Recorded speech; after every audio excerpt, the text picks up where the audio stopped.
Hello, hello, can you hear me? So welcome colleagues here in the room.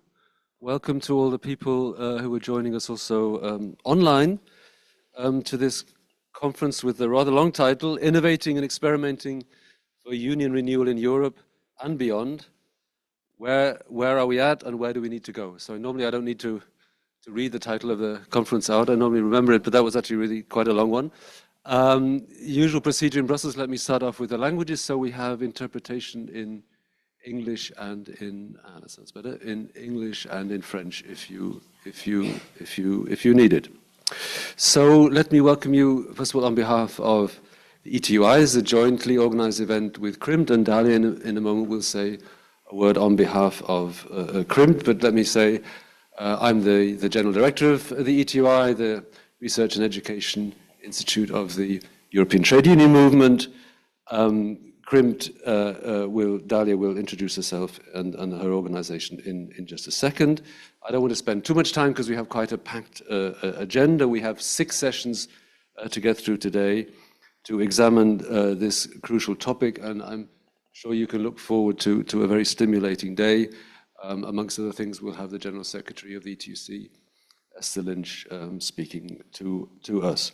There are some small changes to the agenda. I will have to also leave at some point. My colleague Bart van Herke, the head of research at ETUI, will chair that session. So at least one session will be professionally moderated. Thea will also have to leave due to a pressing engagement due to the complicated politics here in Brussels as well. So the second session will be organized slightly differently. So I've been at the ETUI for a year now. I come more from the economic policy side. I'm not an expert in this topic. I'm very much looking forward also to learning myself, and I'm not going to engage in a long introduction here. I just want to maybe just emphasize how, from my point of view, how important the topic is before giving the floor to the experts. So my sense is, and I was talking to Dalia about this morning already, that all our systems in Europe, but also in Canada and basically throughout the world, our economic systems, political systems, social systems, are coming under huge strain. I like to talk about these 4, what I call the 4 Ds, so demography, digitalization, decarbonization, and defense, slightly forcing the D there, so defense as a sort of word for all the geopolitical stuff that's happening, right? To make it very short, all the systems are coming under strain, and the risk of this breaking out into some form of crisis is great, and we know from history, how important it is to have a strong labor movement, particularly in such a context. And when the labor movement is not strong, when it's weak, when it's divided, then bad stuff has happened in history, and bad stuff could happen again. And that brings us to the topic here, because unions themselves are impacted directly by what I would call these 4 Ds. I mean, take demography as one example, but digitalization will be another example with a clear, also not just indirect but direct impact on trade unions. And so it's vital that we come together, people from the trade union movement themselves, trade union leaders like Thea and Esther, and researchers from the labor community, to discuss how unions can adapt, how they can innovate. And we, together with CRIMT, have these 2 books which you have outside in these tasteful, complementary green and red colors. And that's the basis of this conference.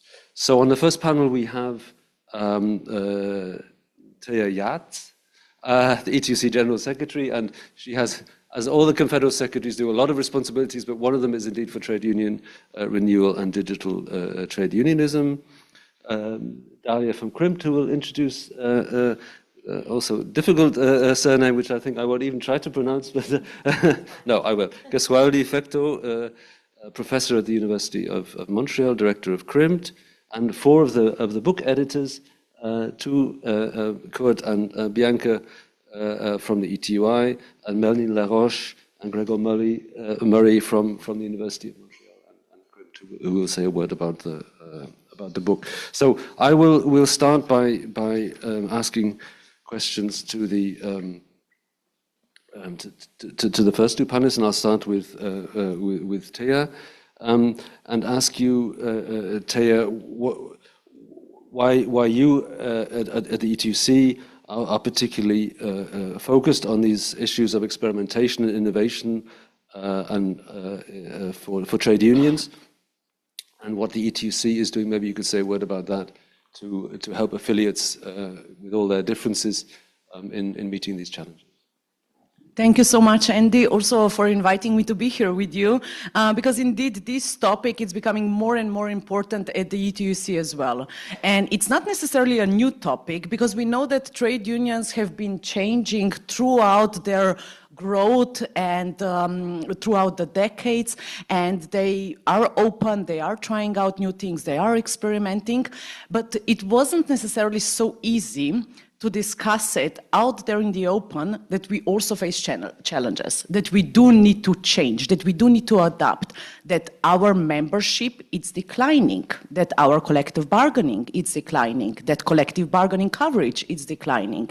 So it took us some time to basically bring the leaders together to admit all of those challenges, and also adopt a commitment that we want to work on them together. Because what is unique for us as ETUC is that we have 104 affiliates that have different practices, and why not combine this knowledge, the expertise, and different practices across sectors, across countries, into something that is going to provide a space for exchange and to help each other out.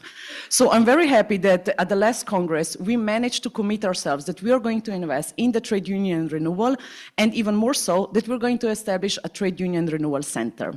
And we did so in May at our midterm conference. We finally adopted this center, and it took us some time, of course, to discuss what actually is a renewal. Is it one definition?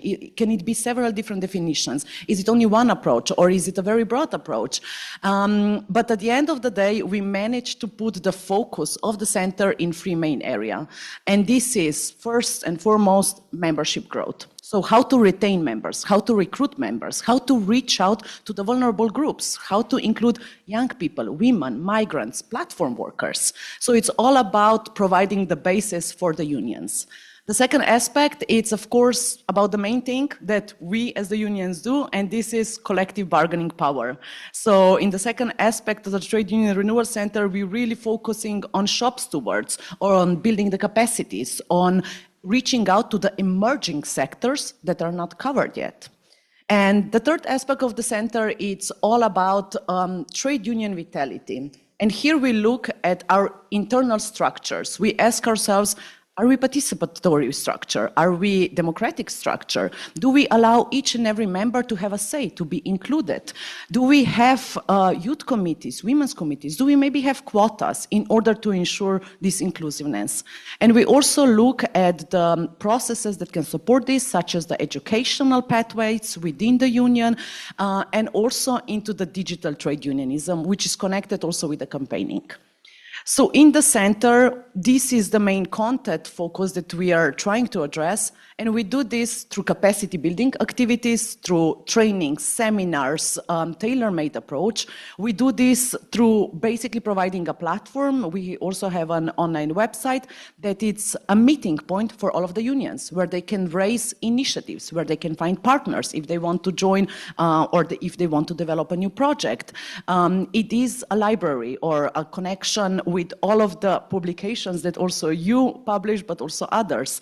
So we are really trying to put all the knowledge and capacities that already exist at one point, and of course, develop new ones as well.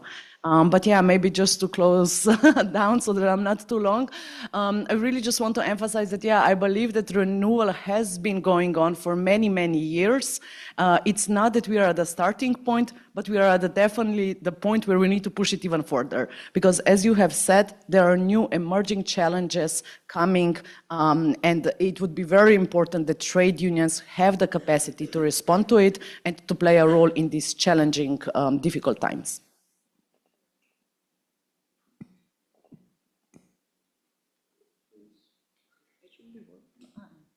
Need to switch it on off and on. Thanks very much, Thea, for that first statement. So we at the ETUI obviously work very closely with you.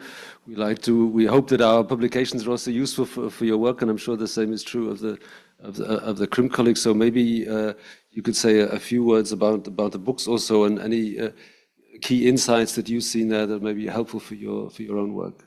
Yes, definitely. Everything that you do, all the research that ETUI is providing, it's very, very useful. We already had some of the presentations of exactly those books.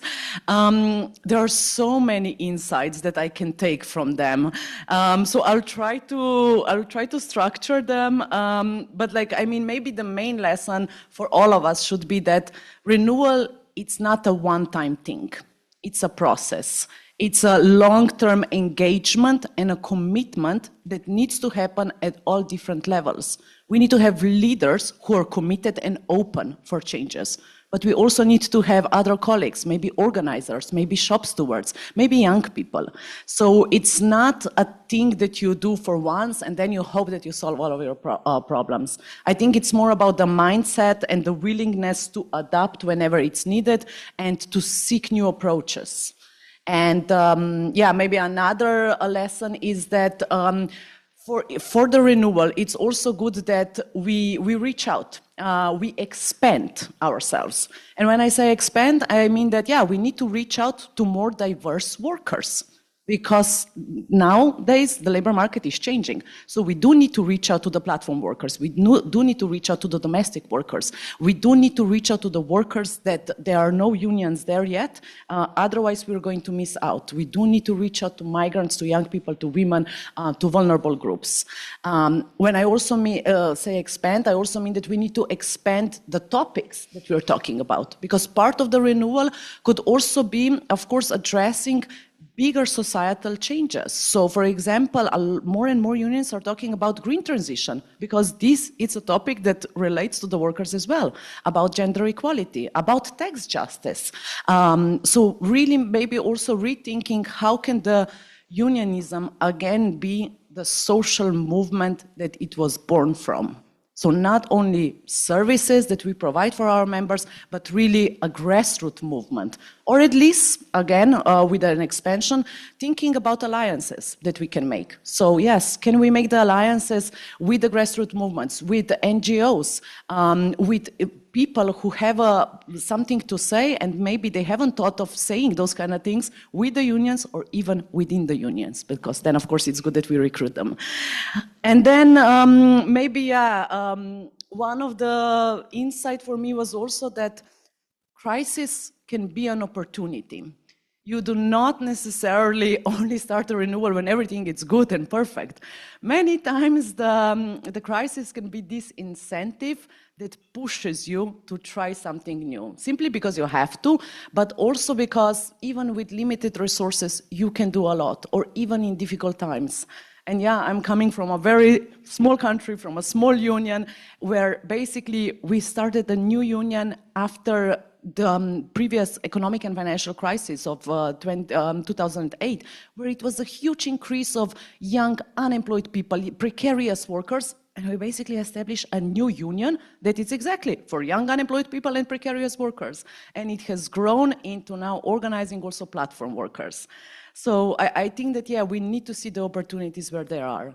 And just the last insight also from the book, and that we are trying to repeat in the center again and again, is that there is no one size fits all. There is no blueprint for a renewal. There can be various different approaches. We can definitely learn from each other, hear practices that already exist in the field, But we need to, of course, look at our own situation, either in the sector, either at the national level, in the culture where the union has been existing for all of those decades, and then, of course, see what applies to us. Of course, yeah, taking the external environment into account, but also internal capacities. We have to be honest here that we can dream big, but then we also need to be realistic. What can we do with the members that we have, with the leadership that we have, with the structures that we have, and how can we take the most out of it? So just a couple of the insights, but yeah, I do recommend everyone to read those 2 books and of course get inspired. Thanks so much, Taya, for that feedback. Also for us, as a research institute, and for the colleagues who worked so hard on the book. Of course, that's great to hear, and that you're taking in this information and the assessments, analyses there, and that it's relevant for your work. And it's great to see also the enthusiasm that you bring to this topic of engaging younger workers and platform workers. It's really great. Thanks so much. Dalia, maybe I can turn to you. I mean, I'd like to give you the opportunity, first of all. I mean, you and all your colleagues who've come over from Canada, of course, I should have said that at the start, you're extremely welcome here. It's a great pleasure to see you. Maybe you could start by saying a few words also about CRIMT, and then sort of go over to the book and your work on the book and your views about the key insights there. Thank you, Andy, and thank you, Tia, also, which also I think opens very well the stage for the discussion today. So first and foremost, I really want to thank ETUI for having us today and organizing this. This is a wonderful outlet for us from Canada to be in Brussels to have a discussion about these 2 books that really, I'll say a few words about that have to really be read together. Yes, the European context, but we can draw stuff that's happening in Europe for other national contexts. So I'm just going to say a few words about CRIMT, who we are. So a lot of you know us because of research ties that we've been having. ETUI has also played a very pivotal role in the past years in our research program. So CRIMT is the Inter-University Research Center on Work and Globalization. It's been around for more than 20 years now, and we've been having his foundation director here, Gregor Murray, with us. So CRIMT has been around for several years, but since 2016, and that's what we're going to stress today, CRIMT has been steering an international partnership on, and you're going to see links to the title, on institutional experimentation for better work, and it reunites about 20 partners across, more or less 12 to 15 countries, 180 researchers. And so this partnership, which is a research partnership, but a lot of our researchers really work closely with unions, with world of work actors.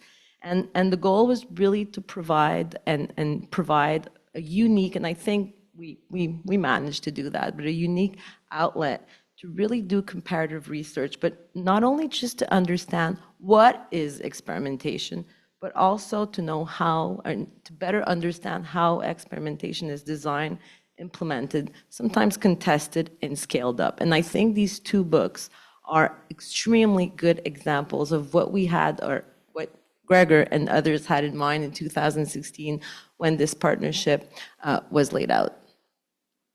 So if I can say a few words about the work, about the 2 books right away. Was that your next question? Indeed, yes. We have a great pacing, a great question pacing. I love this. They got us so well organized. This is unbelievable.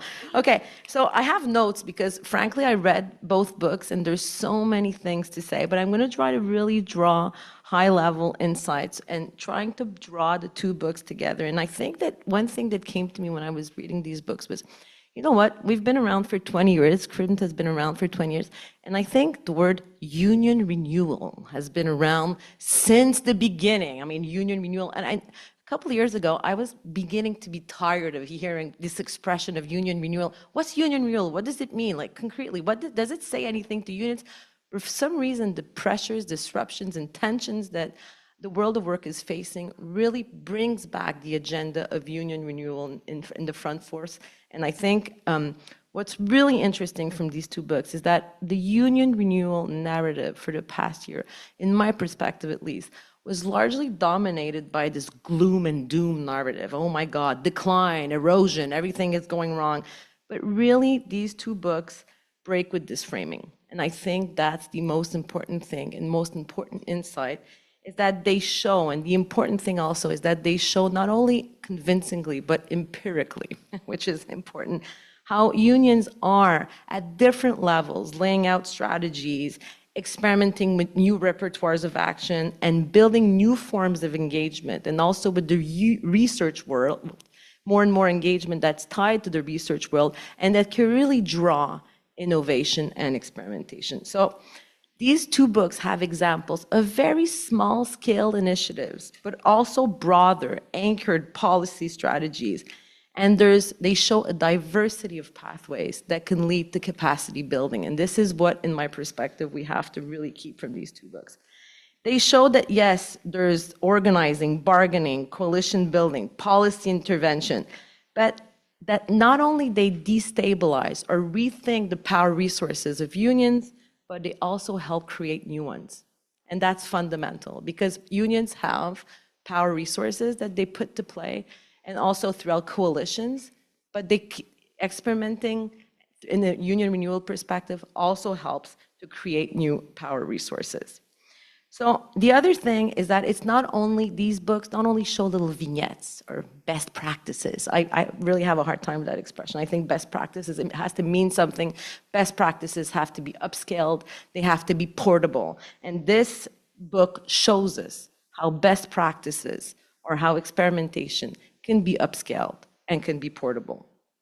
So I think that these two books really, and I'll say a few words about the future research agenda in our perspective, but they really provide for a roadmap and a hopeful horizon, and that's really important. And it's really saying that we have to be committed to this evidence-based experimentation to bring things forward. And I think, and Thea said it, and I think that's fundamental, is that, you know, union renewal is not just an abstract aspiration, it's a practical, deeply political process, and it is unfolding in multiple spaces. Thank you.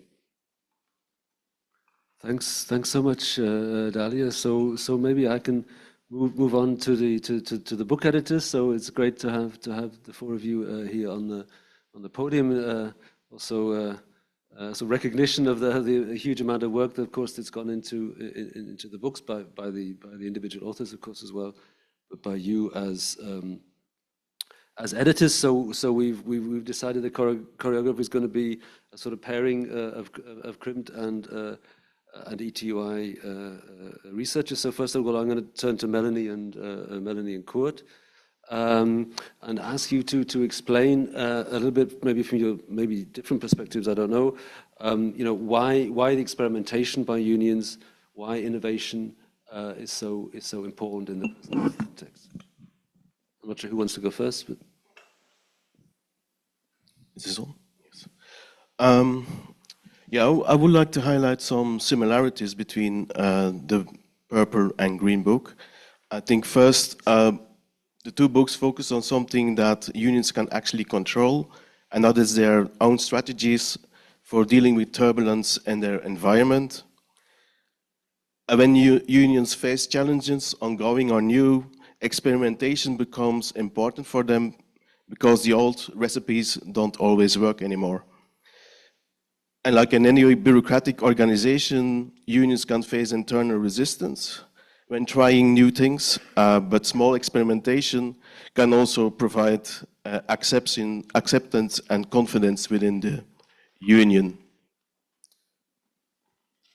Experimentation allows unions to see what works and to learn from failure. And so it also means that processes of learning are involved. A second similarity, I think, between the two books is that innovation is simply essential for unions if they want to stay relevant. It's no coincidence, I think, that most of, or several cases are directly or indirectly dealing with the member dimension of union renewal. And we'll hear from examples today how unions are in fact successful to organize vulnerable workers or workers in fragmented workplaces, and for instance, tourism and logistic and the transport sector. A third similarity is that I think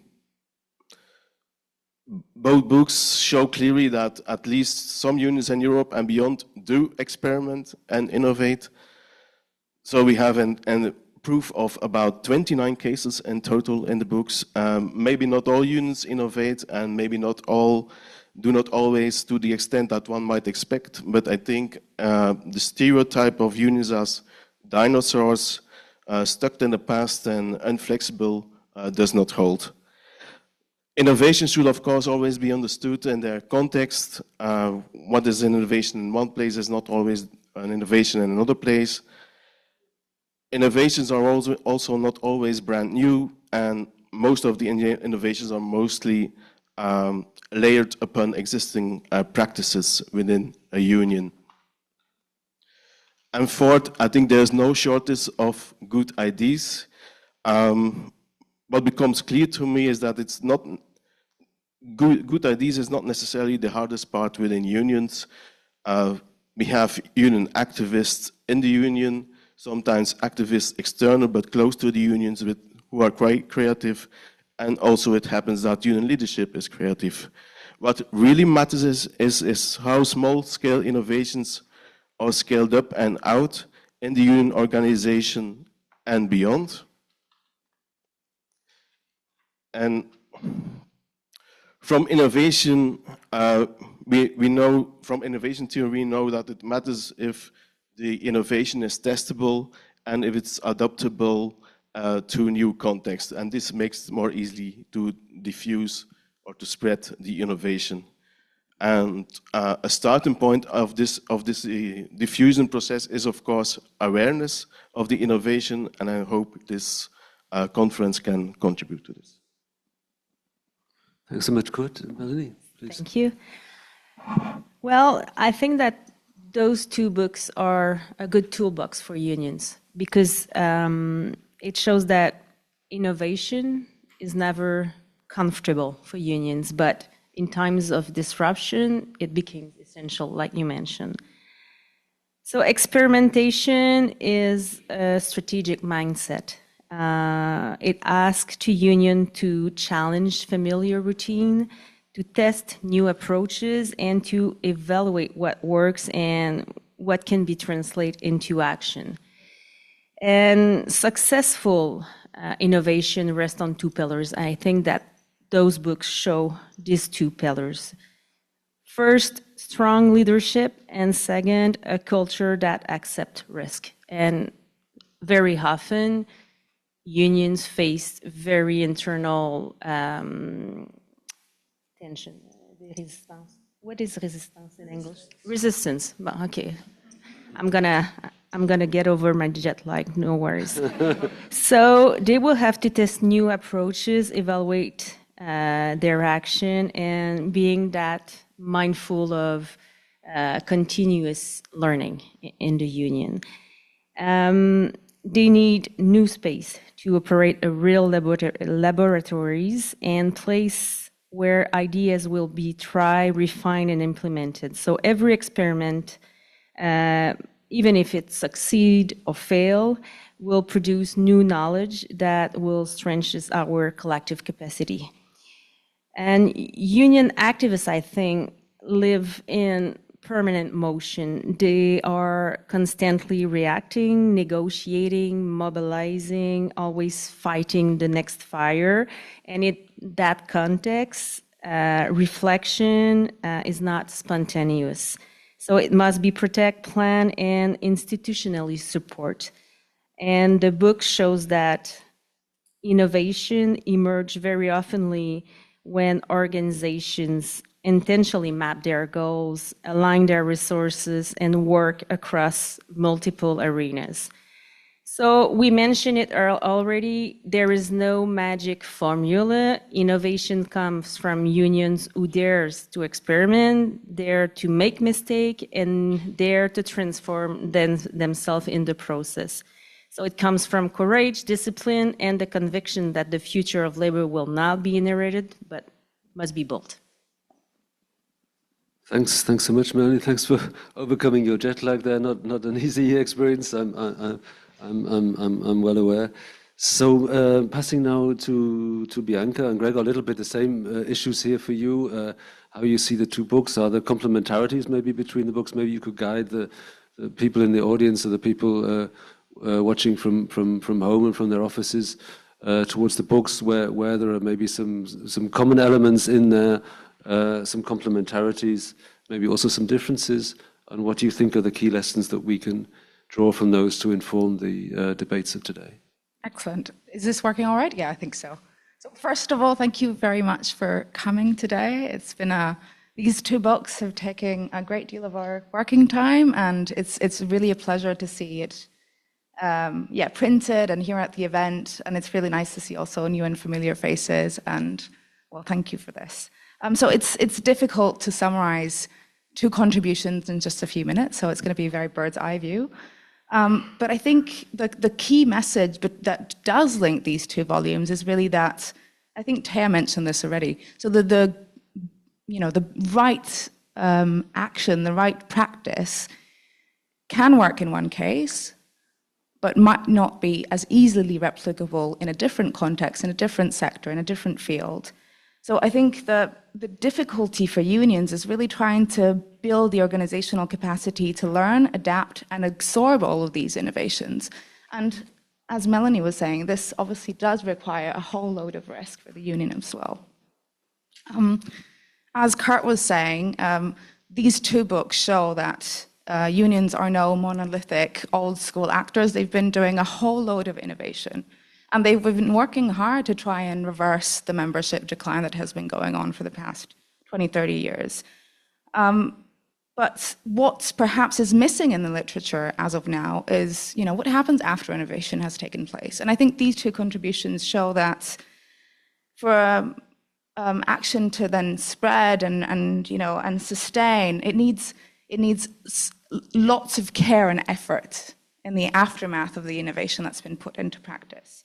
So the most promising experiment then remains perhaps, a isle of creativity, unless then, there is internal learning that is invested by the union itself. And this obviously requires resources, structural learning, lots of investment of part of the unions. The two books also show that innovations can be scaled, but, the space for debate has to be created. The leadership must be, brought in this new experimentation. And also the base has to be working together with the leadership as well. Lots of new trainings, organizational development, feedback, small wins are going to lead to larger changes. So I think successful unions, at least in the cases that we have here in these two volumes, aren't just trying new things, but they learn how to transform these experiments into organizational change. Sorry. So in all of the cases in the books, there is a mix of bottom-up, top-down strategic supports, domestic learning, but we also see unions borrowing ideas from different contexts. And I think the ETUC Trade Union Renewal Center is going to be a great platform for this, really the diffusion of practices that then can trickle down in different unions. Digital mobilization, but also accompanied by workplace organizing. Recruiting together with collective bargaining strategies. So there's no best practice. They're very context-sensitive innovations that then unions can mutate and adapt in their own realities. So yes, I think the big lesson from these two volumes is that union renewal is an organizational learning challenge. And I think also the question that we should pose ourselves as researchers, but also and especially for unions, is what innovations work? And I think the question then should become, how can you strengthen the union's capacity to experiment, reflect, adapt, and then scale what is actually already working in a union? Thanks a lot. Thanks a lot, Bianca. Please, Gregor. Thank you very much, if this is working. The first thing is that there's only one commonality between these two books, and that is Kurt. He has a chapter in the green one, and he has more than one chapter and more than one contribution in the purple one. So empirically, thank you, Kurt. And because in many ways, as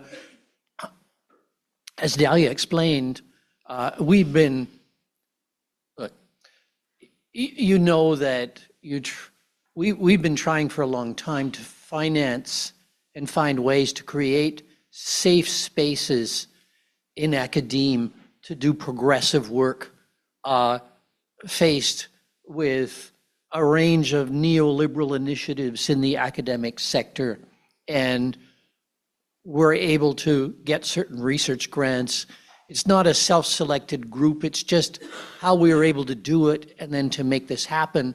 But we've always tried to practice open architecture so that people can be involved. And this is a great example, that the ETUI is an extremely precious vessel for progressive research taking place. I would say probably along with a few national centers, it's one example of really important research taking place across a variety of themes. And this book and lots of other initiatives show that. And I also want to emphasize how precious it is because of the commitment to open access.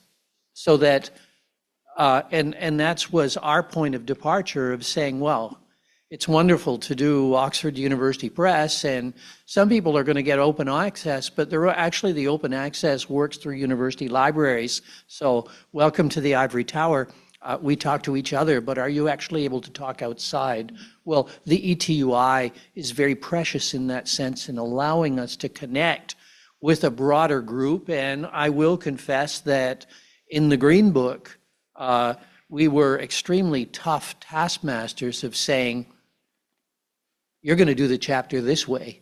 And we're not interested in your theory, however interesting it is, because that's not what trade unionists need to read right now. They need a range of cases. So we worked very hard on the accessibility, and I want to thank the authors for doing that. And I think the Purple Book takes up that mantle as well. So we need to make our research accessible because the stakes are high, as Andrew pointed out, extremely high. And I'll also say, and this is, you can be dour and gloomy, but we have sunshine in Belgium today, so you can, we'll quote Leonard Cohen, who says, there is a crack in everything. That's how the light gets in. And we were talking with Jean Jenkins about organizing in India last night, and Mathieu Pallard, a colleague from Montreal who's working on projects of unionization in Francophone Africa. What these books try and do is to show how the light gets in.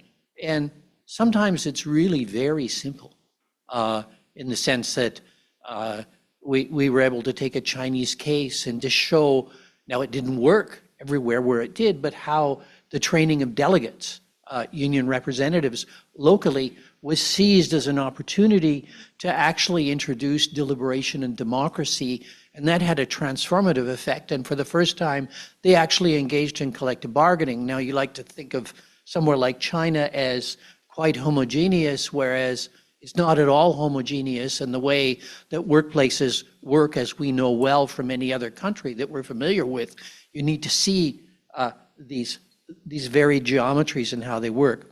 Now, Melanie and I were talking to 1,300 delegates of the Quebec Federation of Labor last Tuesday, and we produced the 12 definitive lessons coming from the book. That's a joke, but they are there. It's the last chapter. And in particular, what we said is that these efforts, and this has been mentioned by my colleagues, create tensions. So a key aspect is how you manage those tensions. And we have Vincent Pasquier, who's going to talk about Fight for 15 afterwards. And it's very much a story of how you manage tensions between the old and the new.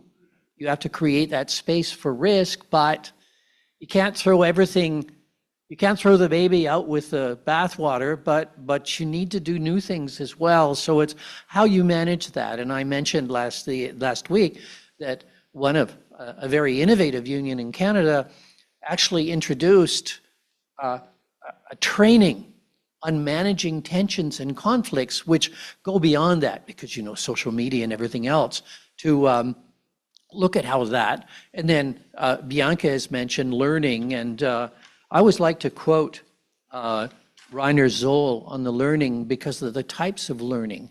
A first one being, well, you have to recognize that something is different, something is new. The second learning is, well, what the heck do we do about it? How do you imagine ways of responding to that? And the third one, which is the most difficult, is actually introducing a process of strategic learning to be able to integrate that on a permanent basis. And that's the idea of integrated innovation or integrated experimentation. We used experimentation. You can use innovation. It doesn't really matter. What we're trying to understand is how union organizations, at least, and beyond civil society organizations, seek to achieve the kinds of objectives that we identify as so important: dignity, democracy, voice, better working conditions. And therefore, when we say experimenting for better work, we can do it in different ways. I think that Dalia was going to talk about a future research agenda, but that might be another question, so I'll shut up here. But I really want to highlight the quality of the contributions that people have brought to the table through their empirical work. And this is not meant to be a self-selected group. It's meant to be an invitation for lots of other people to document this. And maybe that can be through the ETUC, maybe it can be through the ETUI, because the more we can talk about it, learning needs to be a laboratory. And experimentation, innovation, a laboratory on an ongoing basis, because the stakes are high and because we want the light to get in. Thanks so much for those words, Gregor. Thank you also for the remarks about the ETUI. Maybe I can just make a few remarks myself, and then maybe in view of the time, just go back briefly, I think, to Thea and Dalia. So yeah, it's very much the mission of the ETUI indeed to be this bridge between the academic world and which is in part indeed an ivory tower, as we know, and the world of work, but also the broader debates for policymakers. So we hope, of course, that this volume and similar books that we write on other subjects and other working papers and things are read within the labor movement, of course, also by policymakers, by journalists, by academics to generate debate. And indeed, it's all available on essentially on the website. A second point I make is I'm struck as a non-expert on this particular field, though, by parallels to other policy areas, right? So there's a lot of discussion now here in the geopolitical context about Europe's weaknesses in terms of its fragmentation, right? And for example, in the Draghi report, but in most discourses you hear, there was a regret about Europe's fragmentation, and that is a critical weakness, right, in a number of areas. But it can also be a source of strength. I'm struck by the remarks here. There's quite a lot of historians, looking at the way Europe and the world economy developed since the Middle Ages, focus actually on the fragmentation within Europe, because that actually drove innovation. Unfortunately, innovation in military technology, amongst other things, and the incessant wars and stuff, but also in terms of let's say more useful technology. And I see some parallels here, right? The fragmentation also within our labor movements is actually also maybe a source of strength, no? Because it creates a sort of crucible for innovation and for learning, provided, and that's indeed true of other policy areas, we have some sort of coordination, right? Some institutionalized means to ensure that these learning processes take place and one organization can learn from another. And that's indeed also, amongst other things, the function of the ETUC. So just a couple of reflections from my part. What I propose in view of the time is to give the floor to Thea, who then also will have to leave us, right? And to Dalia, maybe excuse the not going back to the book authors. Just a remark also to the audience: we will have sessions which will be more interactive, and you'll be able to pose your questions there. So if you have questions that result from what you've heard so far, do please note them down, and we'll come back to you in the future session. So please, Thea and Dalia, and then we'll close. Thank you so much. I mean, yeah, as I said, I think a lot has been really reflected from the authors, from the editors. Maybe, yeah, just to close down, my recommendation would really be like to be inspired, to take the time to read the books, to be inspired, but also like, yeah, to encourage the unions to basically embark on this journey. And it can be small things or it can be big things, and it can be in different fields. But I think that, yeah, what those books really offer, it's exactly this variety of practice. So once you have a deep dive in it, yes, they are talking about different approaches, from the internal structures and internal reforms to exactly change approaches related to reach out or collective bargaining or campaigning as well. So for us, maybe as the E2EC, as I said, we're already using the books. And as I said, through the Trade Union Renewal Center, we really want to build on the existing knowledge. I'm very happy that all of the other colleagues acknowledge, yes, renewal, it's something that we're talking about for a long, long time. It's not a doom scenario where we give up, but it's exactly looking at the practices, learning, making alliances, bringing people together, and basically see what we can take. And maybe, yeah, just another aspect that we are trying to bring in as well, it's of course also strategic foresight. So looking at the real changes that are already happening of the different sectors, of the different countries as well. Exactly, you have mentioned before, decarbonation, digitalization. This is changing the economy as we know it. And it's happening right now, and it's happening in front of our eyes. If we see it as a crisis, then yes, let's take the inspiration from it. As I said before, also a crisis can be an opportunity, but it is something that we can, again, have qualitative but also empirical evidence that some of the sectors in certain regions are disappearing, that new jobs are being developed. So maybe taking also this kind of data into the account could be useful for the unions. So maybe just to combining, of course, the practices, the approaches from the field with very scientific data of the industry basically that we're living in right now. Thanks so much, Thea. Dalia, can you? So I was asked to say a few words on our future research agenda. So following what Gregor said, I think the first thing will be to safeguard the space for progressive research agenda. That's what we're going to be working on in the next few months. And I think that our research agenda, but it's not just our research agenda, I think it's a lot of us' research agenda is really nesting the idea of innovation and experimentation in a triangle that, you know, understanding labor arrangements, job quality, and democracy. And that triangle has to lead us to understand why and how we innovate and experiment. So this is no news to anyone, but unions are facing unprecedented pressures, and the very heart of their legitimacy is right now contested. And I think, yes, we've been talking about AI, we've been talking about the climate crisis, but I think the geopolitical recomposition is now something that we're going to have to look at, maybe as, you know, a driver for change, to see it maybe more optimistically. The other thing that we have to look at, in my perspective, as a driver of change is, yes, the political volatility and the ideological divide. But why? Because research is increasingly showing us that, you know, declining job quality, precarious employment, social inequalities are intertwined with the erosion of trust in democratic institutions. This is fundamental. And this is something that we have to pick up. Both unions have to pick that up, but the research agenda has to pick that up. So yes, unions and I think researchers also are confronted with new and complex dilemmas. And I think that, yes, we have to look at unions in terms of organizing power, modernizing bargaining strategies, But also, I think that we have to look at unions as democratic institutions. And what we're looking at here is how to safeguard democratic institutions, and unions play a fundamental role in that perspective. So just maybe last few words. I think that we have, challenges that are rising, and it's intersecting pressures, it's converging pressures. So AI transformation, geopolitical recomposition, acceleration of climate transitions, but those are not just technical. They're not sectoral. They're not, it's not just specific industrial sectors. It's not just a technical issue. AI is not just a technical issue.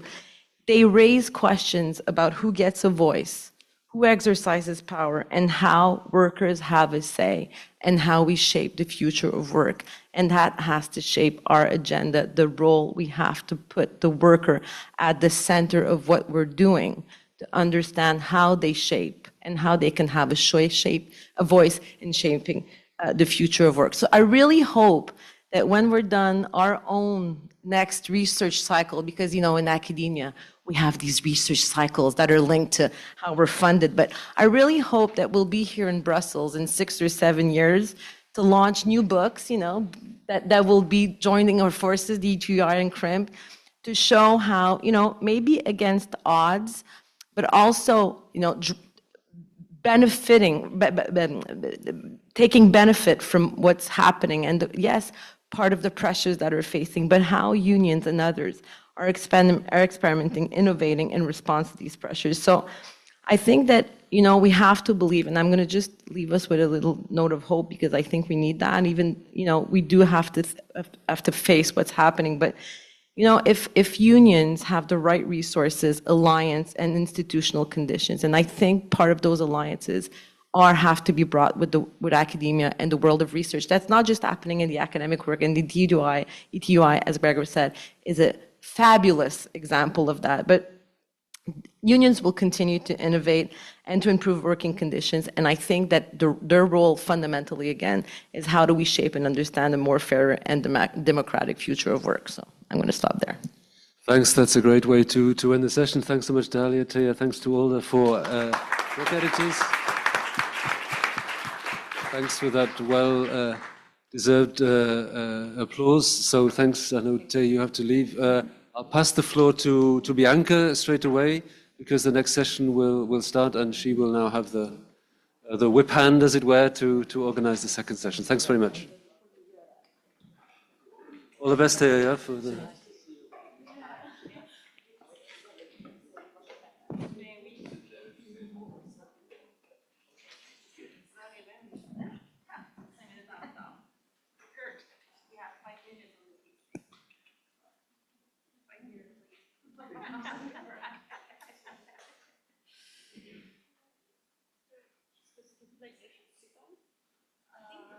Where it's signed. Okay. Yes.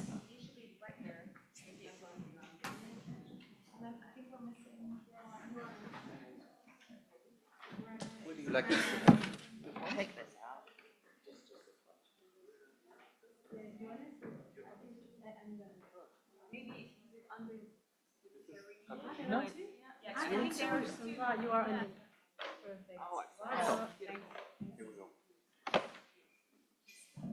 So I think we can get started with the first panel of the day, first/second panel of the day. So good morning to everyone. Thank you so much for being here. So this panel is going to be looking at innovating from within, leaders from above and from below. Before we actually start with the session, just a bit of housekeeping.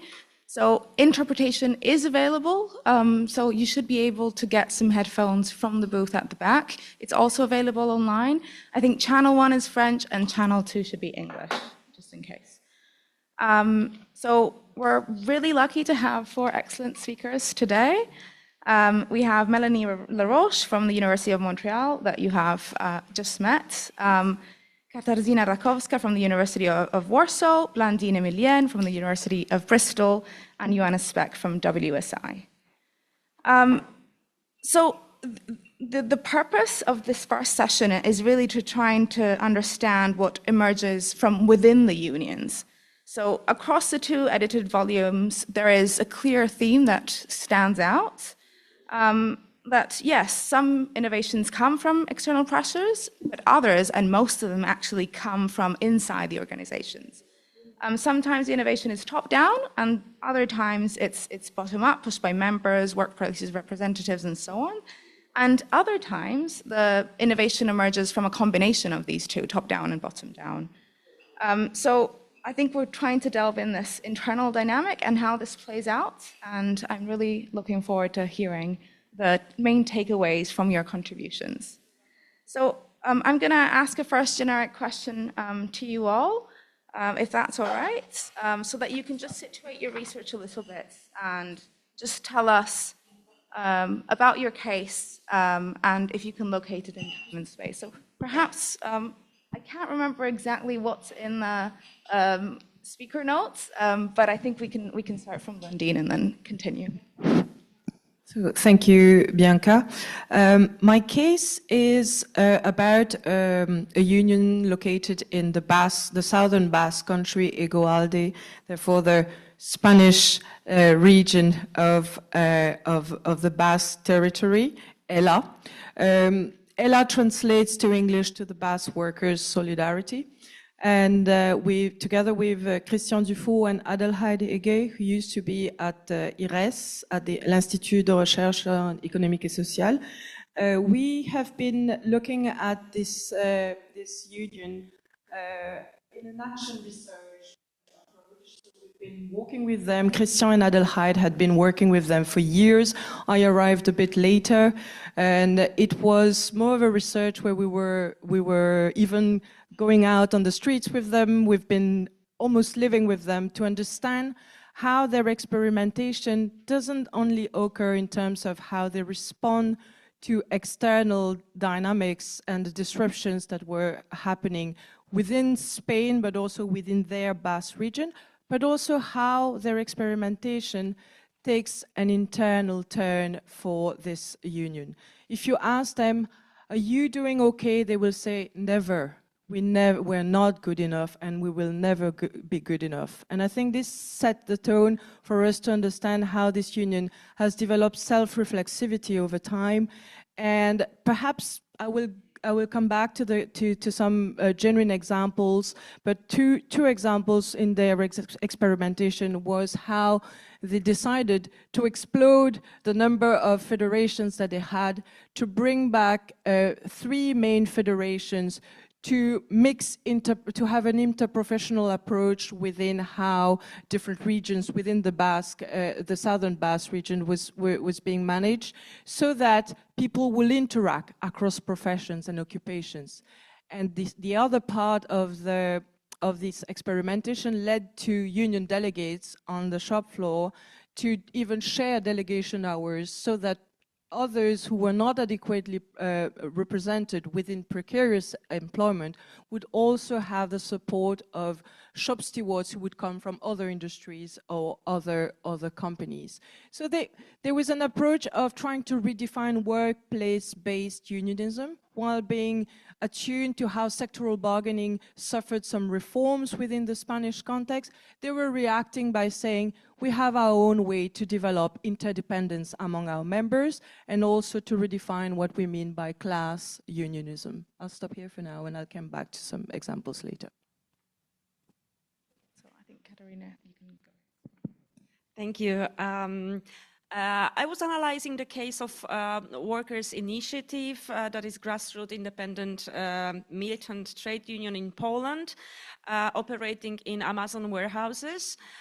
Workers' Initiative was founded around 2002, and Amazon warehouses entered to Poland, serving German market in 2014, and immediately Workers' Initiative entered the warehouses with the purpose of organizing. Actually, activists from Workers' Initiative employed themselves, found employment in Amazon warehouses to organize workers.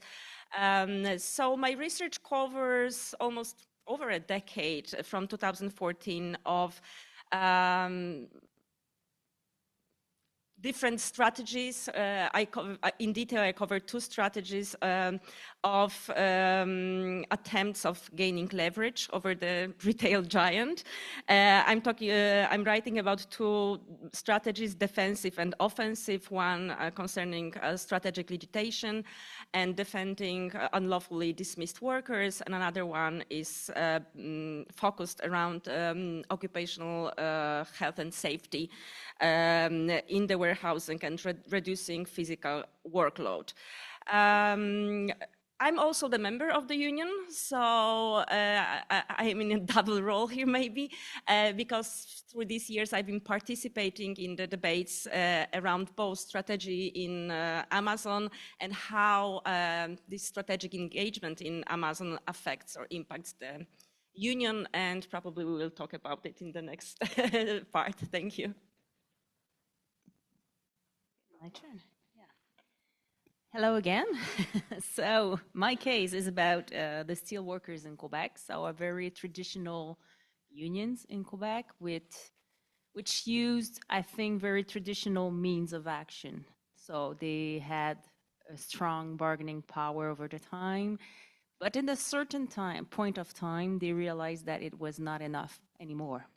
So they have to change their strategy to have some game in the workplace. So over the past decade, they have been forced to bargain some disparity of treatment, so multi-tier provisions in collective agreement. And they realized that those kind of clauses in collective agreement was deeply undermining solidarity and legitimacy of the union. So they try to put in place some renewal strategy, and they recenter equity at the heart of the union action, and they try to bring back the outsider back in fact, in the strategy. So the case showed that union had to fight a battle it had contributed to. So reversing disparity, it has sometimes negotiate under pressure, because it was often a strategy of the employers to force to accept some multi-tier clauses in the collective agreement. And the steel worker had to experiment with new strategy and a multifaceted strategy. So they move beyond traditional bargaining. And at the national level, they built coalitions, they engaged in lobbying, they pursued legal challenges. And at the local level, they had to work a lot to mobilize, prepare members for negotiation, and educated on inequities. So this experiment led to important results. In fact, their 2016 campaign of lobbying pushed the Quebec government to amend labor standards in 2018. And they banned new disparities of treatment, including pension and insurance difference. So the reform was, but the reform, in fact, was not retroactive. So the past disparities have been let in the collective agreement negotiated earlier. So the union then used other levers, rebuilding solidarity locally, educating members, taking legal action. And a key victory in that case came from student workers in a big plant, ABE, where courts confirmed that equal pay for equal works has to be applied. So labor shortages also shift the bargaining power and allowed the steelworkers to eliminate disparities of treatment. And in 2022, they were able to unify pension plans at ArcelorMittal plant. So it's a big victory they faced, but what we have to remember is that in a decentralized labor relations system like the one in Quebec, collective bargaining alone is not enough and cannot address inequity. So the renewal requires experimentation, multiple strategic levers, alliances across political, legal, and workplace level. And for the steelworkers, recentering equity has meant shifting from defining insiders to building a solidarity that includes all workers and evolving their strategies over times. So Johan is obviously not a chapter, Last but not least, so you say, yeah. yeah, from your research more widely. Yeah. Thank you, Bianca, for the introduction. Thank you for being here. Yeah, maybe first I start with my own situation or my person. As Katarzyna said, I'm not only a researcher. I worked 15 years as union secretary for the German union NGG. And the case I present here, which is actually not in the book, is on collective labor struggle in the hospital sector, which is part of a broader project I follow at WSI in Germany, which is covering collective agreements and the need for finding new creative ways in collective agreements campaign in the low wage sector, obviously in the low wage sector, for not being very good organized in that sector. So my case is the huge labor struggle with 48 full strike days at the biggest hospital complex in Germany, Berlin's famous Charité. The situation 20 years ago, the management cut costs by outsourcing service workers, sounds familiar, around 3,500 into an own company called CFM. In the beginning, that CFM was without any collective agreement and with wages up to 30% lower than the hospital workers get, that were covered by the collective agreement for the public sector, the famous TVÖD. In 2024 and 25, the union Verdi launched a new attempt to get the 100% of the TVÖD, the wage increases. And they won. They won by reaching the wage increase and by doubling the union membership. And maybe I leave it up to here and come to the key findings a little bit later. Can I? Okay. So, I just maybe highlight one or two points that are, in my view, very decisive in that place. The first one was a very strategic planning more than 1 year ahead. So a core group of union staff members side by side with very union leaders from the workforce were planning much ahead from the real conflict about nearly every step of that. This is a big contrast to how I know the collective agreements are planned in Germany in many cases, with a huge amount of company level agreements we have. So very actionistic, very spontaneously, just 2 weeks before you have to decide what to do. So they had a plan much than 1 year ahead. Second point, they put a huge amount of resources, time, union staff and money in that conflict. And they won. But this leads me to a very, to me, decisive question in all that about union renewal is to, they are good ideas, as we all know, and as are covered in the book. But the question is, where do we put, or we, at the union family, put our resources? We cannot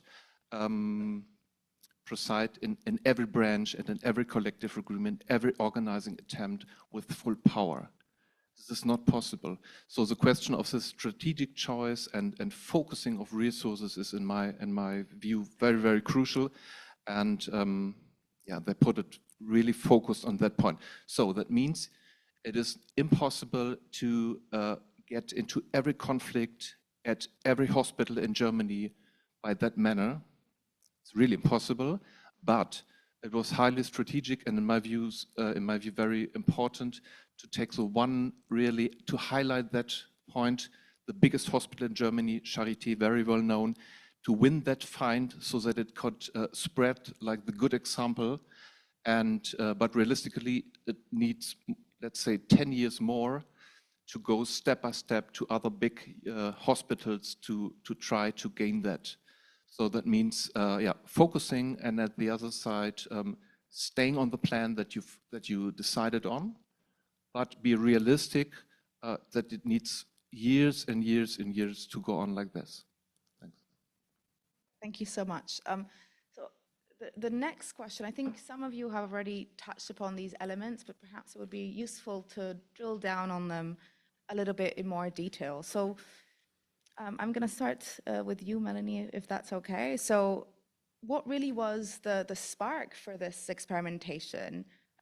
What worked out, what perhaps didn't so much? And if you have some, key factors that really are the contributing factors of the end result. Yeah, thank you. Several factors lead the steelworkers unions to reconsider its practices. First of all, I think that the proliferation of two-tiers clauses in collective agreement created a significant disparities among workers performing the same task. Wages, pension plan, insurance coverage, working conditions became dependent of the date of hiring of employment statutes, and these disparities gradually weakened the union cohesion and undermined the traditional solidarity among members. So it was the very factor that brings a big reflection among the leaders of the steelworkers. And this phenomenon had particularly harmful effects on the new members and the peripheral workers. Instead of representing a source of renewal and mobilization, these groups felt disadvantaged and excluded from the union, and they were called what we put in the books outsider on the inside. So they had that feeling that the union was not representing their interest. So their daily experience of injustice distanced them from the union and erode the legitimacy of the union. And faced with this limit, the steelworkers gradually realized that collective bargaining alone could no longer address the structural inequalities they confront. They also had to acknowledge that they have to face with an internal contradiction. In fact, they were fighting against a phenomenon that they help to institutionalize. So it was that combination of tension, loss of solidarity, declining legitimacy, persistent employer pressures, insufficient legal framework that pushed the organizations to renew its strategies and to recenter equity at the core of the union action. Thank you so much. Katarzyna, same question for you. What were, the decisive factors in the success or failure of the action? I'm quite confident in saying success. And also the spark of the experimentation. Yes, so this whole quality of the union, being militant grassroots union, draw the union to strategically choose Amazon to engage in Amazon warehouses. And the union started organizing very successfully at the beginning in 2014. And the problem for the union was not workers' militancy or reluctancy to act. It was the immediate very harsh reaction from the employer, including employing legal firms, union-busting legal firms. And it was a failed collective action because Polish legal system requires very long collective bargaining procedure. So the referendum actually failed. The mandatory referendum failed. And the union couldn't organize legal strike. So I think 3 times already the referendum failed. One of the members I talked to said they are opening warehouses, more warehouses faster than we are doing the referendum inside these warehouses, because more and more warehouses are opening in Poland. So the union had to figure out some other forms of pressure against the employer. And one which we call defensive here, because it is defense of workers against unlawful dismissal, but actually it's dismissal based on algorithm. So this strategic legislation is fighting the algorithmic measurement of work pace and norms that the workers have to comply with that are not individualized, which is against law. The second strategy is using these occupational health and safety rules, also energy expenditure measures, to force Amazon to lower the pace of work and lower the load of work on legal basis using these occupational health and safety rules.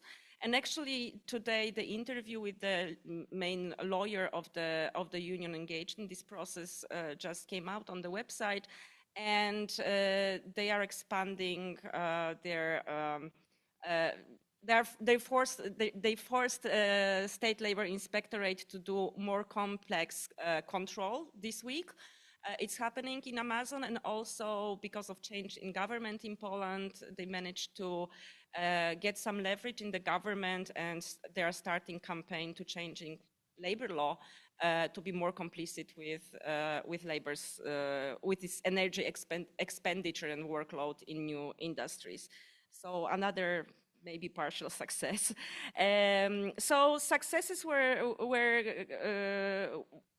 partial, but multiply. I mean, the growth in membership was due to this successful reinstallment of workers. Workers see that the union carrying out a dozen or more cases a year is reinstalling people who were dismissed based on algorithm, and those cases are really, they usually end up in success in court. Also, Amazon did some concessions reducing pace of work. Some are symbolic, for example, putting chairs in the warehouse, and those chairs are sitting under cameras. but I mean, still, union activists are like showing off, sitting on these chairs, showing workers that you can rest during work, and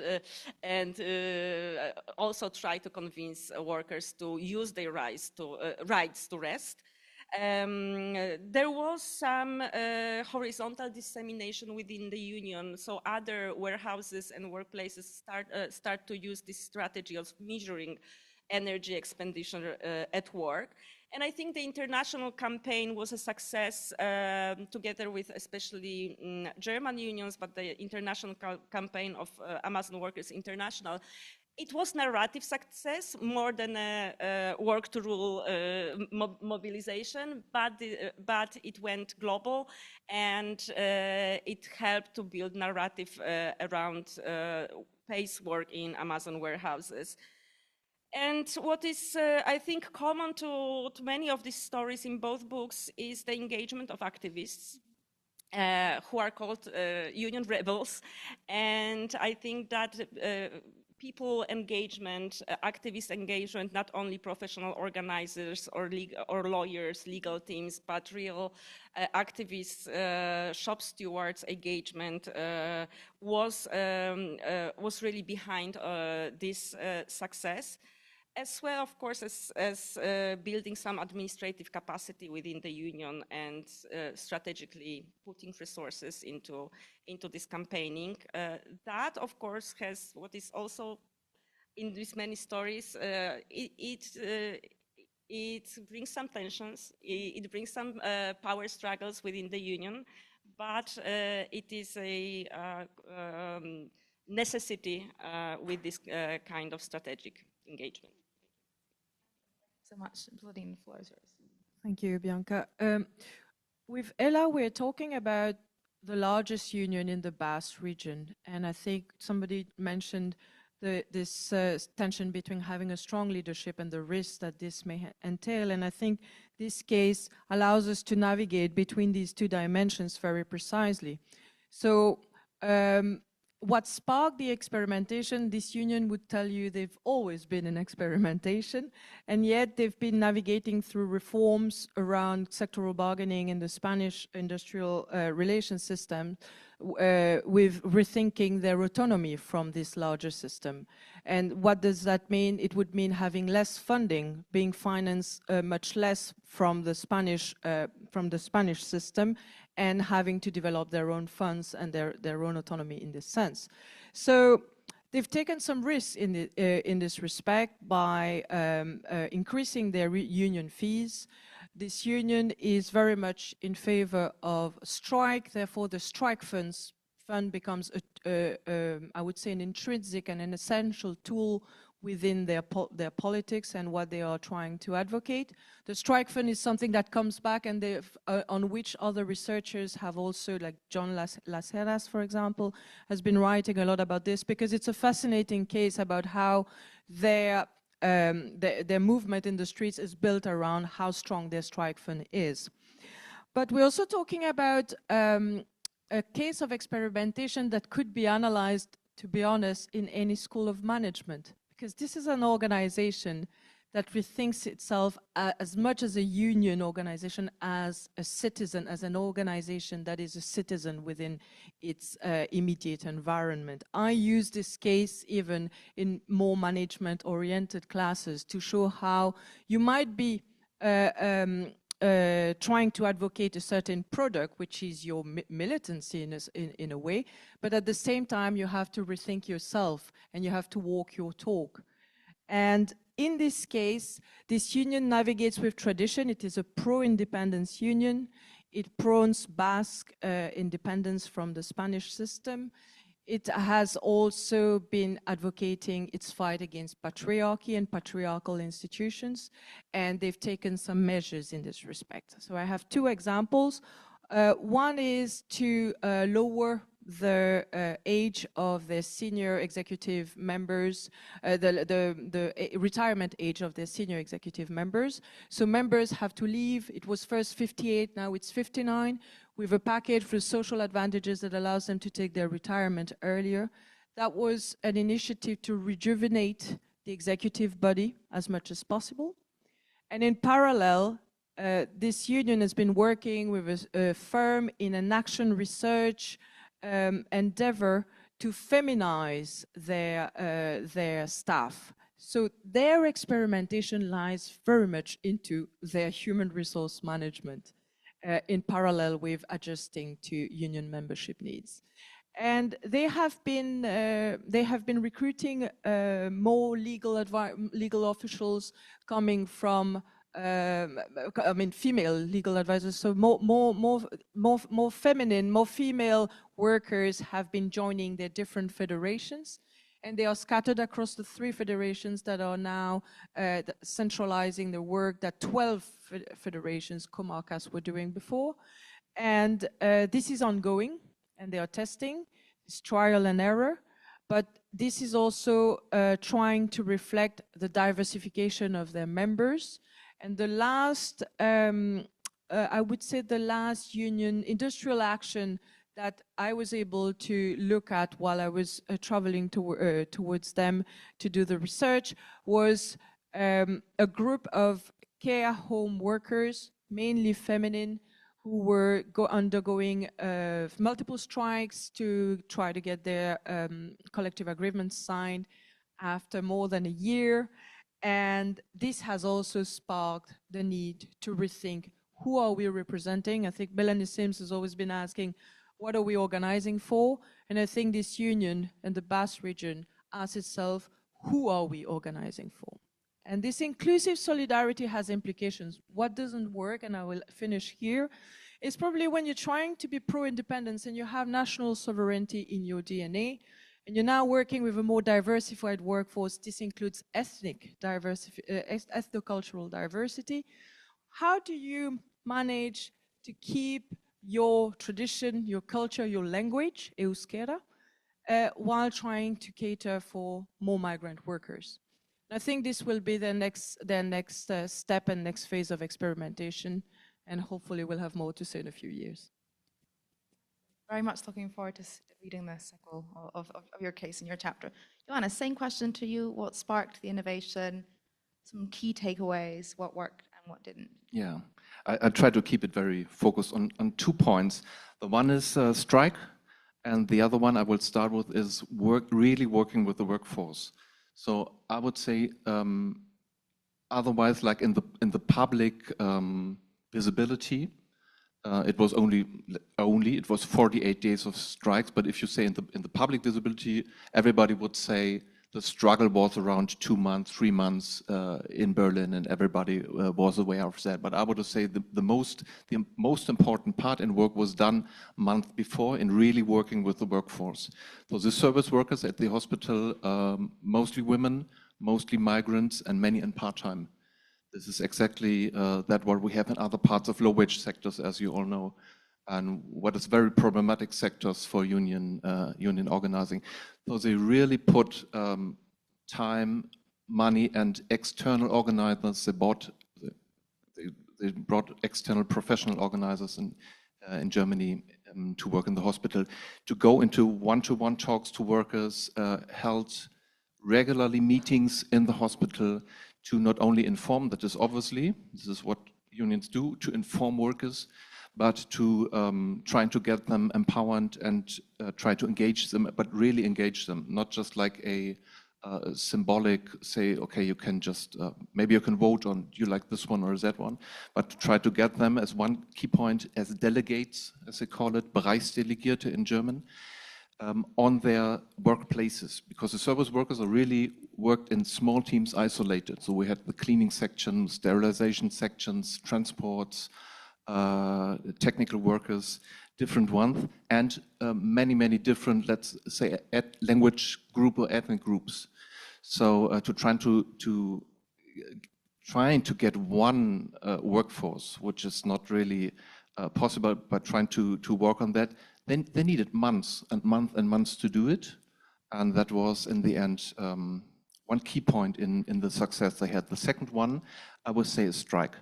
So as you know, in Germany, we're getting better, Thorsten, I hope so, or it's more or less, but it's not like we are not a strike nation in Germany for different reasons. And there's one saying in Germany, even if in the academic world you say that the strike is the last tool you have, the last thing you can use if every argument in the negotiation table, every other thing doesn't work out. And I want to try it to put it the other way around. And this is what they did in this case. They put the strike first. So in the beginning, in the first planning, they said, we need the strike.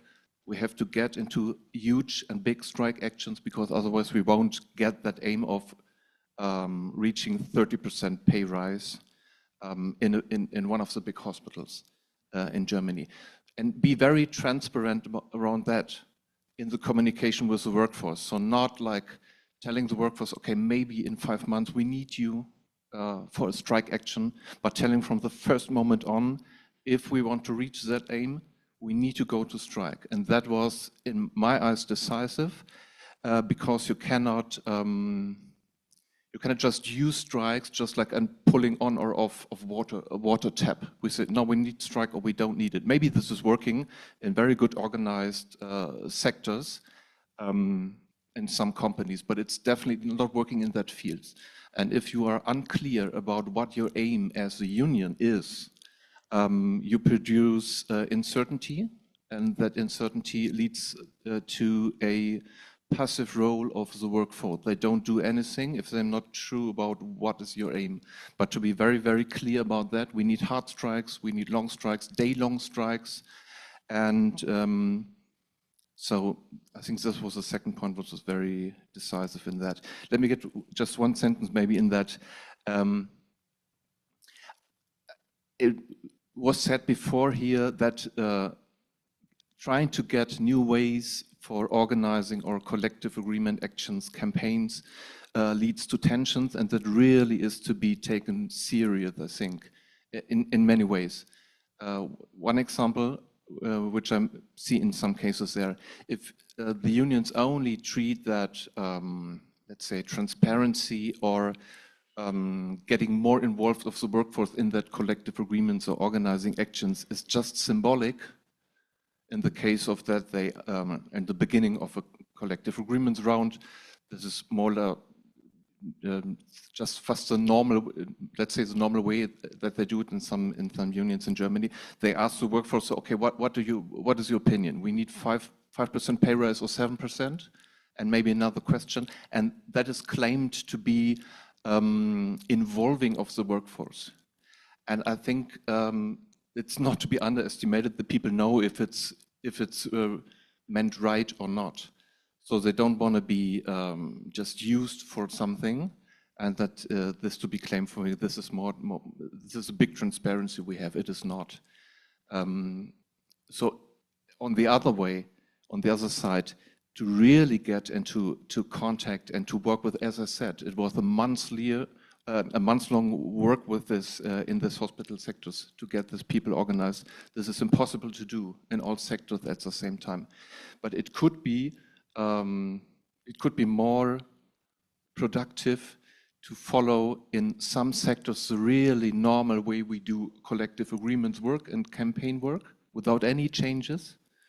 That's not driving tensions, but to focus on other parts and trying to be innovative in that part and not try to start at the same time with only some tools of communication tools and don't really fulfill in the thing that you said. So if you say, we want more transparency and you only do it for 5 months during the campaign and then you stop it and you go back to the normal way of union work, you will create frustration, and that could be more negative than any productive outcome. Thanks.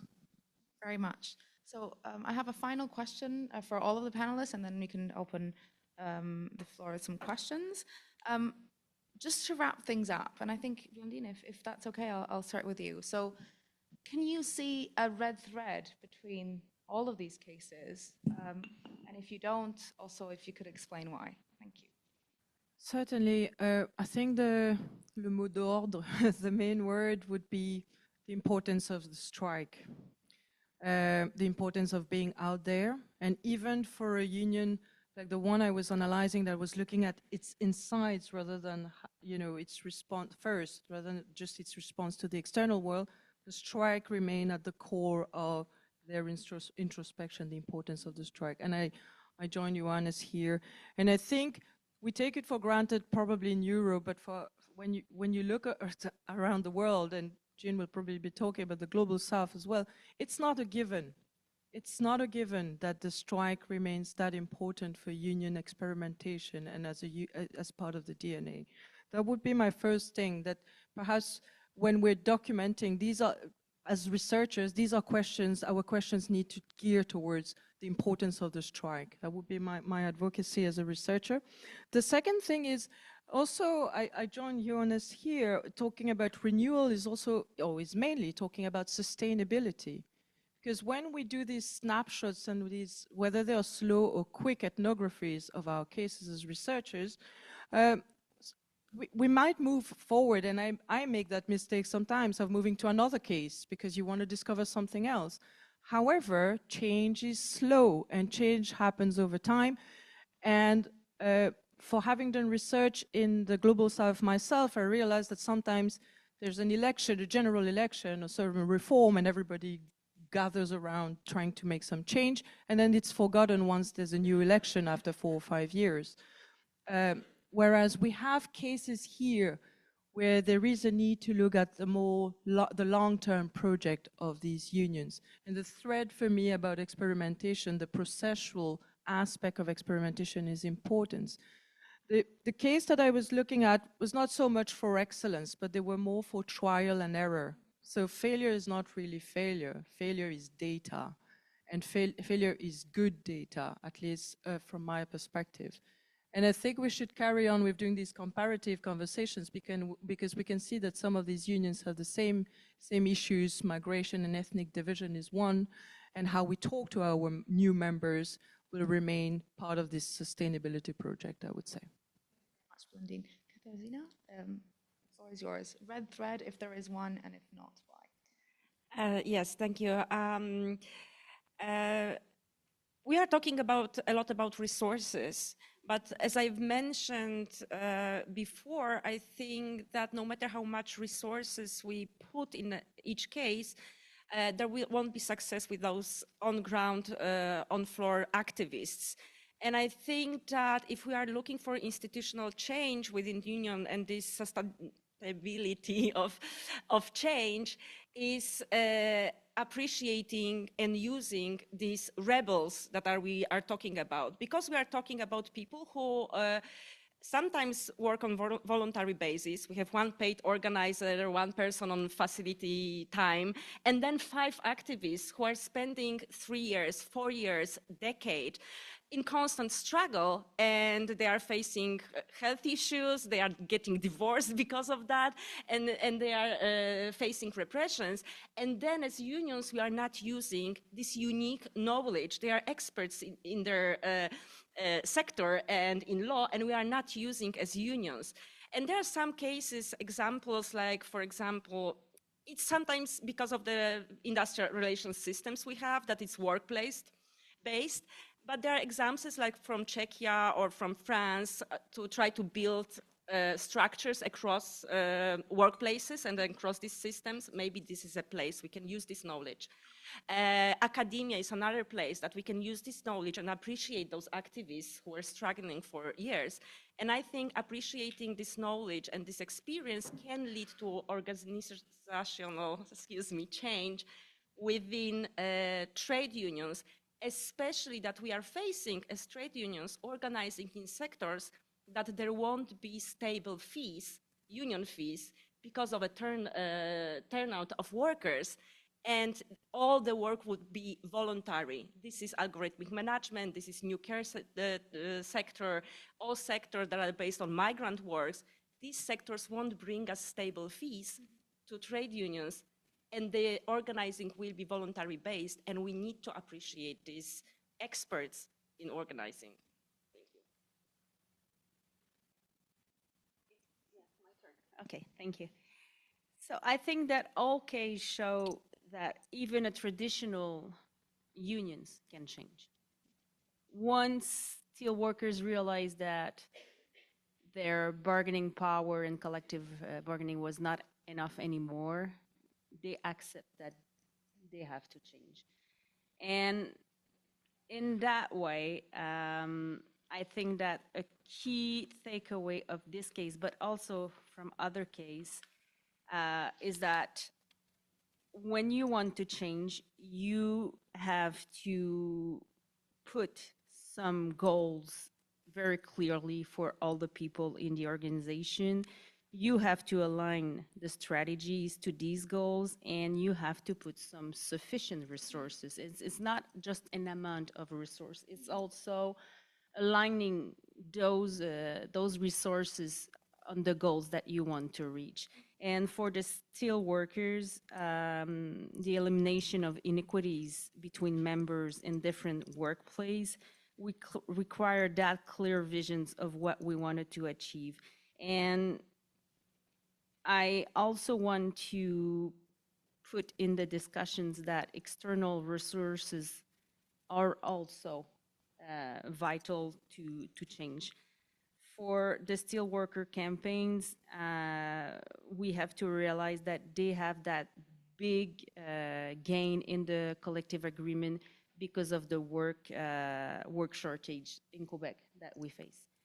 And the final point I want to mention, and it's to follow the Blandine on that. Yes, experimentation takes time, and we have to follow this experimentation over time. For the steel workers, I remember that they invite me in 2015 to discuss about disparities at their annual assembly for members. It was the first time that members were hearing someone speaking about inequalities and iniquities and disparities of treatment in workplaces. And the gain in collective bargaining just arise in the collective bargaining in 2022. So it took maybe 7 years to achieve these goals, but they've done a lot of work in these 7 years. So it takes time.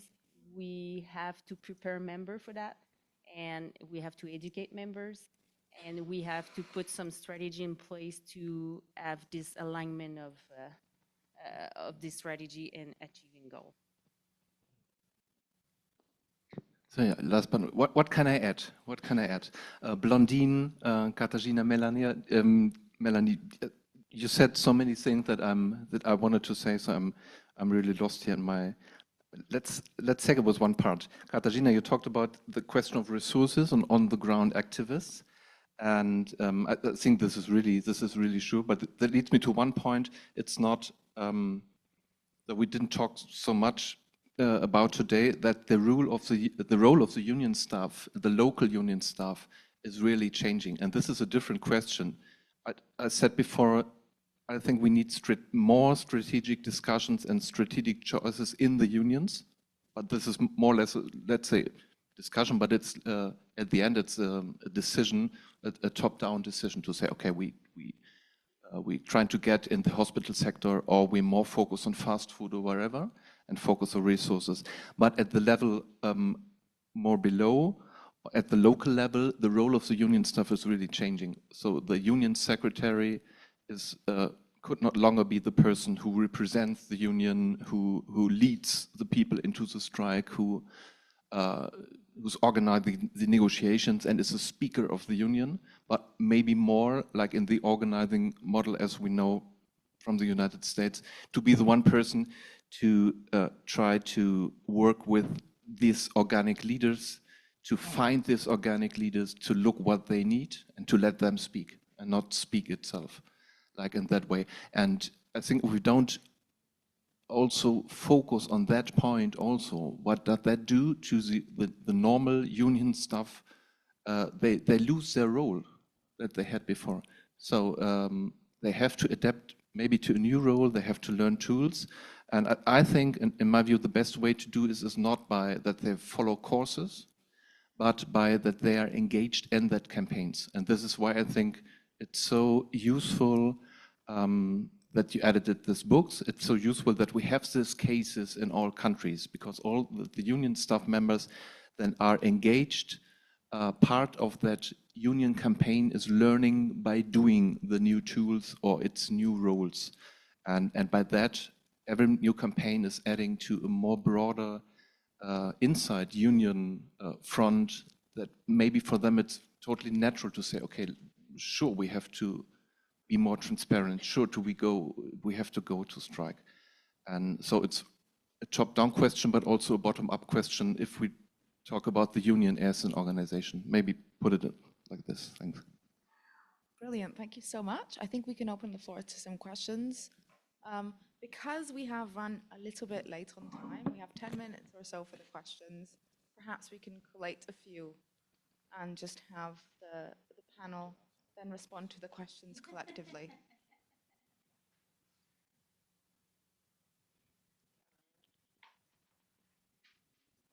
I think we have one question here at the front. Thanks so much, Ariana Tassinari from the University of Bologna. I have a question that, in a sense, builds on Blandin's case, where you talked about the strike fund as a very important element that, to some extent, allowed also, precarious new members of the workforce to participate in strike action. And I'd be interested to hear from perhaps the cases where, the strike fund was not mentioned directly as a potential innovation that allows the strike first to some extent to be a tool that is viable, right? Because I know, for instance, like, where I come from in Italy, it's something that is hugely controversial. Segments of the union leadership are like really, really suspicious of the idea of the strike fund. They kind of say, like, you pay your members to strike.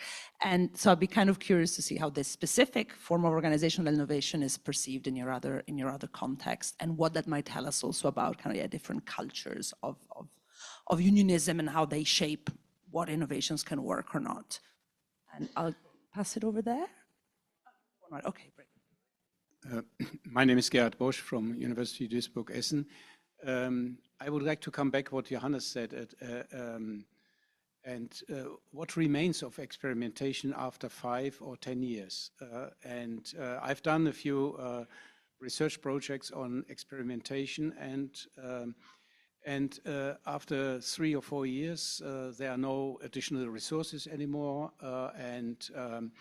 and there's less attention of the trade union federal organization towards the single cases. So what remains? And I think it's crucially the different role of trade union officials at local level, at central level, etc. And in my view, the biggest change we can observe is a slow change of the hierarchical structure within unions. When I first had contact with unions, they were in Germany, they were extremely hierarchical, and this has completely changed the role at the local level. The trade union officials are facilitators. They are supporting the activists. The interaction is more lively. And of course, trade union education has to focus on this, but practically you learn this only in the field. I would fully agree. So my question is, what is your view of the future role of trade union officials? That's, I think, one of the crucial points.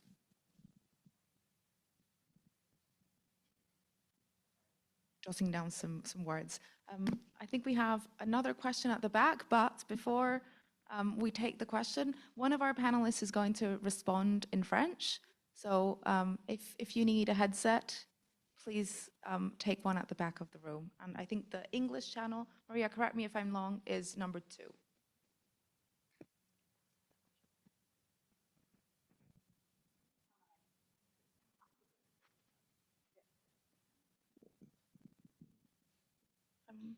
There was a hands up, no? Oh, sorry. The 2 questions, sorry. All right, so I really appreciate honing in on this long term, and it needs change. But what I'm wondering is, how do you maintain, or how did the activists in your cases maintain the patience of the workers, especially in a world where people don't stay in jobs for that long anymore, like when the frequency of new people in teams is 1.5 years, 2 years. So how do they keep up with this tension? That's what I would really like to know. Thank you.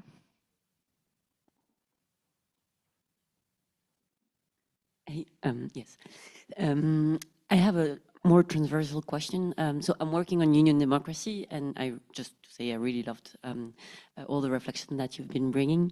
Do you, in your case studies and ethnographic work, did you find the more resistance to change into, I mean, new practices from leaders, or also sometimes from the grassroots? Because indeed, maybe when the union comes more and more service unions, there also can be a resistance of being, oh, it's not my job to engage in that. And so, well, did the change sometimes, was hindered by the grassroots, or more by the bureaucracy which wanted to hold onto power? Excellent, thank you so much. So as a recap for the panel, I have jotted down these questions. So strike fund for everyone, and then a question on timing, and I think it relates also to the last question as well. So what happens after 5-10 years? What is the future of these trade union officials? But also, if you are operating in a sector with mobility, perhaps in contexts in which working contracts are short-term, lots of precariousness, how do you, as the person that posed the question, how do you keep the patience of the workers? And then last question on if the innovation comes from bottom up or top down. We have 7 minutes more or less for everyone. So if you could keep it concise, that would be amazing. Perhaps, Johannes, you would like to go first? And then Yeah, I'd like to answer on strike fund and how to keep the fire burning as the third question.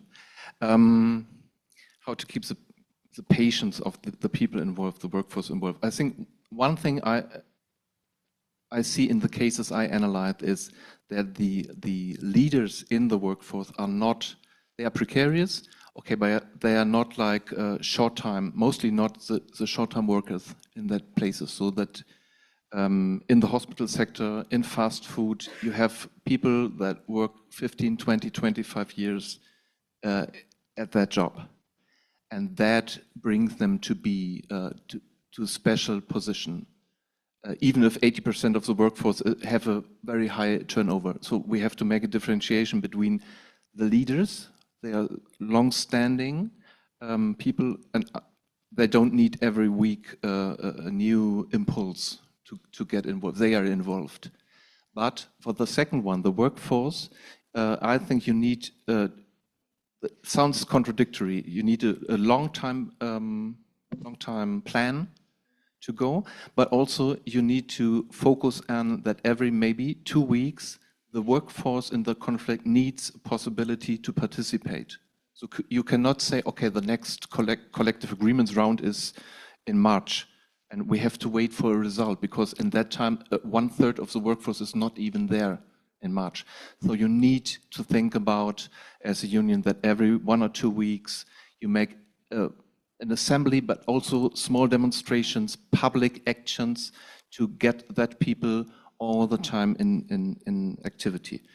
For the strike fund, I'm not sure if I understand right the question. In Germany, that the union members, and this is also a reason for many to go into the union, in that in case of collective agreement struggles, are paid during strike by the union. So, which is not covering all the wages you lost in the strike days. So in the case I covered here at the hospital in Germany, Verdi, the union, set up a strike fund to with 2 reasons. First one, if we talk about low wage workers in the low wage sectors, the strike, they need every euro, everything they can get. So they cannot stand striking, like in my case, 48 days and only getting, let's say, 60% of the normal wage. This is existentially not possible, and the Union Verdi was not in the position to say, okay, we pay, what they didn't do, we pay you 100% of your wages. They didn't do it.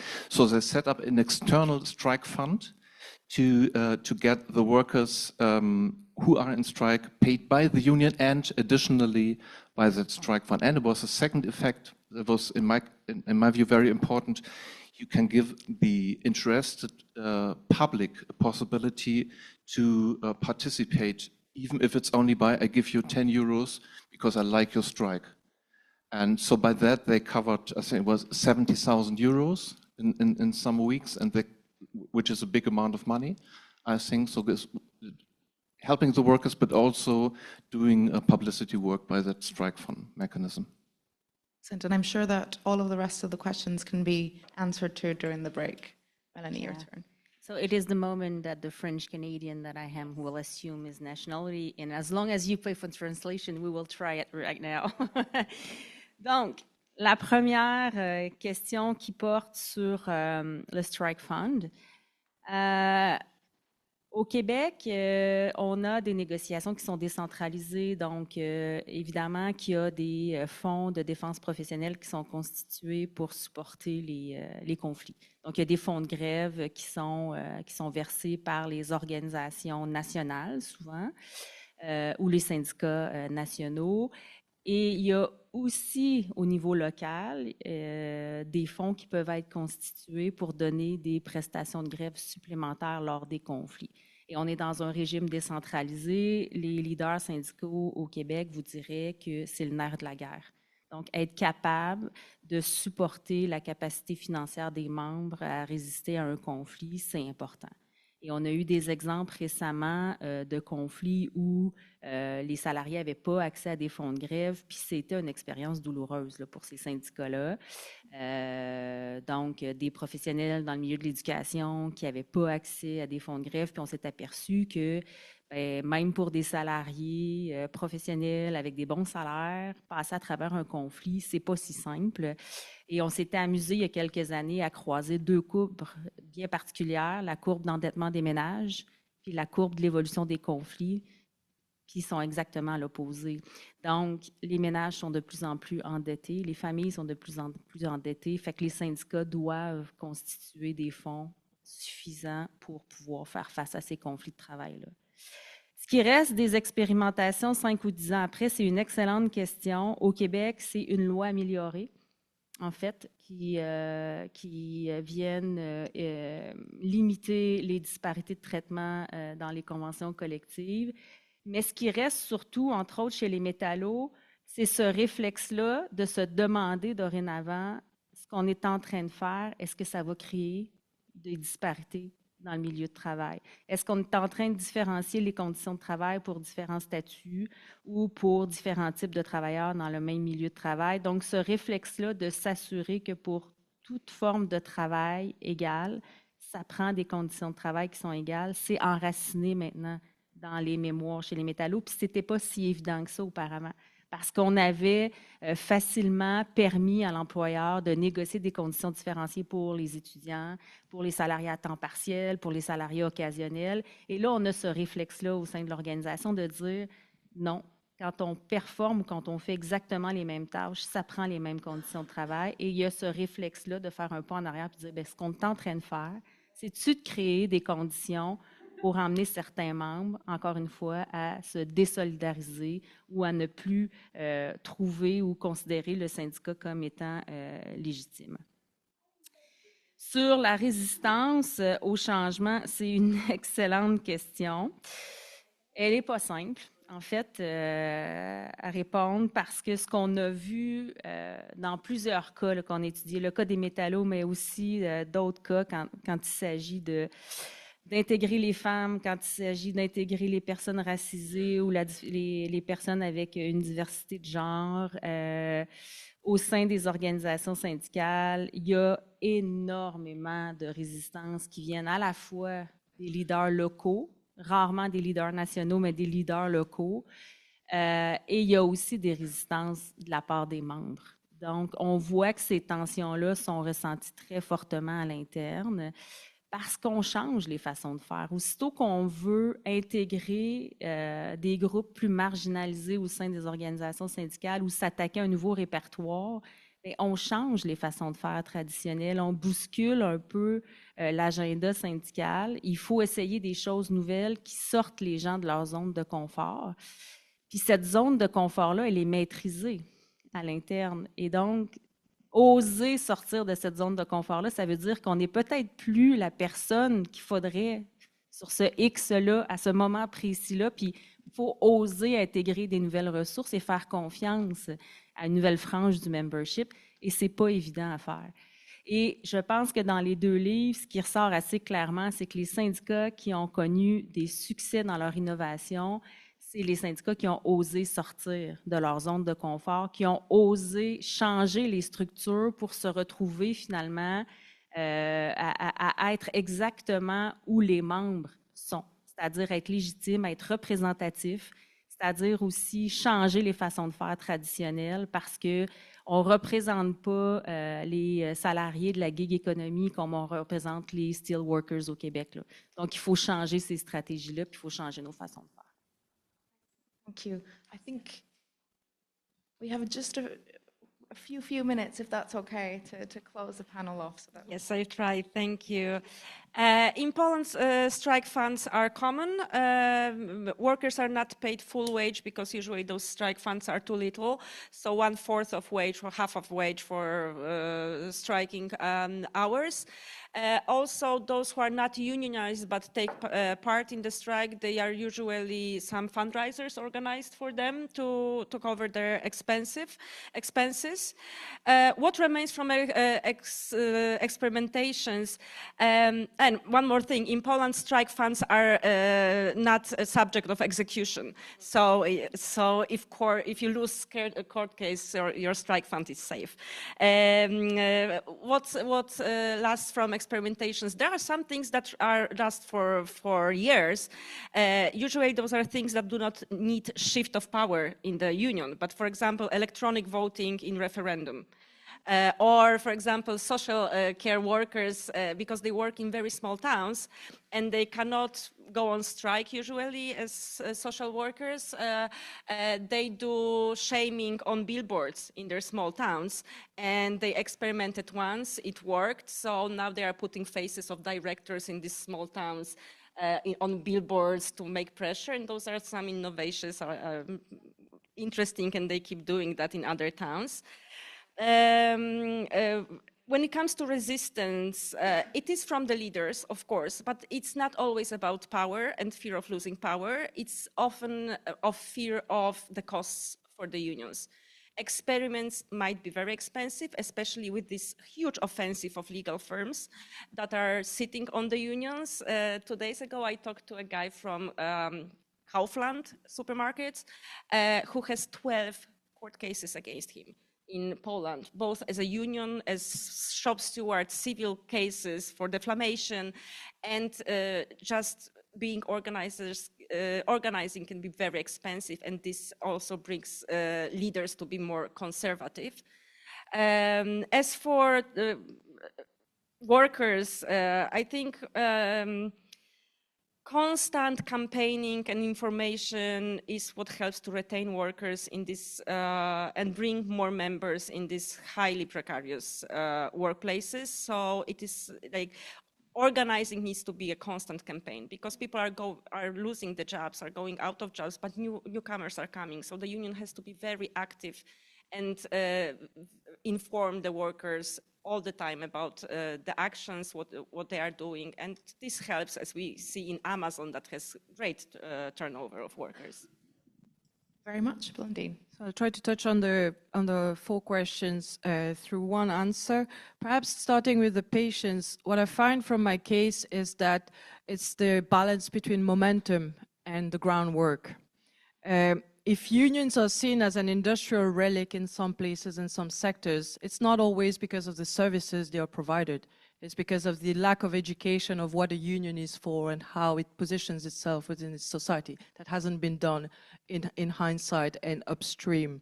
And that's what I learned from that case, where the groundwork has to go on. So what's left of experimentation is actually the continuity of that work, which I'm starting to understand through my case has to really mitigate between the nuances of organizing, of campaigning, and of mobilizing.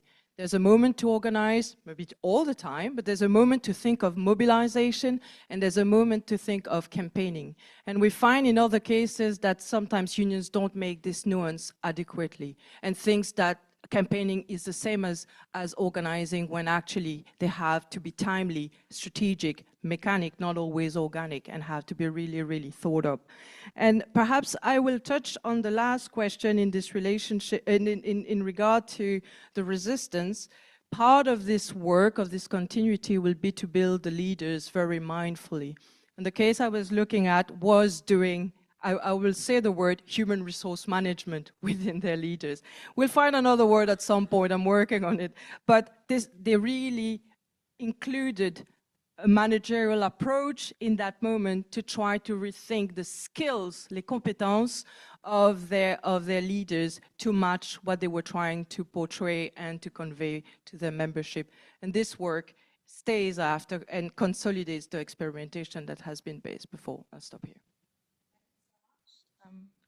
To all of you for being with us today and to bringing forward your cases. It's been an immense pleasure.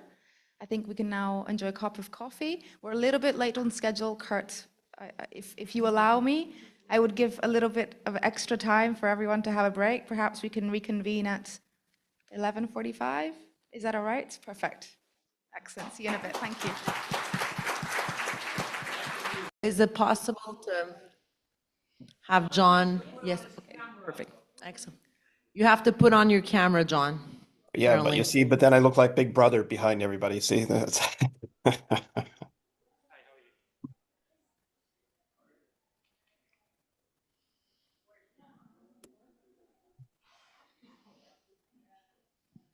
Okay, maybe I'll just start introducing as we're on a very tight schedule here this morning. So, hi everyone again. So we're on this 3rd session this morning that was titled Innovation from Without. So leveraging external resources, ideas, and expertise. We have the great pleasure to have 3 speakers with us today.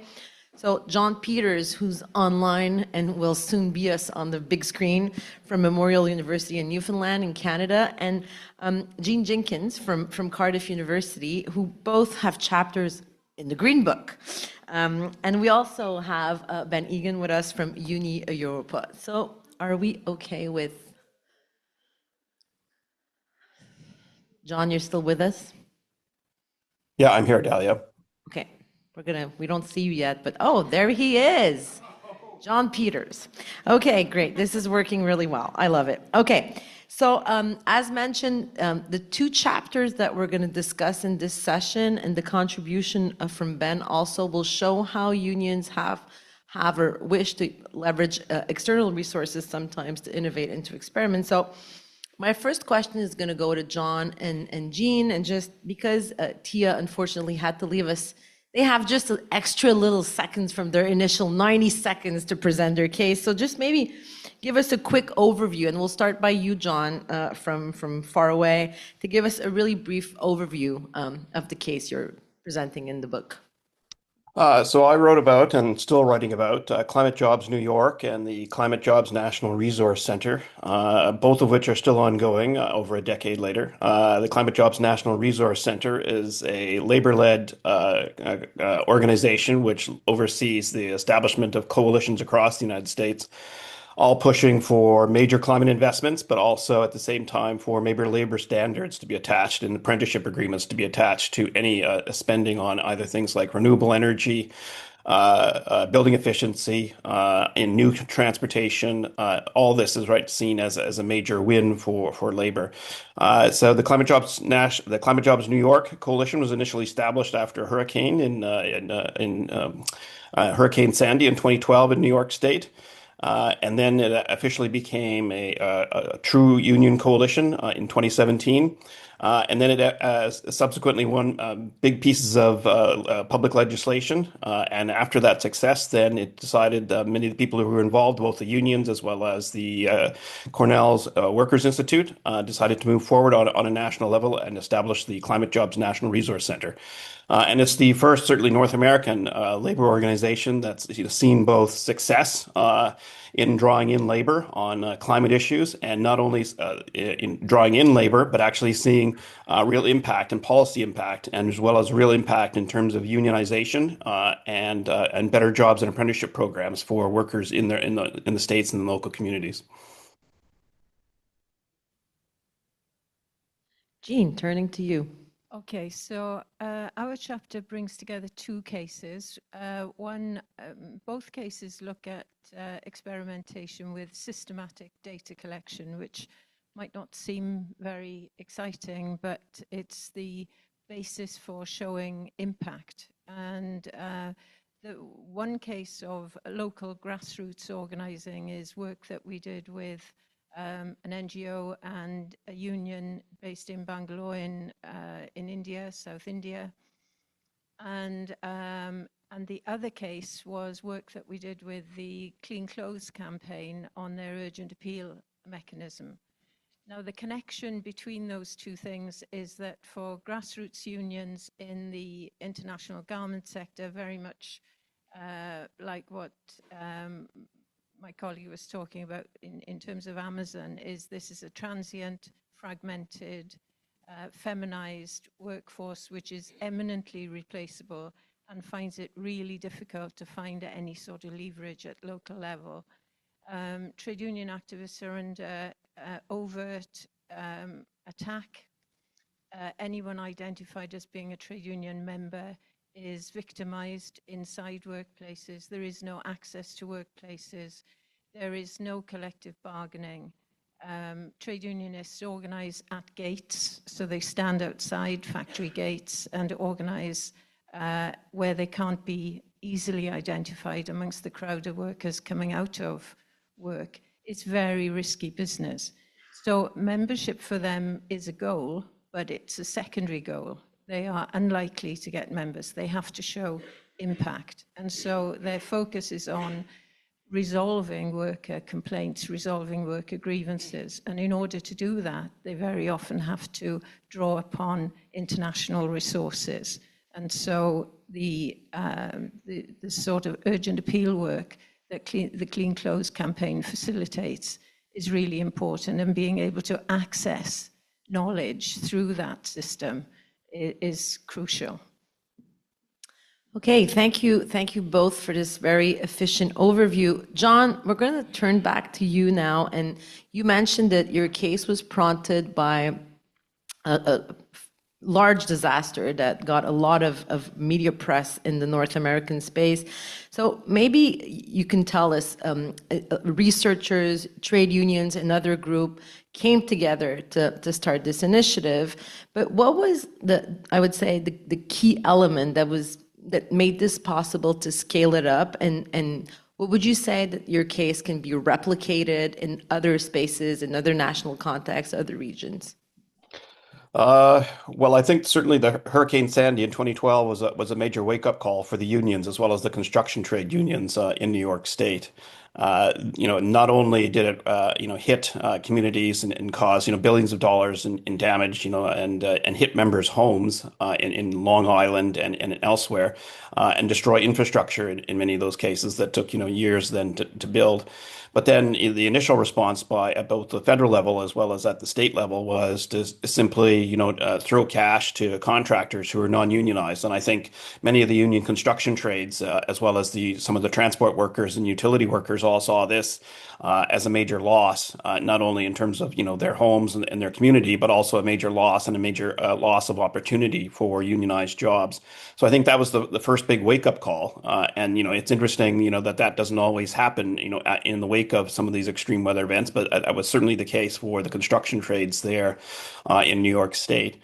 But the other part of this, and I think what's really quite unique, at least in a North American context, was the role of Cornell University. And Cornell University, is a public or a state university, and it's one of the largest research institutes in the United States. But it also has a Workers Institute, a program for labor education and for labor research in New York City. And part of what it decided to do was to be able to take on the issue around, climate change and what it was going to mean for workers' livelihood and what it's going to mean for infrastructure. And, in the United States, as it is everywhere, I think it's been difficult for, workers and for construction trades especially to see, what's going to be the opportunities, moving away from a fossil fuel economy.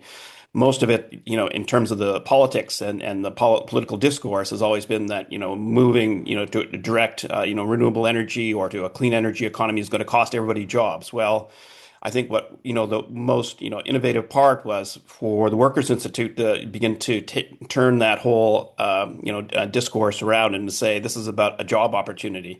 This is about unionized jobs. This is about new apprenticeship programs. And this is about tackling inequality inside New York State and inside the broader American economy. So I think that was the most sort of distinct part was that, that they wanted to be involved with unions, and they began to create both a sort of a first sort of, initial education and sort of discussion forums. And then it began to broaden out to say that, these unions actually had to be active and they couldn't just be passive, in trying to sort of change the train and change the policies.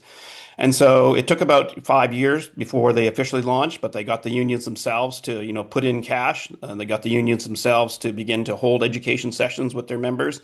And they got the unions then to also begin to lead in terms of the lobbying, both for the representatives, but also, at a state level as well, to say, these are the kinds of, investments we need.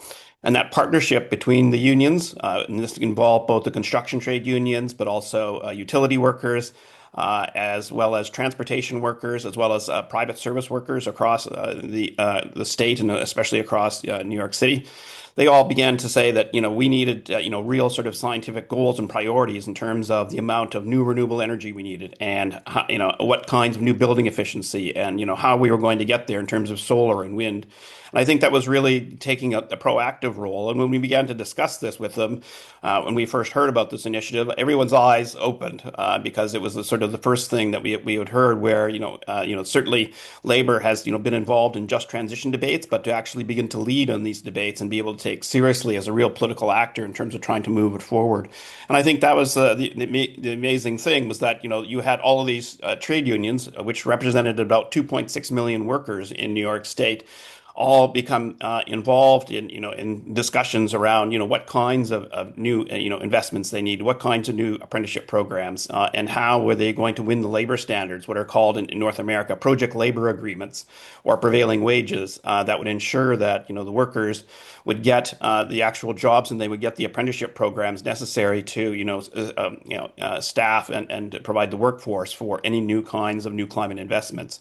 And they had real, then in doing that, they actually had, they got a hearing by their Democratic state administrations, as well as at the New York City and municipal level. And they won major pieces of legislation and new types of investment. And that included both for solar and wind, but also for building efficiency. And I think that's the amazing thing is that, those kinds of initiatives, that was one of the first cases where you saw labor in the United States take that proactive role and actually win those policies. And then subsequently, the Workers' Institute has spun off a Climate Jobs Institute itself. And that Climate Jobs Institute was then central in then forming a Climate Jobs National Resource Center, which provided for the opportunity for unions across the United States to join. And then that Climate Jobs National Resource Center is now driving similar types of coalitions across the United States. I think it has 14 to 15 coalitions currently running, and it's already had it in 3 or 4 major states, Illinois and Maine especially, where Democratic administrations have already passed major climate legislation, which includes not only new investments in renewable energy and building efficiency, but also labor standards, which includes new using unionized labor on those projects.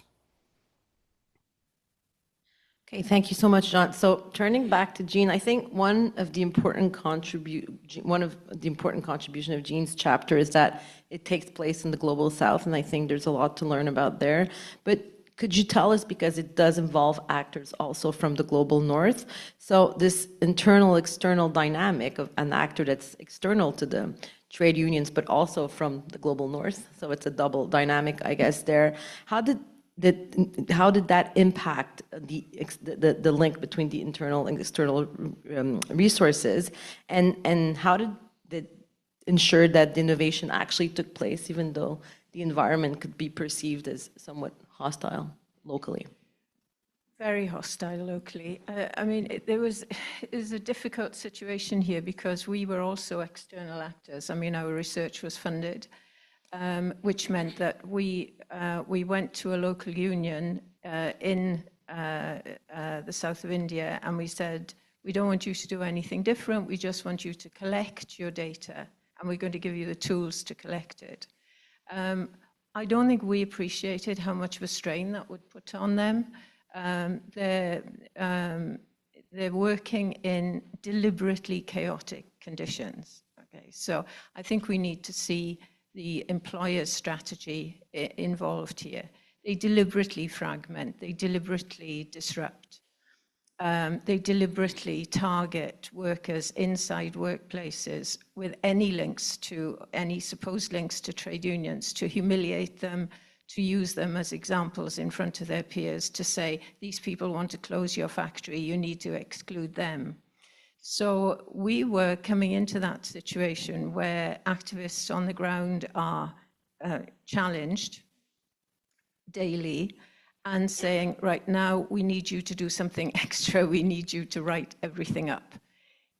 It fed into the international alliance that they have themselves with brand-facing international allies in the civil society sector, like the Clean Clothes campaign. Because in order to do any campaigning, the irony is that employers and states that deliberately fragment the workplace and workers demand formality when you apply for access to remedy.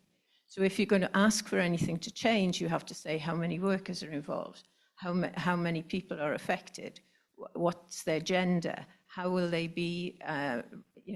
grievance be remedied. And in order to do that, you need systematic data collection. So our project connected, I mean, the project in India was separate from the project that we ended up doing with the Clean Clothes campaign, but the two things connect. And there are many, many tensions between those two local and international areas with the demands that we place on small grassroots unions to behave as though they have membership and resources which they simply don't have and cannot access. Having said that, the process of systematic data collection for the local union was helpful. They found it easier to put cases to Labour Court, and they started to form their own systems. but it's a very fluid, very changeable situation. And I think from the international perspective, one thing that Europe, I would say in particular, has to learn is that we are not the experts, that we should be learning from the global south, that people who are putting their lives at risk literally every day and know the difficulty of fragmented work and constant battle against being destabilized and disrupted. We need to listen to them. They are the experts. We are the pupils. So we can offer some things like training. We can offer some things like experience from our past history as trade unionists. But we are using language which is totally inappropriate. You know, collective bargaining, social partnership, when people are being killed, when people are being beaten up, social partnership doesn't count. You know, I had someone tell me one time, an employer's representative, and I'll stop then because I'm going on too much, you know, they had just shot 5 trade unionists, and he talked to me, he said that, I won't say where, this was not in India, this was in another part of Asia. 5 trade unionists had been shot. And he said quite openly to me that more should have been killed. And I said, but you claim to engage in social dialogue. He said, yes, we do. I said, when you're shooting people, you know, and he saw no contradiction between social dialogue and killing trade unionists on the street. So when you're dealing with that scale of difference between what we think of at international level and what people on the ground are dealing with, we really have to learn and listen as much as we talk. That's what I mean by I think we have a lot to learn about those types of research. They don't just apply to the global south. Ben, turning to you now. So Union Europa has been conducting a variety of cases across Europe, and we would like to give us insights on how to leverage this outside-inside dynamics, and maybe if you see 1 or 2 or 3 key ingredients on which one we should focus. Yeah, sure. Thanks very much for the invitation. Before I go into what the key ingredient is, I'd like to kind of draw a distinction between when we talk about inside and outside, because of course we want all of the work to be done inside, and as the International Federation for the unions we work with, we do kind of see ourselves as part of the same family rather than as outsiders. I would also say that the distinction that you draw as well, the key difference for us is when we have what we call organizing centers. So organizing centers are standalone independent organizations, which we have based mostly in Eastern and Central Europe, who basically line manage the organizers so that we can develop and run the campaigns centrally. Effectively, the way that I see them is a little bit like when you have a union which sets up a centralized organizing department. So the question always with organizing, is it better to centralize the organizing, or is it better to mainstream it? So you have everybody out in the field doing the organizing, and there isn't a clear answer to that. There's benefits on both sides. In terms of specific campaigns, I would say that the 2 that kind of jump out in terms of the 2 different styles there, one would be a recent campaign in a company called Auchan, which many of you may know is a supermarket chain in Europe, French headquartered, but certainly doesn't act like a French company when it goes to Central and Eastern Europe, which we can come back to. The campaign that we ran there was with our organizing center called SEOC, which is Southeast Europe Organizing Center. And it was a very, very difficult campaign. This is a very, very hostile company. You're not even allowed to access the sites. Very, very, you know, will attack, not kill, but will definitely attack trade unionists if they get the chance. And we're starting from a base of basically 0. So how do you even get onto the site? How do you even speak to the workers? What's the starting point? Now, through having this centralized organizing center, what we're able to do is over several years develop organizers who have the skills to be able to overcome that. So we have people who are experts in social media, people who are experts, LinkedIn, for example, is increasingly the most important social media platform, not for Auchan workers, but certainly for higher paid white collar workers. And to cut a long story short, in the space of a few months, or around 18 months in total, we had a campaign that went from 0 to 2,500 members and dragged the employer to the table for a collective agreement, which is the first time that's ever been forced through in that company, and only one other company ever in Romania has that happened. The problem then is, how do you hand over? So once you've done this great campaign, you've got the workers, you've got the collective agreement, the problem that you have is that, to go back to your original question of what is the key ingredient, the key ingredient is buy-in, buy-in, buy-in. And if you don't have a union that wants to change its ways, it's very, very difficult to get them to do it by giving them more resources. Actually, it's an incentive then for them to carry on doing things the way that they always have done it, which obviously is a difficult position for us because we support our affiliates having more resources, but also you need to kind of be careful. Now, the problem, not the problem, but the challenge that you have when you centralize your organizing in a center is the same as the challenge you have in a centralized organizing department, is the buy-in process is pretty much this, and I'm going to basically caricature this a little bit, but if I go to a union and say, we have the resources, we have the organizers, you will get all the new members, the collective agreement, are you on board?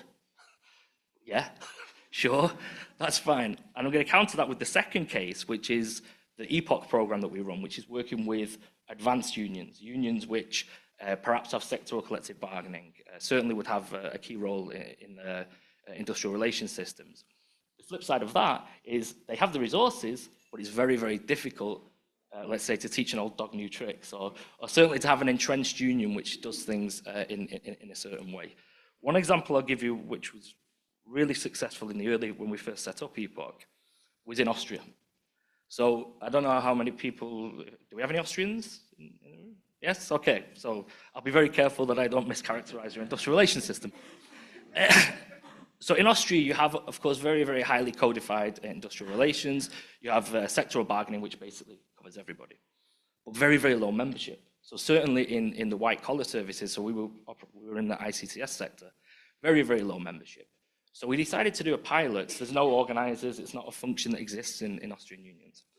So when we first started to work with them, and we did the buy-in with the leadership, then the second stage leadership, then the local leadership, eventually got to a company where we wanted to do a pilot. And by the way, I prefer the word pilot over experimenting. Experimenting sounds like, wow, we didn't know what was going to happen. A pilot is that we've got an idea and we're going to test it.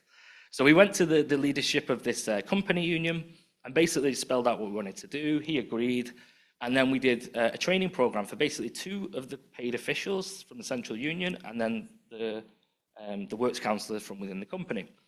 They then went out and did a fairly classical organizing campaign in terms of trying to identify leaders, issues, etc., etc. And they did everything that you would want them to do. And they got 300 responses to a survey in the space of a couple of weeks. Everything's going great, but there's no new members.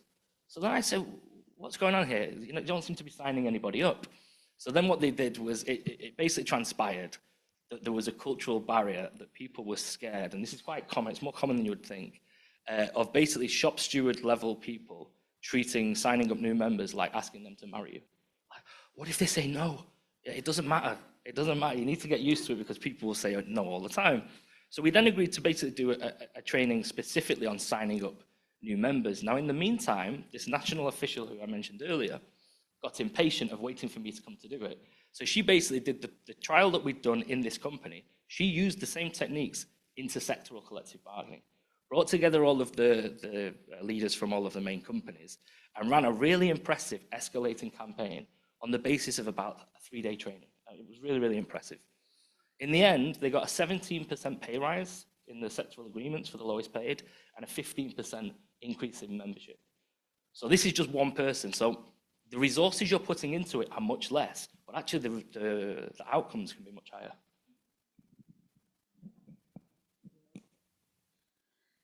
Okay, thank you so much. John, you're still with us. I'm always stressed that John kind of disappears from our screen. Could you leave him on so he's with us? Oh, I asked not to because I. Oh, okay, you asked not to. Okay, that's fine. We'll respect your will. Okay, so we're gonna have quite a bit of time, I think. I have to check my time. Yes, we will for questions, but I think I want to ask one last question, and then if you don't have questions, I have many questions. So the last question would be for all 3 of you. If you want to give a piece of advice to trade unionists that want to leverage this external, internal research to drive innovation, what would that advice be? So maybe I'll start with Eugene. Okay, so the external leverage is really important for unions on the ground, but everybody's under attack. So our everybody's funding is being challenged. But also internally, for example, in India, and I'm sure it happens elsewhere, collaboration with external organizations which are outside the country come under quite a lot of political constraint. And, liaison with foreigners can be seen as quasi-treasonous. So you have to be very careful in how much funding you accept, how you accept the funding, whether you are, whether you are seen as bringing foreigners in to destabilize things through labor disputes. One way, what I think I would advise local,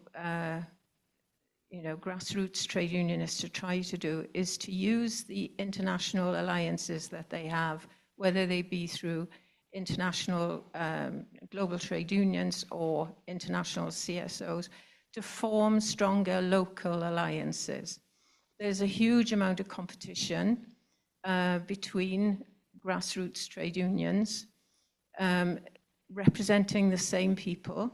There's an awful lot of employer-sponsored establishment of trade unions as well. So if you're a local trade unionist, you know who you can trust. People on the outside don't know who to trust. So international bodies with local knowledge, are essential. But at the local level, then, I would say find befriended, trusted individuals, be they lawyers, be they other trade unions, NGOs, and form a labor alliance around issues that cross different workplaces and workers can unite around, and you can campaign around, because successes are possible. The international urgent appeal system does prove that you can have success. And when workers on the ground see that, okay, we don't win everything, we can't go on strike, we can't, because we can't be without pay, we may not get a pay increase, but on this we won, power starts to shift. And so I think finding that local solidarity that can harness international alliances is what I would suggest. If I might be that presumptuous, that's what I would encourage local unions to be doing. John, back to you. Well, New York City, of course, is at a whole different scale than what Jean and Ben are talking about. But it's interesting that I think many of the sort of parallels are there. I mean, on the one side, just like Ben has said, if you're going to be successful, you need, resources, you need money, you need commitment, and you need expertise if you're going to be able to move forward. And certainly on the issues of the environment and climate change and, public procurement, right? I don't think, certainly construction trades and, and electrical trades have ever had that kind of expertise and sort of dealing with about, what, scale do we need to, transition, our infrastructure, what scale do we need to, move forward in terms of, new kinds of training and apprenticeship programs. So trying to find that and trying to, get those resources is key. And you can, of course, in a big city, usually you can find many more of these resources than you can in small or rural areas, whether in the United States or elsewhere in the rest of the world. So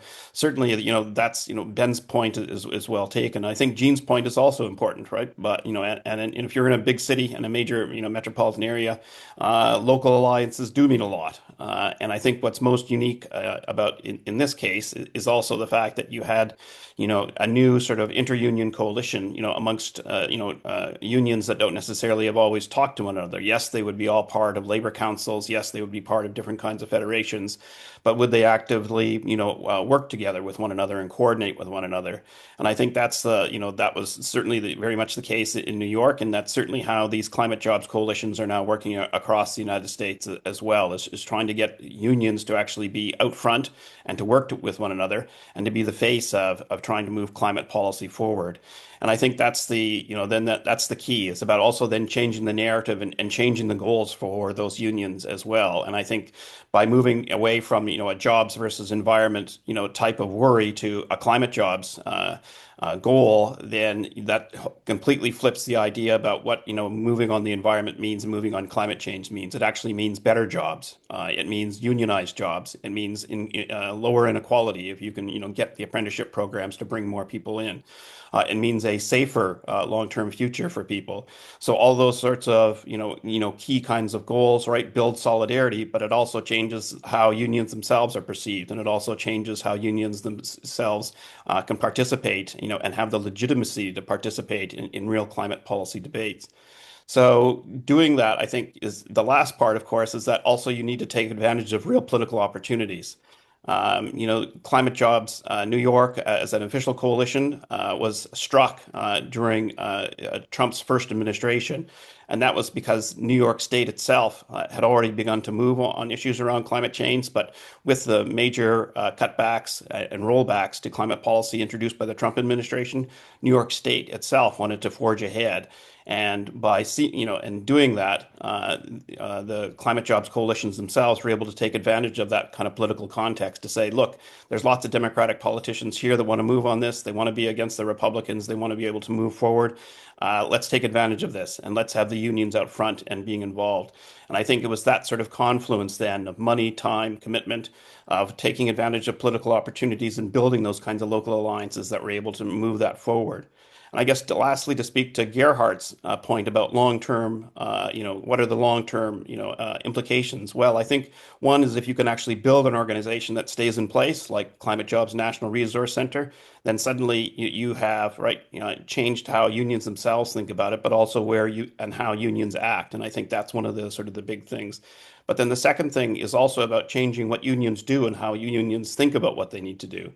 And I think by raising the expectation that by unions being involved in this and that they can have a real role in building a sustainable and future economy, that's completely changed the sort of the thinking, but it's also changed what the alternatives and what is seen as possible for unions. And I think that's the last sort of point that I would really like to emphasize, is that by building real organizations over time and taking political advantage, you can actually change the sort of the long-term implications by making the idea about what's possible seemingly a reality in the near term. And so so I'm very impressed with the model, and I think there is lots to be learned from it.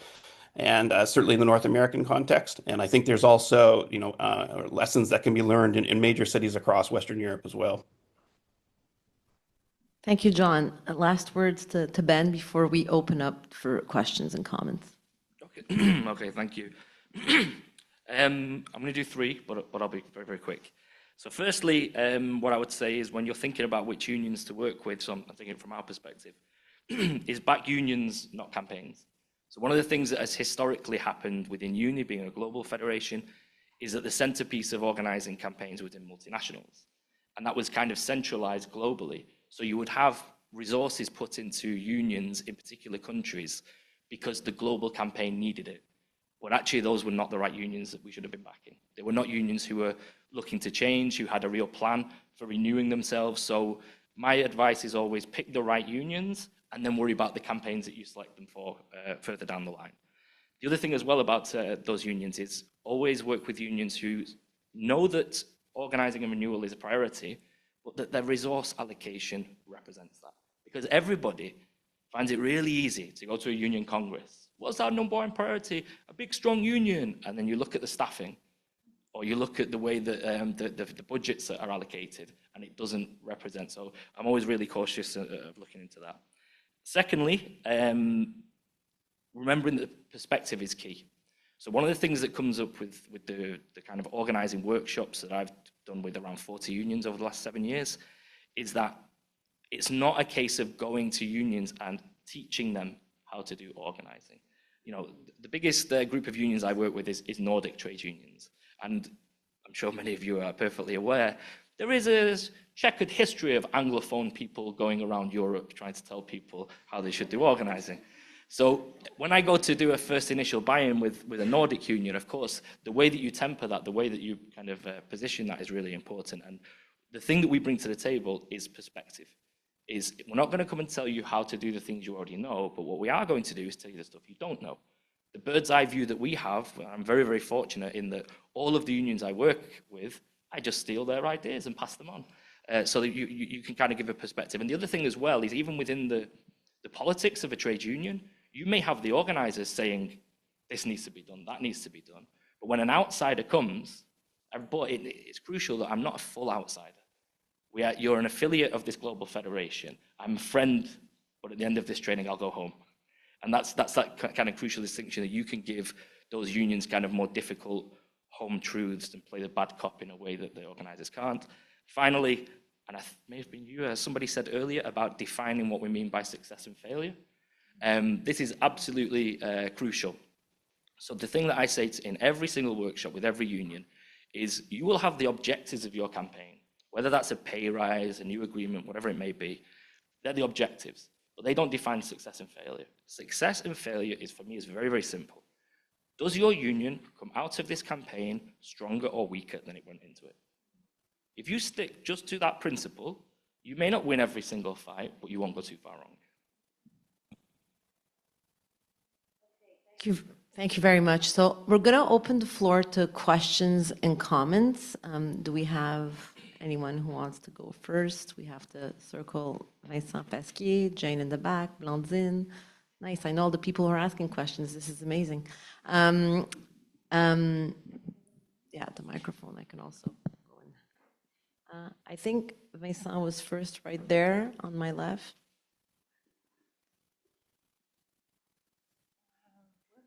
Yeah, right there. Yeah.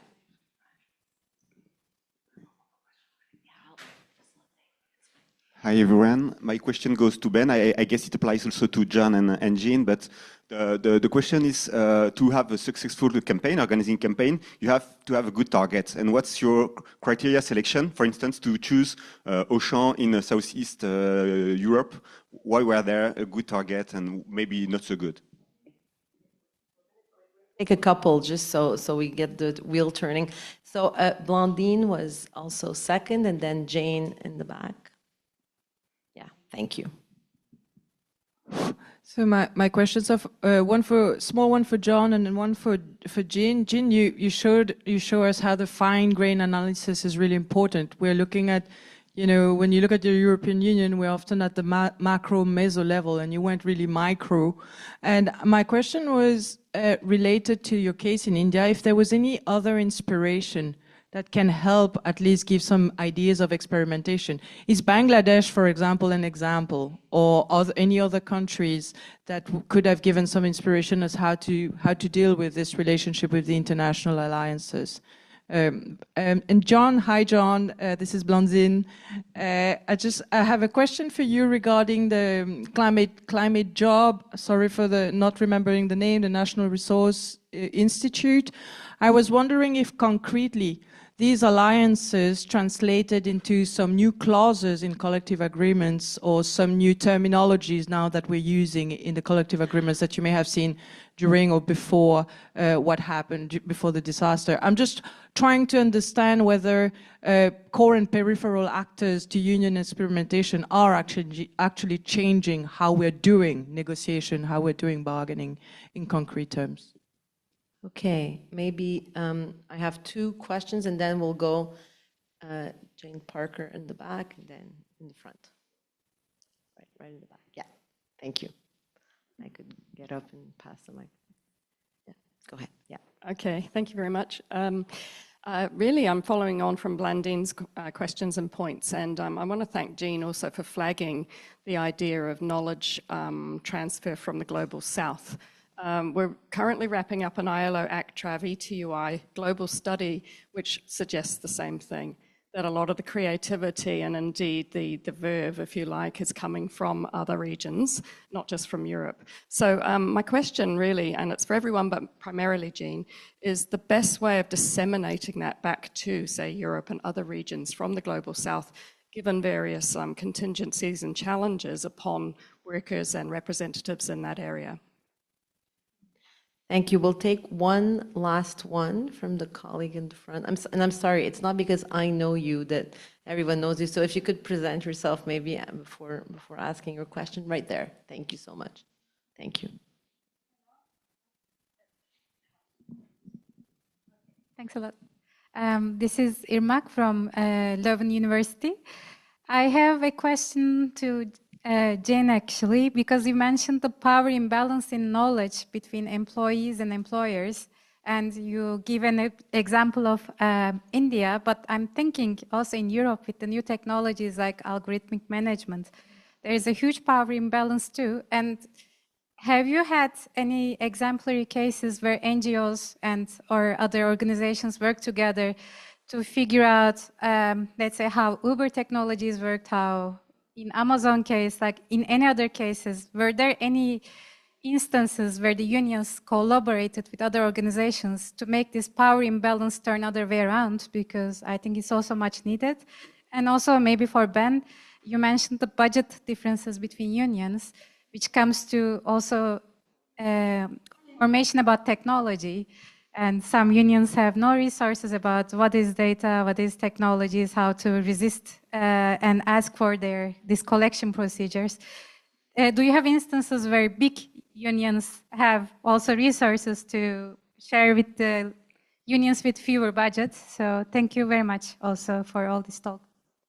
Okay, thank you very much. So I think we'll have time for maybe a very brief second round, but let's go with this one first. Ben, are you ready to take that on? So 2 questions. Yeah. I'm glad you asked that question because I already wrote down that I was going to answer it even though I wasn't asked it. I was actually going to answer your question, I'm sorry, Jean, around this kind of question of knowledge transfer. So if you look historically, the idea within Europe would be that the unions in Northern and Western Europe would give resources and expertise to unions in Eastern and Central Europe. And in the early days, that was true. But actually what's happened over, certainly accelerated in the last 3 or 4 years, is that the expertise that's been developed, especially in Romania. So in Romania in the last 2 years, we've signed the first ever sectoral agreement in the finance sector and also in the insurance sector. This is a place where, you know, following the crisis years, it was basically lots of companies who are based there, especially American companies, but multinationals who go there because there's no trade unions and because the salaries are relatively cheaper than other places. But what's happened is over the period of time with the development of the organizing center is that the expertise that we now have there, especially in data generation, so lead generation, they're doing fantastic work in Amazon, for example, using LinkedIn and so on, and gently kind of trying to approach the workers from outside of work, means that they are now our top case. That's our best example. And a couple of months ago, the director from Romania came with me to do one of my trainings in Ireland. And in a beautiful sign of this going full circle and the solidarity element, is that next June he will co-tutor with me a training with the Norwegian union who organise in that sector. And the reason why that's so fantastic is 10 years ago when their union was just starting out, this Norwegian union sent money for it to be set up. And now 10 years down the line, they're coming back to train the Norwegians. So this is exactly the kind of relationship that we're trying to develop, because historically, there's always been this idea, rich unions give money and poor unions take money. And it's just that kind of transaction. That's, for me, not a sustainable way of doing it. What we need to have is a solidarity system where everybody puts in. Of course, those with more put in more, but it's a resource that everybody can take out of. So that's the system we're trying to build. The question earlier about target selection, to be honest, it depends on the circumstances. So my job is not to come and from day one tell the union, this is your target, because actually what I'm trying to fight against is that. But actually, depending on what the challenges that unions face, we can point them in the direction of where they should go. I mean, one obvious one that's probably the most common mistake is unions who are pushing into very, very difficult sectors, greenfield organizing with, very hard to reach groups, when they've got loads of low-hanging fruit in their traditional companies. I mean, one example was a few years ago when I started working with the Union in Ireland, who was trying to organize animation workers and games workers and so on. But their traditional base is finance workers in the 4 main retail banks, where they have no problem with access. They have full collective bargaining. They have a committee of shop stewards that runs a union in the workplace. But then when you start to look at where they're up to, they were on like 30%, 40%, 50%. So the most common thing with the target selection is to give them the tools to make the right decisions rather than for me to come and tell them. Thank you. Maybe, Jane, I'll turn to you now. Questions on other inspirations from other countries, knowledge mobilization. Okay, I'll try and be quick. So when you refer to Bangladesh, Blandine, you're thinking of the Accord on Fire and Safety, which was agreed after Rana Plaza and the deaths and injuries that were caused there. There's no doubt that using a tool like that multi-stakeholder initiative can yield benefits, because even though it's got its critics and even though it's far from perfect, there's no doubt that unions have acquired a new prominence through that initiative. That's not to say that unions are accepted in their roles in other terms. They've suffered very recent, targeting. But for example, we did use the data collection tools that we pioneered through these 2 projects to assist in data gathering for extension of the Bangladesh Accord to Pakistan. And so data collection there was used as a means of advocacy. I don't know if I've answered that question properly, but basically, if we're looking for the crack through which the light comes in, health and safety can be a crack through which you can forge union activity. The best way, Jane, thank you for the question, the best way of disseminating knowledge, I mean, this is very, very simplistic answer, but one of the best ways is to bring trade unionists to audiences here. It enhances their own status locally. If they're going to Europe to talk to an audience, it doesn't have to be a big audience. It could be a group of other trade unionists. But the fact that they have a prominence beyond their locality helps their status. And sometimes when somebody's talking to you, it's much more immediate. So I think that's a powerful way of disseminating knowledge. On the issue of the AI and collaborations and models of how to target things like Uber and things like that, I wish I had really good examples. I don't, but one thing I would say is that we're now in the paradox of thinking everything is worse in Asia, and it's not. The models of insecure, fragile, fragmented employment are spreading everywhere, and it's deliberate. So employment conditions are under attack. I have seen some really interesting collaborations in the garment sector recently, where just transition is complicated, because just transition in terms of climate and consumption means lower production, which means fewer jobs.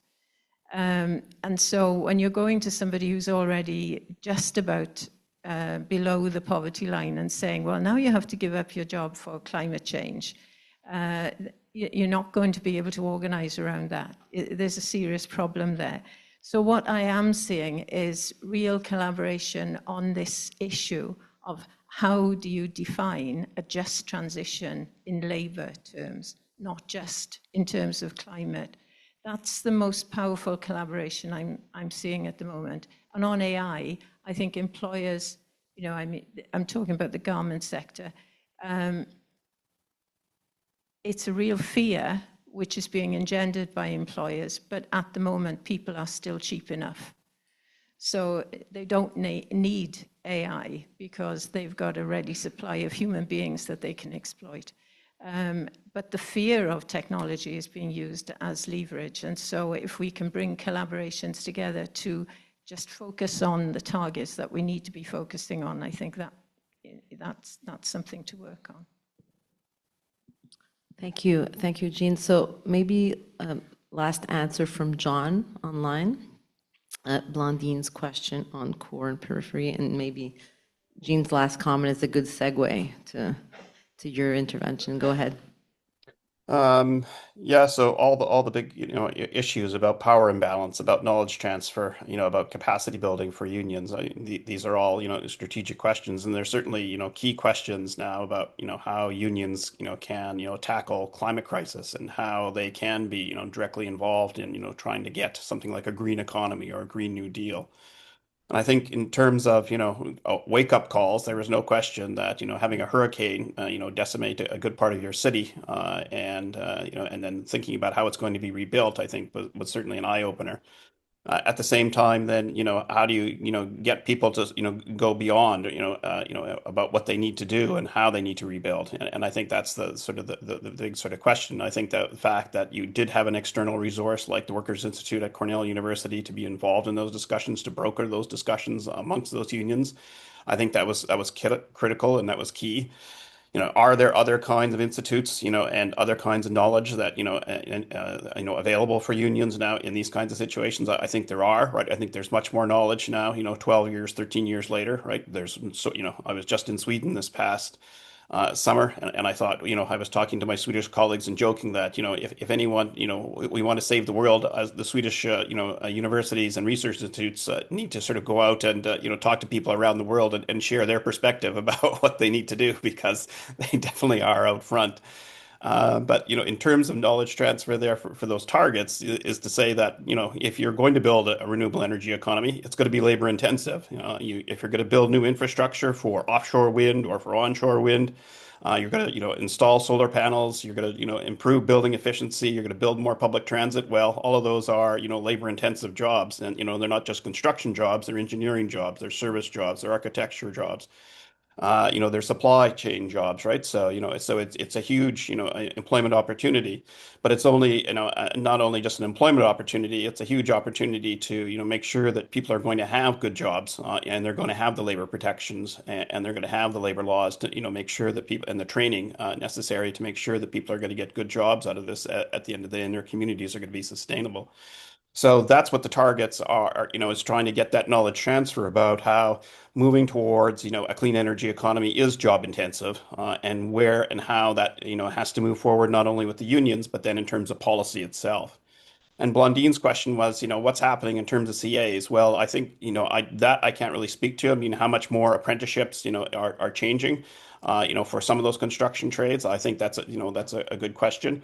But where it has changed is both in the policy itself, and especially in the United States. And interestingly enough, even in Europe, the Green New Deal legislation at the EU level has not included labor standards, has not included apprenticeship standards and training, right? There are certainly is legislation around just transition, but it doesn't actually, it's not tied to the new kinds of investments in the clean energy economy. So thinking about how, labor standards and labor clauses and procurement agreements and apprenticeship agreements can all necessarily have to be tied to new types of investments, I think that's the sort of the key. And now that, certainly at the United States level, the Inflation Reduction Act, as well as the CHIPS and Infrastructure Act, that was, sort of, the first, major piece of federal legislation that included labor standards. So thinking about how any climate action and any climate policy has to include labor standards, I think that's the sort of the big key. And that's been one of the big sort of changes. And I know that Industrial is very interested in these kinds of, issues now and is beginning to push. So thinking about how, that can be institutionalized as a major labor demand, I think going forward, I think would be a major win for everyone.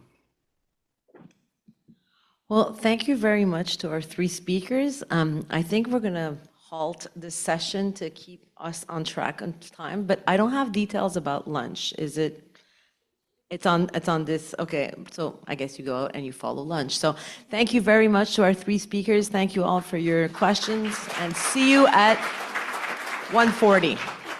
1:40. Thank you.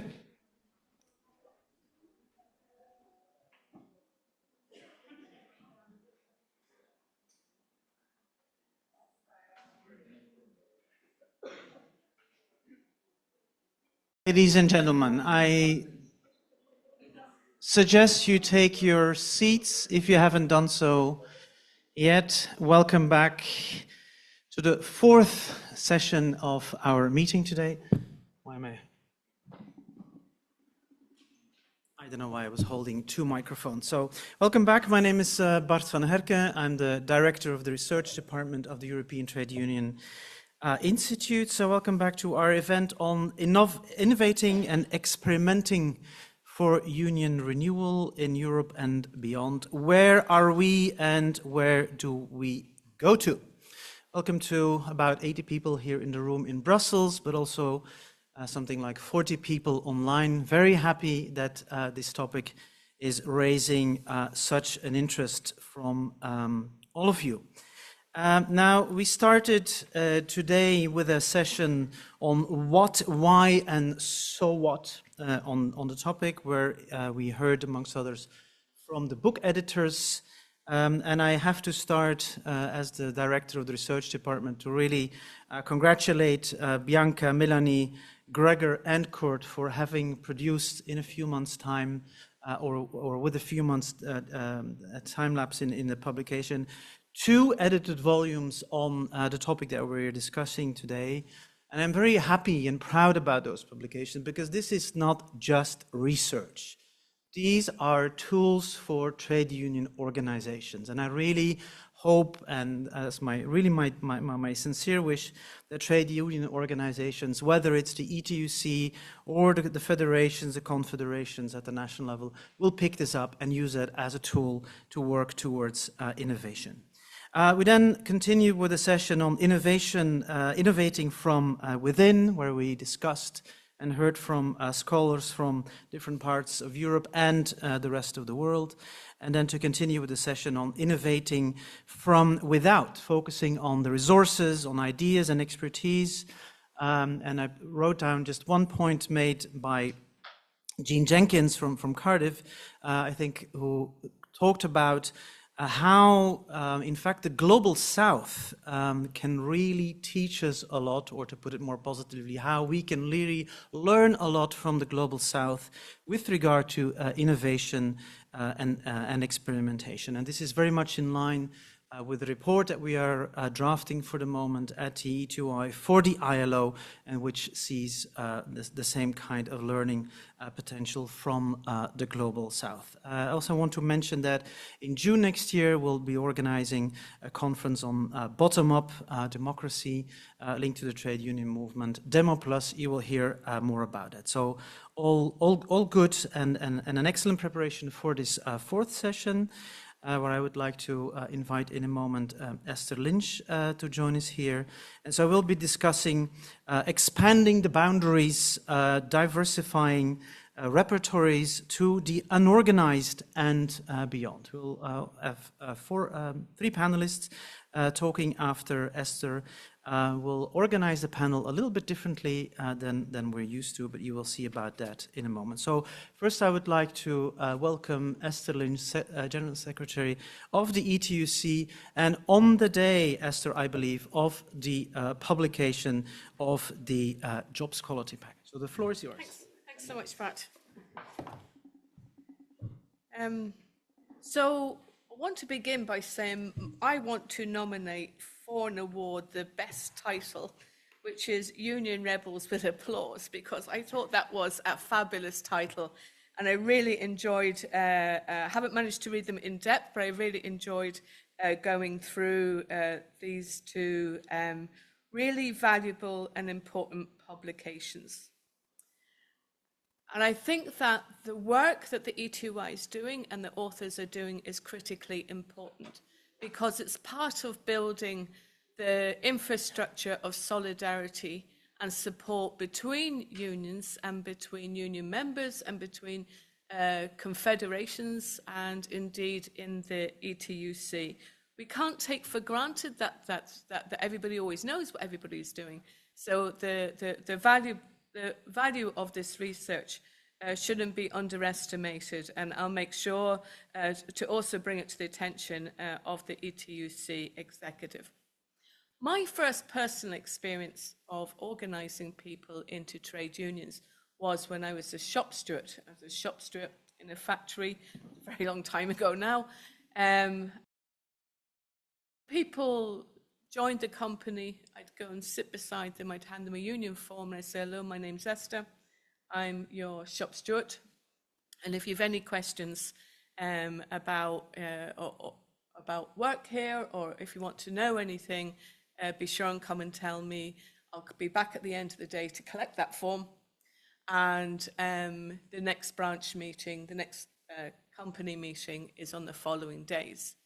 And I think that type of organising was very effective in large employments where I had, as a shop steward, the support of the company to go up to workers and to say, here's the union and here's what we can do with you. But I also know that the world of work has changed an awful lot for organisers. One of the last things I was involved with at the Irish Congress of Trade Unions before I came to work here in Brussels was supporting the trade union who the police had been called by the employer to get the union out of the car park because they were handing out leaflets about the value of joining the trade union. So I also know that some organisers are operating in very, very, very hostile circumstances. When I was a shop steward, what I also learnt is that companies have a very simple playbook. I see it now even as a general secretary at the ETUC, that the playbook is simple. You divide, you delay, you distract, and you demoralize. That's the playbook. And it's an incredibly effective playbook. It's incredibly effective to put the office workers against the factory floor workers, the city against the country, the young against the older workers, the men against the women. That all of these tactics are being used against us, multiplied so much more because social media is being weaponized in that environment as well. And so the antidote we have to that as trade unions is to have face-to-face, human-to-human discussions. And that's what I really liked about these examples, was the focus on the type of campaigns, the type of initiatives that brought working people together as the antidote to all of those tactics that are being used against us. What was wonderful in the Quality Jobs roadmap today was the definition that a quality job includes the right to collective bargaining. So the onus is now on us, is how do we make the most use of that? So the Commission has said we need more quality jobs. The Commission has said part of a quality jobs is the fact that you have collective bargaining, that you have a collective agreement. And now the challenge is, how do we make the most of that? And again, I see that's the value of this type of research, because it gives us, particularly as the leadership within the trade union movement, some ideas that we need to make sure are being put on the table. I can give a commitment that we will be doing that in a very real manner. Next year, we're going to try and bring organisers, a parliament of organisers, into the European Parliament to make a very clear identification of what they need to be able to make sure that every worker can join a union and have their right to collective bargaining properly recognised. Because I see all too often that the voices of organisers are almost never in the European Parliament. So I want to make a real determined effort to make sure that happens next year. And we're ready putting that together, and I'll need everybody's help to be able to do that. I'll finish them just with two reflections. The first of those, and I don't know I don't know how true it was or whether it was just one of those stories that got told, but there was a company that had a strong instruction to the managers to make sure no trade union gets into the company.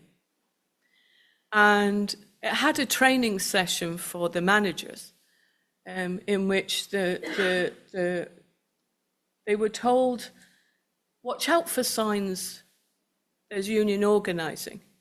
And the examples that were given, look, it's okay if somebody comes in and says, I want a pay rise, you've nothing to worry about. Somebody comes in and says, I need more holidays, you've nothing to worry about. But if somebody comes in and says, we think that what's happening here needs to change, or we think that there needs to be a change in the shifts, then you have a problem.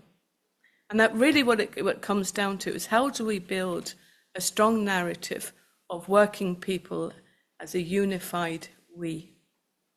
And I think that is the fundamental building block towards trade union renewal, towards trade union organising, and towards trade unionism, and the effectiveness of trade unionism is to build a unified story of working people in which we all stand up for each other, in which we all stick together, and in which the solidarity isn't a slogan, but it's a real thing, a real tangible thing in every workplace and in every community.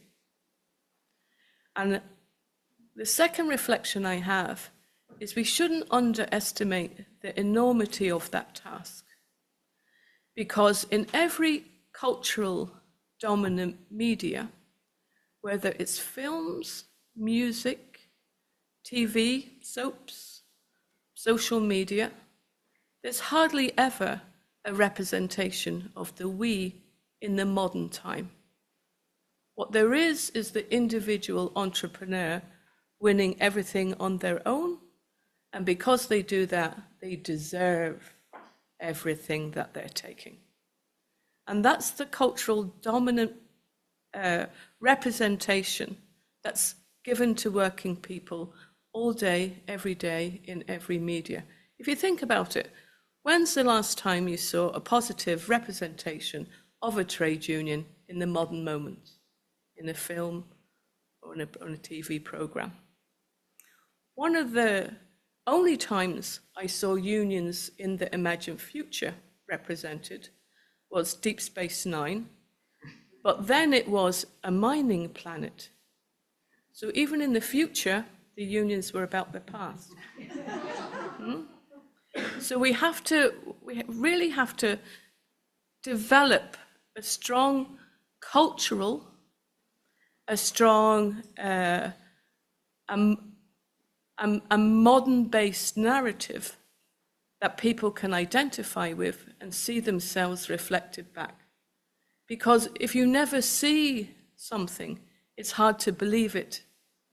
So we have to make sure to make trade unions visible, to make the importance of fellowship and friendship visible, valued, to valorize our organizers, to valorize the building of trade unions, not just for the benefit of workers, but for the benefit of society, for the benefit of communities, but also, I can say it because the facts say it, is also good for the economy. It's how Europe will succeed in the future.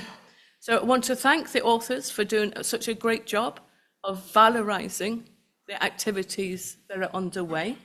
We need to take this information, we need to make sure that the leadership see it as well, but also we need to bring opportunities for the organizers to also come together to look at the structures that we have within our unions to make sure that people's voices make their way through and that everybody has an opportunity to have a say, and that our democracy is vibrant in the way it needs to be in the modern moment as well. But to thank again the authors for the excellent and valuable, important work that you've done. Thank you. Excellent. Thank you. You have a few more moments to share with us. So it would be great if you can So thanks for your, first of all, your personal testimony with your work as an organizer a while ago. And I hear an initial positive appraisal of the quality jobs roadmap, but we have some time to discuss that in more detail, perhaps. And I also wrote down your warning with regard to the winning individual entrepreneur, but especially the award that you gave to Kurt for the best title in the book. So well done, Kurt. Okay. So Esther, since you have a few more minutes with us, are there any questions from the room? This is your chance, and please don't be shy. Actually, if you don't mind, Esther, I will walk around with the microphone. I'll give you this one, and then let's see if you can be brief in presenting yourself and raising your question. So I saw a hand coming up here somewhere. Please, sir. Hello, I'm Sebastian. I work for ACVCC in Belgium. I really like your request for your invitation to build a narrative. My question is, do you see it anywhere appearing, like really in practice, not just in our minds? Of course we dream, but do you see like examples of we say, okay, that can we grab to continue with it? Maybe we'll take 2-3 questions, if that's okay. Other questions, please. Don't be shy. This is your moment. Please. Yeah, thank you. So my name is Chloe. I work for the French trade union UNSA. And I'm interested in what you mentioned about bringing the organizers into the European Parliament. We do some advocacy work, but 2 main points. It's very complicated to meet MEPs outside of the progressive bubble, especially the conservatives. And I was wondering what kind of ideas you would have. So like, we bring organizers and workers and they cannot be avoided. And like, it's not just a question of requesting a meeting with MEPs, but without trying not to comply with the security rules of a European institution, because we know and like people have tried, you know, to make the European Parliament a symbol of protesting, and it doesn't work really well. But how can we engage with organizers and bring some people? Some have tried with the small numbers in the past few months, but how can we bring their voices and not make it an expert advocacy work, but really connect also the European Parliament, which is the house of the citizens of Europe, with worker voices? Very good question. We can take maybe one last question. No questions from the left here for the moment. Anyone who wants to speak up? Your last chance. No, we're all good. Still back to the right-hand side. No further questions. Esther, back to you then. So I don't think it's an accident that it's hard to see the starting point of the story.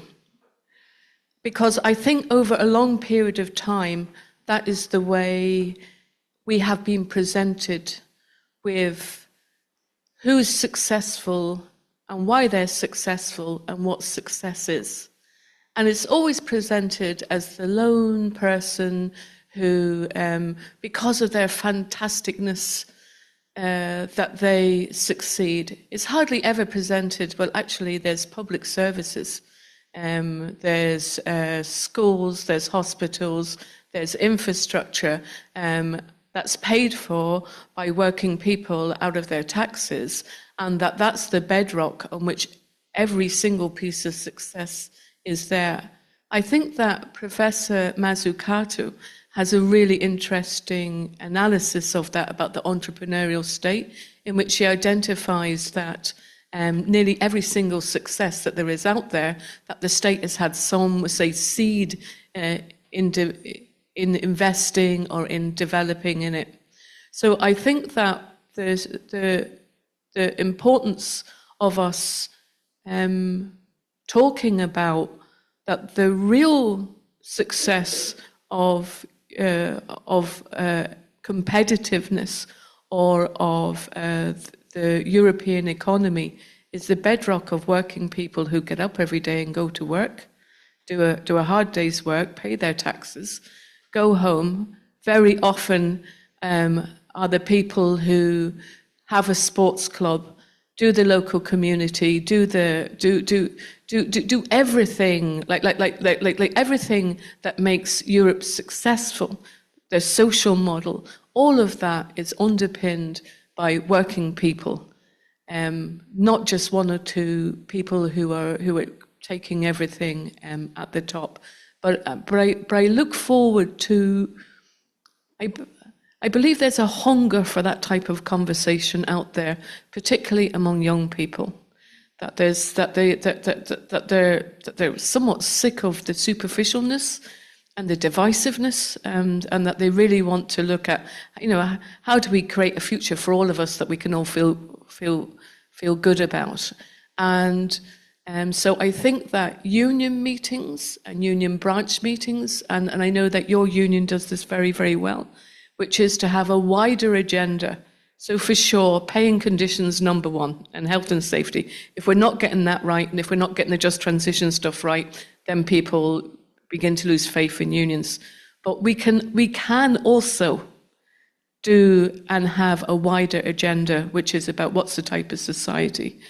Like whether as trade unionists we want AI to teach our children, or do we want to have a strong stand to say, well, actually, it should be a human right to be taught by a human being, or end-of-life care needs to be given to you by a human being if you want that should be a human right. So whether, having and creating and providing that opportunity through trade union meetings to discuss those bigger things, I think people are hungry for that, and I think we should offer it. I don't think we should demand that everybody has to sign up to all of that to be a union member, but I do think that we should provide those opportunities.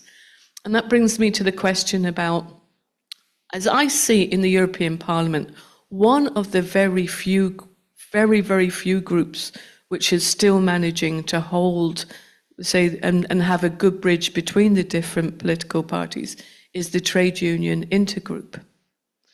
So so I was there last week in Strasbourg. We had a meeting. The parties all the progressive parties were all there, including the EPP. And we were discussing about the quality jobs agenda, about subcontracting, about public procurement, supporting collective bargaining. So there is trade unions still have the ability to be able to build those bridges. And we shouldn't underestimate our skills that we have on negotiating, of finding alliances, of finding ways, to make things work. Not to give in to the polarization which is trying to be forced on us. So in the European Parliament at the moment, there's a real attempt, in particular from the far right and from the right of the EPP, to force a polarization. And we shouldn't give in to that, because trade unionism isn't just a project of one political party. Trade unionism is about human right. It's about workers sticking together. It's not about a one party only. So I think that we should be proud of our work that we're doing there. In bringing the organisers in, my intention is to be part of the discussion on the quality jobs and the work that the Parliament will be doing on that. And then to have, instead of people like me showing up and saying, here's what you need to do, I think I still need to show up. But I think most importantly is to hear from the people and to hear the testimony of just the struggle and the obstacles that are in the way, but also what and how the political system at EU level can provide real supports, whether in terms of new rules, new rights, new obligations on employers. That would be the intention. Okay, excellent. Thank you very much, Esther. I promise to let you go at 2, so I will keep that promise. If not, I will be in trouble, I believe. Oh, if Lorenzo will hunt me down. So thank you so much, Esther, for joining us here today. Warm round of applause. Thank you very much. All right, we continue this session. I would like to now call Vincent, Ariana, and Tom to this side of the room, please. Voilà. Colleagues are joining us. While you take your seats behind, if possible, the name tags, meaning that I probably have to move a little bit. Voilà, no problem at all. No. That's totally fine. So in this session, we're going to be looking at how unions expand, or try at least to expand the boundaries of their actions to the unorganized and beyond, it says here. How can trade unions diversify their repertories to reach new groups or represent new and existing members in new ways? That was strange. Existing members, exactly. So, all right. So what I would like to do is that we first have a very quick round with the three of you, where you just very briefly, in about 1 minute, well, it can be a minute and a half, just explain to us, what are the key elements of the example that you will be elaborating further on, and then you will have a bit more time. What are the key elements with regard to diversification of those represented, so that we hear your voice, you take your place in the panel, but really like 1 minute. If you would like to start, Tom, and I have to say, I would like to add that Tom is the Belgian representative of the Belgian Union of Transport Workers. Please, very briefly. I prepared this morning a little bit because the question that was sent to me to answer in 1 minute, it's not very easy to answer it in 1 minute, but the key of, I think, the piece in the book also is a little bit that we are a little bit outside of the general tendency in Belgium and in Europe about growing membership. I think that's a little bit, we're like a white raven, I think. And the key to that success, I can say, is proximity. And proximity is what we decided 20 years ago to do, because we represent workers in a very mobile working place. We don't have factories where people are working in a steady place, except of the logistic warehouses. All of our workers are mobile. Mm-hmm. We have a lot of new trends also popping up and installing in the transport industry. So we decided to go to the workers and key in that, and it also was in the book, mm-hmm. that we are in the field active amongst the workers. Right, excellent, Tom. In about 1 minute, well done, thank you. We move on to Arianna, who is from the University of Bologna. Benvenuto. So, same question to you. What are the key elements of the case that you will be representing? So, very different sector, because the case I'll be talking about is a case of Italian Union, Philcam's CGIL, so the Service and Commerce Hospitality Sector Federation of CGIL, organizing workers in the tourism sector. So, very different from Tom's sector. At the same time, kind of basic concept at the heart of the innovation in question is sort of similar. It's about bringing the union out of the union offices and into proximity with the workers in those dispersed locations where they work. Obviously, tourism, micro workplaces. So the innovation, the campaign we analyze is called Turismo Sottosopra, turning tourism upside down, and it essentially involves at its core the union setting up itinerant tours with camper vans, Apple cars, scooters in like the hotspots of Italy's tourism location, so beaches, mountains, touristic cities, and doing at once kind of like outreach activities towards the workers, setting up sort of mobile union offices where some basic servicing work could be done, but also conversations struck up with the members, and also using that as an opportunity to do broader campaigning about working conditions in the sector. Excellent, thank you. Vincent, the floor is yours. And I have to say that Vincent is working at EC Montréal. Thank you very much. Thank you very much. So the case I will be presenting is the campaign, the US campaign named Fight for 15. And the campaign started like more than 10 years ago. It was run by the union SEIU, which is a service union. And the goal of the campaign, as the name of the campaign says, Fight for 15, was to raise the minimum wage of the salaries in the low-paid service sectors. And the full name of the campaign was Fight for 15 and a Union. So the campaign had two objectives: raise the minimum wage and unionize workplaces, which are to a great extent union deserts. And they focused narrowly first on the fast food industry, which has like 1% of unionized workers. So they wanted to raise the number of workers unionized in that very sector.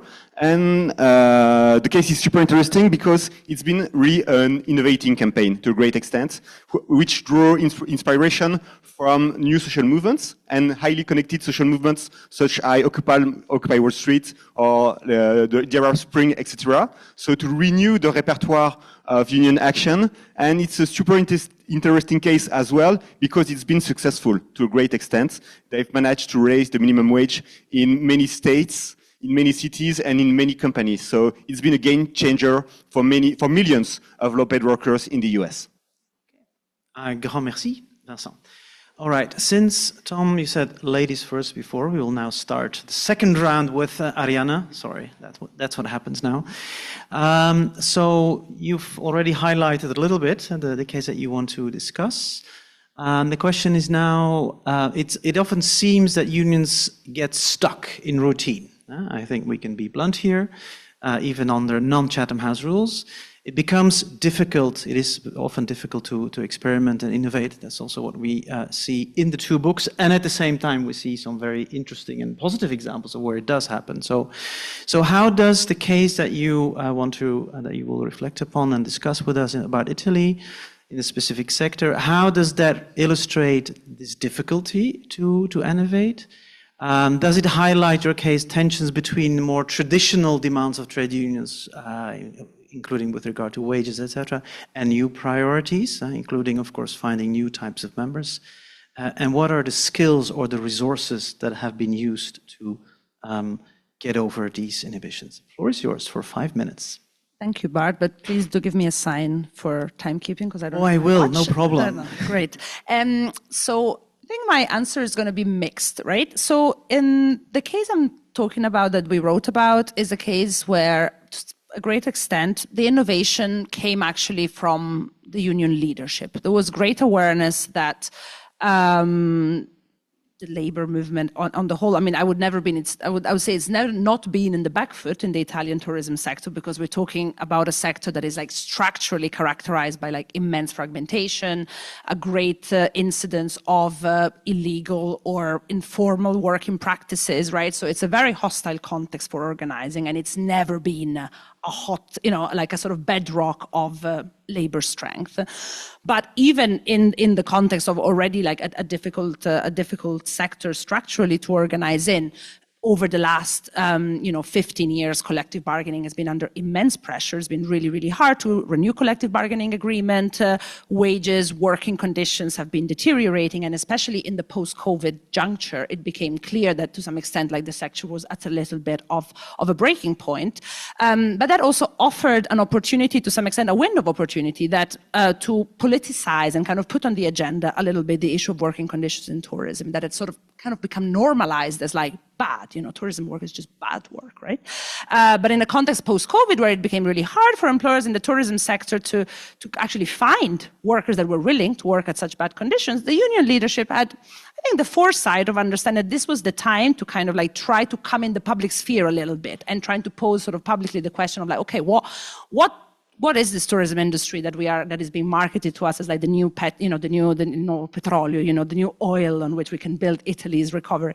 And so they kind of were proactive in drawing inspiration from practices that had been used in other sectors in Italy, such as agriculture, where you also have a very dispersed workforce in often remote locations, and this practice of like setting up kind of itinerant worker centers, union offices had been used before, and trying it out in tourism, and it was really, to some extent, like the national confederal level that put forward a lot of resources to support regional union branches to essentially set up these activities that essentially involved, taking camper vans, various kind of vehicles, and driving through touristic locations, doing various kind of outreach activities. So it was a leadership-led innovation, and I think that to some extent displayed an openness to trying out new practices. Now, it's not a particularly groundbreaking innovation, right? It's nothing too conflictual. It literally involves like going to talk to some workers, but it is something that it actually brought a lot of union officials out a little bit of their comfort zone. In our interviews, a lot of union officials told us, I hadn't stood with a megaphone in decades, I hadn't given out a leaflet in a really long time. And so to some extent, like, kind of like bringing this dimension of like doing unionism in action rather than just like sitting in the office and waiting for the workers to come to you, when they have a problem, is already quite transformative. And so, it's a small innovation, but for the people involved, it was to some extent big. And so I wouldn't kind of downplay it simply because it's not like an objective term, such a big thing. And so, I think there was a sort of like a kind of strategic capacity at play there on part of the union leadership to kind of see that, they needed to get a little bit out of their comfort zone and use to some extent this post-COVID window of opportunity to talk about tourism and work in tourism in a different way. So you asked me, Bart, about to kind of reflect on what are the sort of tensions that this can create. I would say that to a large extent, the process of innovation within the federation, like the sectoral federation, has worked well. In a dialectic between the national level and the local level. There's been like very effective feedback loops in terms of like improving this campaign over time, trying out new techniques to kind of like make this outreach work more successful. The limit really is to bring this kind of like innovative intuition from the area of building up membership engagement or engagement with potential members to, if we want to call it, the core or the bread and butter of union activity, which is collective bargaining to some extent, right? And in there, we kind of see that the union really struggles to put in place some of these innovative methods of members' engagement when it comes to, for instance, campaigning or mobilizing members around collective bargaining renewal. So it's kind of like willing to innovate when it comes to like, okay, like engaging with potential new members, but then when it comes to like, okay, are we going to try to bring them out for a strike, for instance, for our collective bargaining agreement renewal, much more cautious there. And I think that, we can reflect a little bit more on where that comes from. I think there is, to some extent, a kind of internalization of like weakness over many, many years. Like, it's been so hard to get people out for collective bargaining agreement, renewals and so on, that like you don't really believe it's possible. And so you innovate to some extent where it's safer to do so, but when it maybe comes to the big risk-taking, it's harder because to some extent, you are asking more of your members, of course. But overall, I would say it's a fairly successful case of a leadership-led innovation, which, on part of a very large confederal union, it's, not insignificant, I would say. Okay. Who do I give this to? You can give the microphone to Vincent, please. Yes.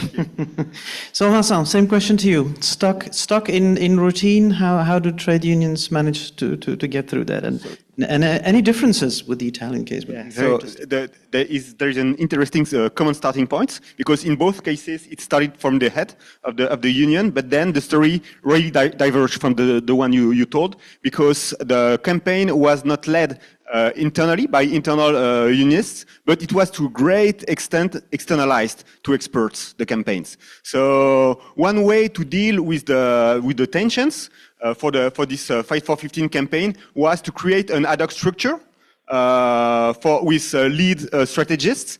And the structure was also, they were fighting to a great extent against McDonald's. And the organizing model of McDonald's is franchise. And the irony of the Fight for 15 campaign is that it was to a great extent franchised as well. You had the top of the campaign that was doing the strategy and the communication, as the head of McDonald's does. And then you have the local chapters doing the field work properly.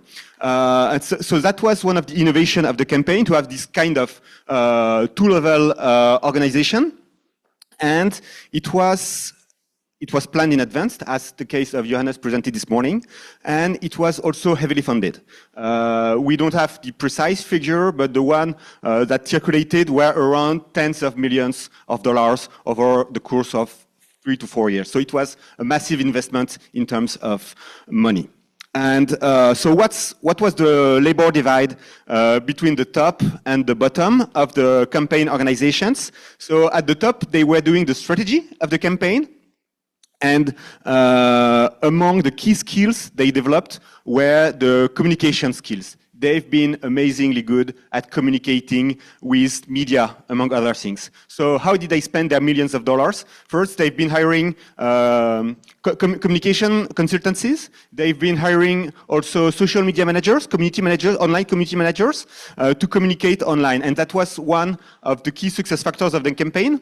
Lots of unions say to modernize, we have to go online, you have to use social media. It's super easy to use social media, but it's super hard to use them successfully. So, and what the Fight for 15 campaign managed to do was to drag attention towards their campaign online. And how did they do so? One of the key elements was to put the workers at the forefront of the narratives. Never ever on the Fight for 15 social media accounts would you see the logo of the union. It was always the fast food workers talking for themselves in the name of their own sake and explaining to the people why their conditions, why they deserved a pay increase.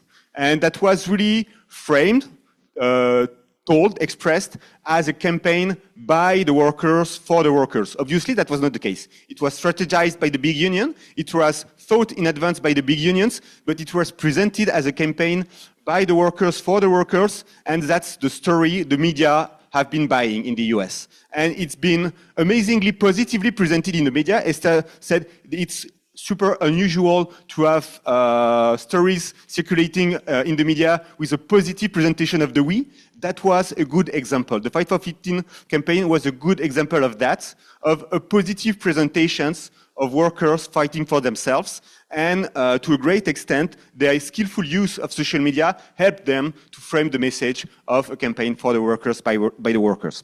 So they've been really good at campaigning online and at framing positively the message about low-skilled workers. They've been also really good at creating coalitions with other new social movements. They've been borrowing a lot from the new vocabulary developed by the Occupy movement. They've been playing a lot with the new idea of growing injustice, saying we as the low-paid workers are the 99% and we deserve a pay raise. And then during the campaign, during the Fight for 15, there is another social movement that emerged, that was the Black Lives Matters, and they created a convergence with the Black Lives Matters. They created the hashtag Black Workers Matter to evidence that there was a convergence between low-paid workers and racialized workers. And they were not afraid of creating coalitions with these new social movements. Why? To a great extent, institutionalized unions tend to be reluctant coalesce with these new connected social movements that they struggle to classify, so they prefer to stay away from them. That was not the case of the Fight for 15. They did engage with them, and they did create convergence with them, and they did it successfully. And then locally, they were also really good at mobilizing workers, and this has been done also to a great extent by outsourcing the campaign, outsourcing the field work. They said, well, we are not, the unionists inside the SEIU are not maybe the best positioned to gather the new proletariat, the new precariat. So we're going to hire people, young people, from the community organizations, from student organizations, from faith groups, to create these mobilizations. And they did manage to create like large-scale mobilizations during the campaign. Like they had the most successful rallies, gathered more than tens of thousands of workers, which was unprecedented in the recent history of the US. Excellent. Un grand merci, Vincent. Excellent. So we're going to pass on that microphone or another one to Tom. So again, from the Belgian perspective or the Belgian example, how the trade unions move beyond getting stuck in routine. And also indeed, how were they able to get across move beyond the traditional priorities of the trade union movement, if that is the case. Floor is yours, 5 minutes. When I saw the question to be answered, I was like, I don't think we have to answer this question because what we decided almost 20 years ago. Bottom-up democracy here. No, about 20 years ago, we decided structure is important, but it's the least important of it all. The most important for us is the pillars that we built our success on, which is proximity to the industry, and of course proximity to our members, and combined with the first pillar, which is a very good service towards our members, because the problems are getting bigger and bigger. It's more complicated. It's getting more difficult. So it's very important that we have a very good service all over the country to help our members. We don't limit ourselves just to help our members about industry questions. We help them about all of the other things. I think that's really important, and we have very clear in our the staff we have a very clear distinction of the role they have to play within our organization. We have these service people who work in the offices who do the first line, as we call it, the first line service towards our members. It's also a place when they come to the office, of course, we will help them. And if they have a problem, we say that they have to come to the office. But just limit yourself. Operating an office won't make you grow members. So, but it's very important that you have a very good service worked out. We're still working on it, how to adapt, how to change, how to get everything in good processes. The second pillar is the proximity in the industry, in the field, because we believe very strongly that you only can put things on the table that you can defend the problems that they face if you know what the problems are. And if you're stuck in your office, you will never know what are the real problems. That's why in 2005, we started investigating the whole social dumping issue in the transport industry. We went to investigate in the field what was going on. And it's not a static thing. It's something that you see what happens. It also changes. Solutions change. If there are solutions, how can we tackle this? So if you are keeping yourself to what's there, and if you're not taking into account that things change, also with now AI and all these things, we really think important to follow up all of these new trends and see how can we implement this in our union work. And being very close to our members is not only to the people who work there, but also in the companies where we have union representation. When I was still a regional secretary, I saw all of my representatives in the companies every month. So I went to the company, what are the problems here? So giving them support and being very close to them, to your members, but also people who are working is I think, key to the union work. And I think a lot of the colleagues that we have don't see it like that. It's not that we're 30 years ago, it was a whole different way of approaching members and union work. So I think being very close to the workers is really, really vital. And we, in the management of our union, we also see how can we improve, how can we give our people the tools to make that work better. And also, you don't have to be afraid to try new things. What works, good, improve. What doesn't work, change. And then the third pillar, which is really, really important also, try to have an impact on the public debate. I think that's really important. We're the smallest federation in our trade union in Belgium, but I can think that we're the most visible in the country. And that's because we're very active. We have a lot of communication. We do a lot of publications also. And not only being present in the public debate, but also make sure that you build a network of people that you know they can help you if you have a problem in case X or in dossier Y. It's really important to create relationships that you can build on. Yesterday we were in front of the European Parliament about the subcontracting issue, which is very important for our sector because of the social dumping. We have MEPs who are very close to us, and we try to build up a good relationship because we realize that you need these politicians, you need the policymakers on your side to make change happen, because there's a lot of problems. We know what the solutions are, but getting these solutions through takes a lot of effort. And I think these are the three pillars that we try, that I think being really into the field, to know what's going on, and it also gives you credibility towards the politicians, towards your members, and also towards other trade unions. And one last thing for us is also vital is international collaboration and international activity. We're very, very involved in the ATF union work, the ITF trade union work, because we're a small country.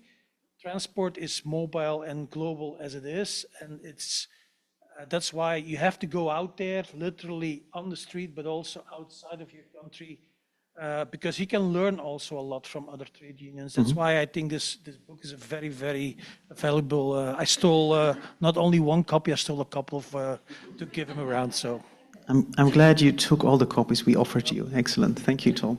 You can hang on to that microphone for 2 more minutes if you don't mind. As a quick follow-up question, you said we're sort of a, what do you call it, the white raven or the white pigeon in the European context with regard to the situation of your trade union, because membership is stable or even increasing. So would you say that the situation in which your trade union or the trade union movement is it rather an encouragement to innovation, or is it rather an impediment to innovation? But also what I'd ask, we've talked about innovation. What about experimentation? Are there things that you've done like radically new, an idea that was never tried? Because you talked about going out there with a megaphone and flyers, but that's, I mean, it's important that it's not new, it's not experimental. So is there something that you hadn't thought of before that is now being tried out, or not? Yeah, I can give you 2 examples. The first one, of course, is the Uber case. We fought Uber for quite a long time in Belgium and also internationally, but then at a certain moment there was a new management in Uber, and they made an agreement with the ITF, the International Transport Workers Federation, that they want to start having a dialogue with trade unions, because they saw also the conflict situation wasn't really good for them, and they say, yeah, let's try to talk to trade unions. So the moment that there was a memory of understanding signed between ITF and Uber in America, we took an initiative to write a letter to Uber to say we are also interested, because we believe that dialogue is key. Our motto is talk as long as you can, strike if necessary, but the dialogue is really essential, and dialogue also can give you results. And we're not agreeing on the way they see workers. For them, they are not workers, they are a platform. But still, we were able, we have a social dialogue every 4 months in this country. And having the social dialogue, we get a lot more information about what are the problems and what are the issues these drivers have, because it's not different. These drivers that are working for Uber are not different than someone who drives a truck or a bus. They also have problems, have issues. And if we know what these issues are, we can put them on the table and say this and this are problems that need to be resolved. Because a lot of times companies don't know what the problems of the workers are. And I think that's really important, that you are not afraid to sit down with your enemy. And the second is very recently, we present, of course, the truck drivers, and we see that a lot of truck drivers are not from Belgium. It's a very European given with truck drivers who don't speak Dutch or French. They come also now from the third country nationals. So language has always been an issue, I think, for all of the trade unions, also in trade union meetings. There's also but now we have these new technologies that we have to use, and we do that. So what we did now, we saw that the social dumping is still very, very present. We've been going out into the field, talking to all of the workers. 2 months ago, we saw the 50,000 individual member, or over 15 years of doing roadshows, and we launched the truckers hotline. And some of you might think, oh, that's a telephone line and truckers can call someone who speaks with a very sexy voice on the other side of the line. No, it's not that. It's a truckers hotline. We created a QR code saying if you have a problem, if you're not paid, if you're feeling exploited, whatever, they just can scan the QR code and they get a Google form with 10 simple questions in their own language, and they can contact us, and we give them a first response within 24 hours. That's what we do. And then we have a second questionnaire, also in their own language, going deeper into their case. And a lot of drivers didn't believe that this was true. They say, yeah, this is fake, but it's not fake. And we see now, we have now 3 cases for Lithuanian drivers that are asking for salaries. So this is an example on how new technologies are able to implement your field work. And now we see already with all of these cases that are coming in that there are things that we have to change because that doesn't work, that works better. And it's constantly looking, how can we make things better? Okay. Always the focus of the people we want to help. Excellent. Okay, thank you. Ariana, I saw you nodding, but I don't know why that is. So the same question to you. Some would argue that the difficult predicament in which trade unions are in inhibits them to innovate. In other cases, it could be exactly the accelerator they need to innovate. So from your experience with the Italian case, what makes the difference in trade unions' capacity to scale up and out their innovations? And also the same question that I asked to Tom just now. Any examples of experimentation? Please, 2-3 minutes. As I said, I think the case that I wrote about in this chapter is perhaps a case of sort of like safe innovation in the sense, right? It's kind of like deploying fairly well-known repertoires that kind of broadly come from, you know, some elements of the organizing method of kind of like bringing the union close to the workers in their workplaces, getting out of union offices, breaking the isolation that especially happens in micro workplaces that are physically dispersed. So I don't think there's anything that is like perhaps like never tried before in there, but there was, I think, some attempts at, you know, going outside of the script of the traditional union repertoire in terms of reversing the you know, I guess even like the physicality of the relationship between the unions and the members, and bringing the union close to the workers rather than waiting for them to come to you. But also, you know, it sounds. I mean, it's not particularly. Maybe experimental in and of itself, but like the idea of breaking the peace, right, in the public sphere, and being visible, especially in contexts that are like, you know, leisure, tourism, like nice settings, right, and having to some extent the courage of acting as a union, as a labor actor in this context with a kind of like disruptive voice that says, actually, price of your whatever cocktail or of your beachside resort is this dark underbelly of underpaid workers, like to some extent like breaking a little bit this surface narrative about like, oh, tourism in Italy is all nice and well. Like it is something that took some courage. And here's what I want to say. This didn't come out of nowhere. Also, this is something that we expand quite a lot in the chapter. I didn't talk about it quite so much, but there is a broader context of, I guess, tensions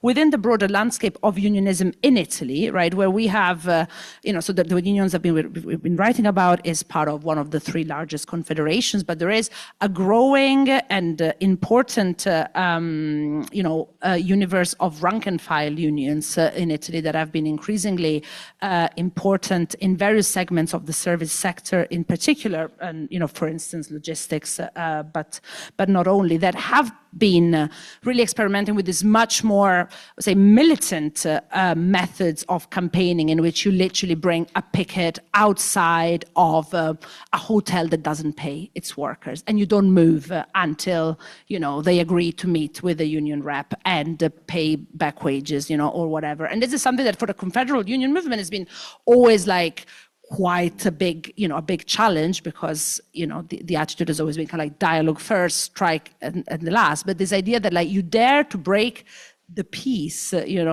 when it's obvious that working conditions are unsustainable, I think for segments of the confederal union movement, it can be a big innovation. And the driver is to some extent competition within the union movement. And so I think the one point that I want to kind of highlight as a takeaway point is that sometimes competition, if we want to call it in this way, can be very beneficial, because it can be a driver also for very established unions to kind of like look at themselves, look at their practice and say, okay, perhaps we need to like get a bit out of our comfort zone. And so I think we should look at like pluralism in union movements, not only as something that divides, but actually something that can be an added impetus for innovation. Okay, thank you. Vincent, same question to you, please. Yes, so the starting point of the campaign was the deep belief shared among the union leaders that if they would not do anything, they would die. So they interpreted it as an existential threat. So they had to make something big to try to survive and to reverse this union decline. And among the really breakthrough innovations, I already mentioned their use of social media. And there is one other thing that I think deserves to be shared, that they have done really innovatively, is in their attempt to mimic new connected social movements. The way they scaled it up was impressive, the way they thought the development of the campaign, because they did not start a national movement from scratch. What they did first is to make a first movement locally, mobilizing only 200 workers, fast food workers in New York, where media are. And then they, New York fast food workers mobilized a few times, and then this moved to Chicago, to another town, and then another big city. And then when they tried to successfully mobilize workers in Chicago, they moved to California. And then after a few months, this spread all across the country. So they've been mimicking social movements beginning from below and spreading like wildfire. And this been really skillful in framing the movement as by workers for workers, and as a movement that was really in the increase. And that was, I think, really skillful from them. It was not everything was thought in advance, but they had this idea in mind that they should scale it up progressively to mimic something that spreads widely across the country. And maybe you've got in mind that's not a campaign I've been studying, but right after the COVID, you had this organizing drive in Starbucks, and when you think of it, there are many commonalities. The target is not the same. Fight for 15 was mainly against McDonald's. They strategically changed their targets, but it all started in one small shop in the north of the New York State, and then the organizing campaign spread across the country in different shops. It was also framed as a campaign by workers for workers, while the SCIU has been also heavily investing in it, but they managed to have this image of something really grassroots, and that's part probably of their success. So this is something that I think I found really interesting, to have this innovative scale-up strategy. Grand merci, Vincent. Ariana, Tom, Vincent, our guys are amazing. Now let's see whether the audience has picked up anything of, oh, I see hands coming up. That's fantastic. Okay. Because in the previous round, we didn't have any questions from the left-hand side. Now we do. I don't know who was first. I'll just give you the microphone. If you can be brief in your question, please.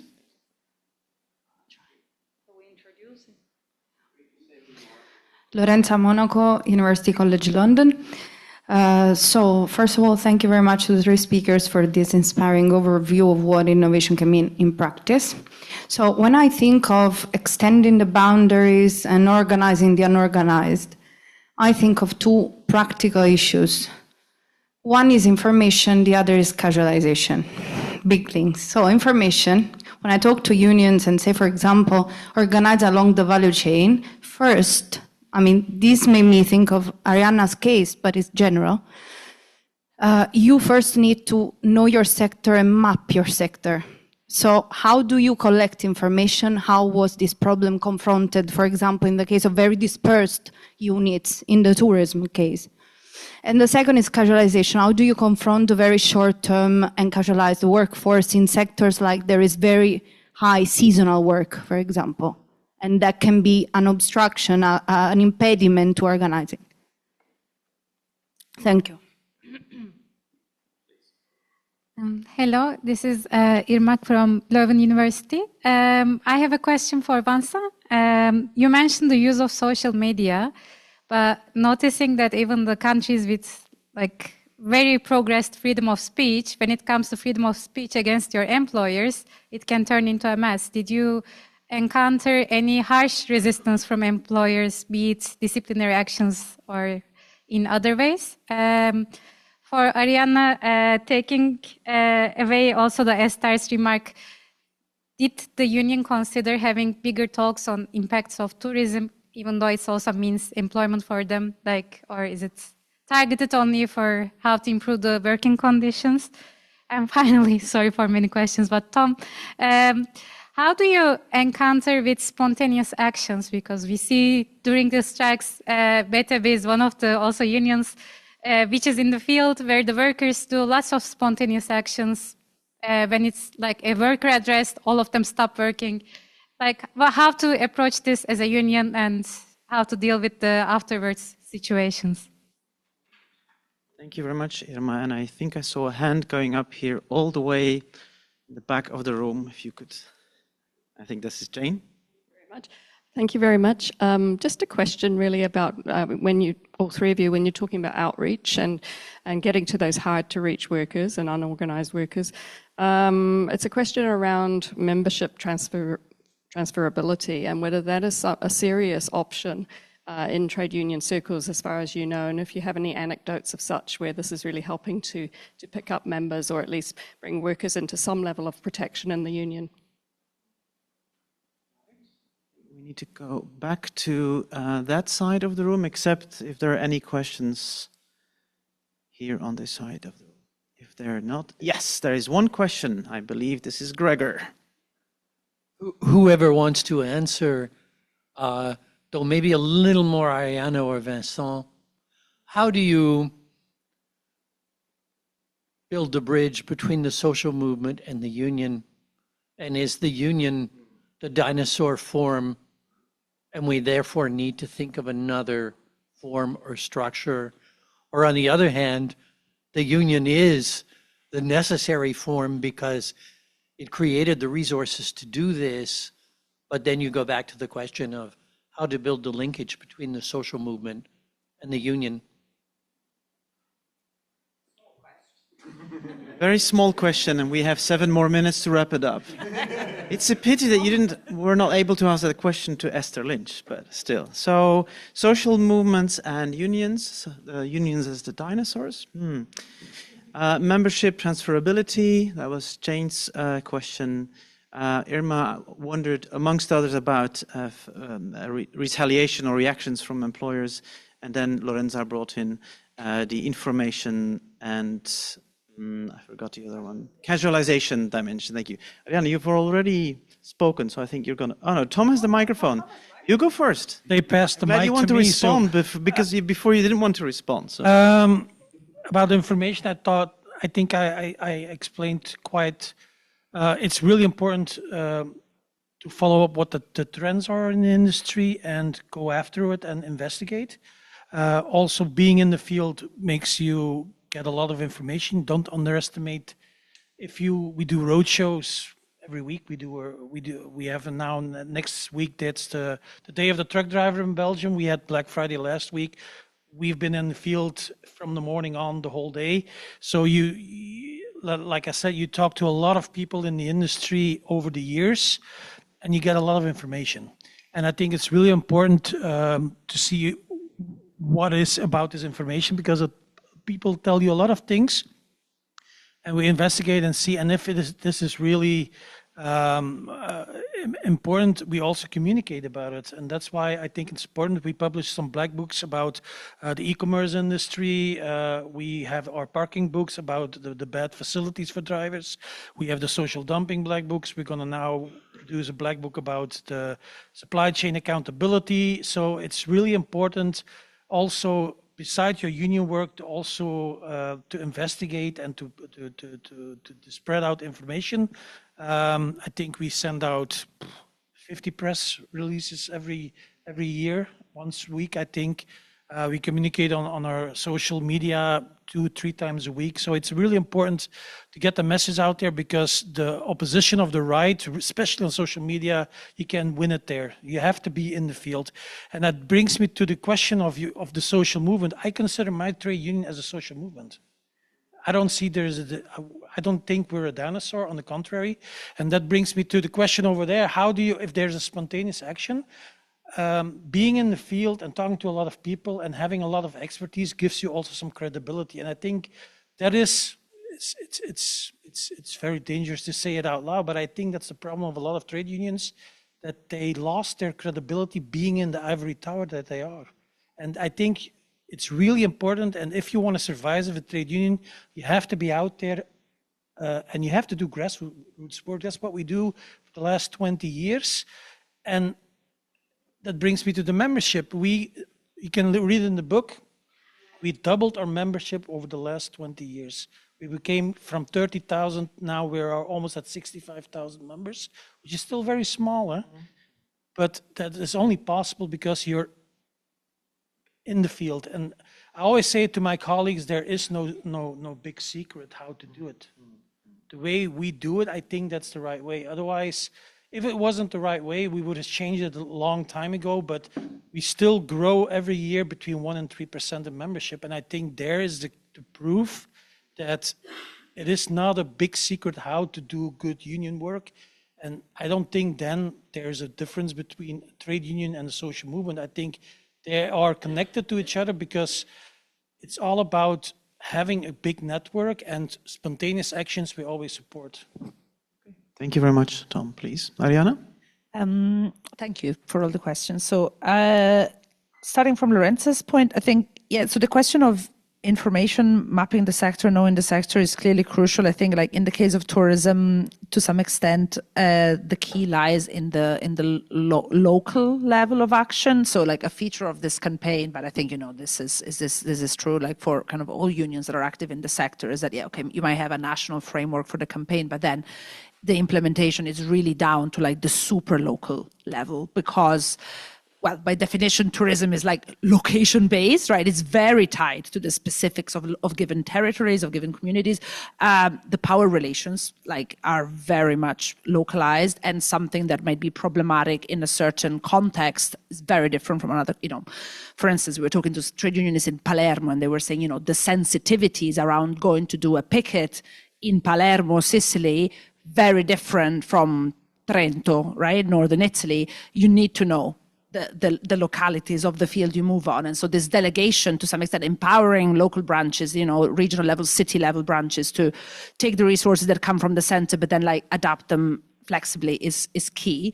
The thing of seasonality, so one interesting thing that I think Philcams tried to do with this campaign was exactly to kind of capture the fact that some of the workers might work in tourism for 3 months during the summer and then maybe go back to doing something else. Many are students, for instance, and so they partnered up with student organizations like unions of students, university students, high school students, to kind of trying to do some joint campaign actions, some joint training actions, essentially kind of trying to capture the workers through some of the other hats that they wear for the rest of the time in which they are not working in tourism, or whilst they work in tourism, they also do other things, for instance, studying. At least I think it's something that can maybe like be broadened out a little bit from the tourism, the tourism example as a whole. We are all workers, but we are also many other things. We are service sector users, we are whatever, parents, carers, we are, and so I think like broadening the field of union activity from the workplace to the broader sphere of, social reproduction to some extent, and kind of like capturing people also through some of the many other roles that they cover is perhaps a way of dealing with the issue of casualization, which, and then so the question of like, what kind of forms of membership, as Jane was asking, can perhaps help deal with that. So I'm not sure about exactly what is the transferability you were talking to, but like in the case I was looking at, they essentially used or offered to seasonal workers a form of union membership, which is kind of like, at least in the Italian context, it's called kind of like services only, which sounds like you're a B category member, but de facto it just means that like, your membership is not tied to a specific workplace. Your union dues do not come from your payroll. You kind of pay them sort of like individually, and so you kind of have this like individual status as union member that is not tied to your workplace or to your employer, and therefore if you move jobs, which is super likely to happen in a context like tourism, in the vast majority of cases, you're still covered. But that's still within that federation, right? So it's not like totally transferable, but at least kind of like covers, it allows union membership through transitions. And the last question, Gregor, I have a lot of thoughts on this, and I don't have the time to answer this. I think I would very much be aligned with, kind of like Tom's answer. Like in an ideal world, unions are social movements. That's not always the case. They don't always act like one. They can act like extremely bureaucratic organizations, as we know.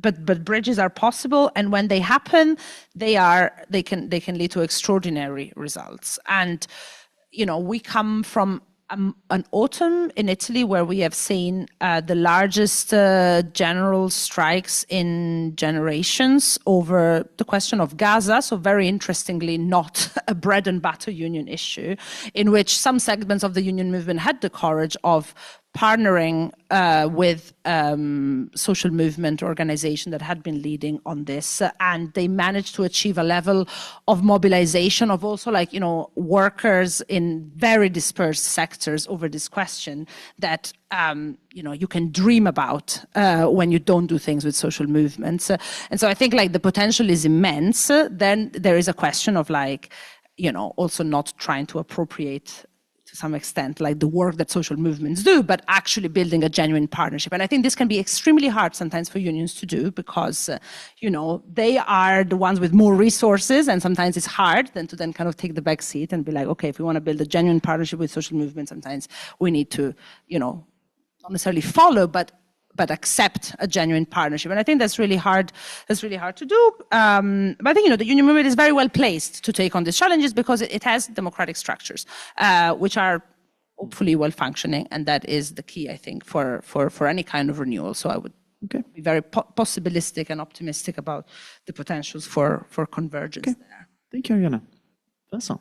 Yes, so about the question of convergence between social movement and unions, what was puzzling for many unions is that with the new connected leaderless social movements, unions were facing movements with no official head, with nobody to negotiate with, to create an alliance with, and movements with no clear objectives. So the Occupy movement has, from scratch, no clear agenda, no clear claims, and unions like to have clear leaders, clear claims, etc. So it's puzzling to create coalitions with movements that are so alien to unions. But what the Fight for 15 has been doing was, at the same time, these movements are quite open, and you can make it your own quite easily because the messages are open-ended. And what the Fight for 15 did is take advantage of this open-endedness to turn the messages, to frame them as union messages, like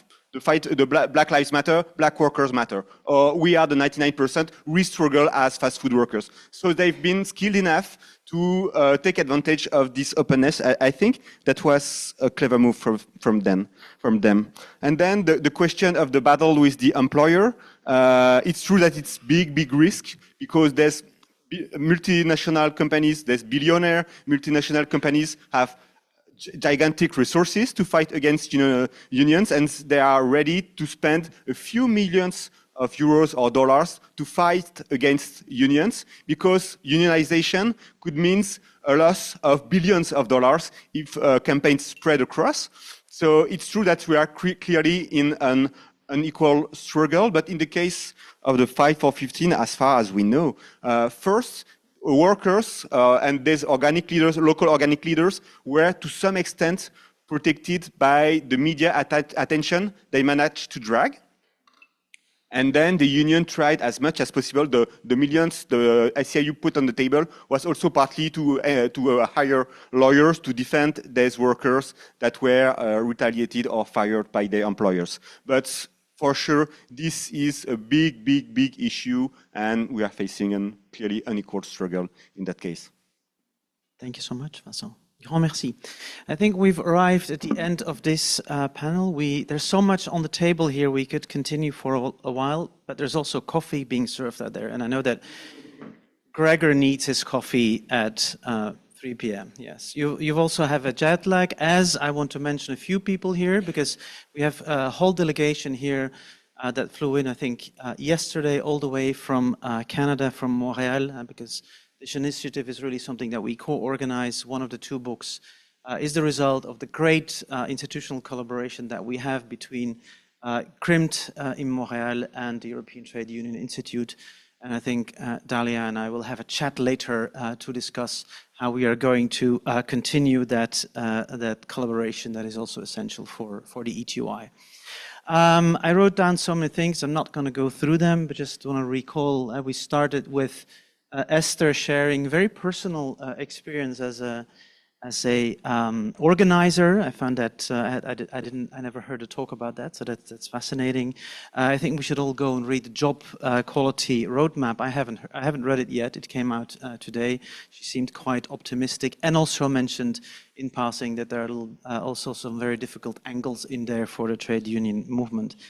We talked in this panel about the constraints to the trade union movement. You mentioned, I think, Vincent, that in the example that you gave, the trade union was simply, it was a matter of live or die, and that's why they started to experiment. It's quite different for the example that Tom has been providing us. I'm also quite hopeful, I must say, at the end of that session. Then that's not always the case at the end of at the end or in the middle of an ETUI event. Innovation is possible. It is happening, and in some cases, and I think you started with that, Ariane, it doesn't have to be groundbreaking. It's sometimes, you mentioned megaphones, leaflets, and just, as Tom also said, getting out of the office and be visible, be close. Proximity is essential. It's not everything, but it is important. Limits to innovations were also mentioned. Tackling new priorities that are not so much at the core of the trade union movement is more difficult. And I also wrote down that in many cases these experiments, these innovations require a mix of activities at the firm level, the sectoral level, the national level, in social media, media more broadly. Sometimes, Tom, you referred also to the EU level and even the international level. So I think we have a lot of food for thought for during the coffee break. Yeah, I just wanted to mention, so some campaigns very easy, very simple. Others take a lot of money and a lot of funding is required, and the link with other social movements. You're a bit of a challenge of the dichotomy. Thank you for putting in that difficult topic, Gregor. I found this an excellent panel. I want to thank all of you, and a warm round of applause for our panelists. Thank you. And it's Monica, yes? On the side, and so you just imagine that you're in the middle of the panel here. I'm not sure what you see, but you look great. You can see everything. And we have a very ambitious agenda this afternoon, because after this session, there's another session, a brilliant session.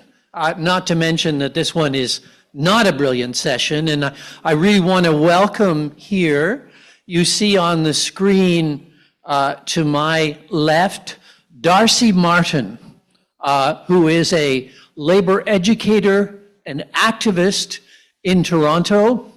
And if you ever want to read a book which is about union learning, read Thinking Union, published in 1995, I believe, but maybe by Between the Lines.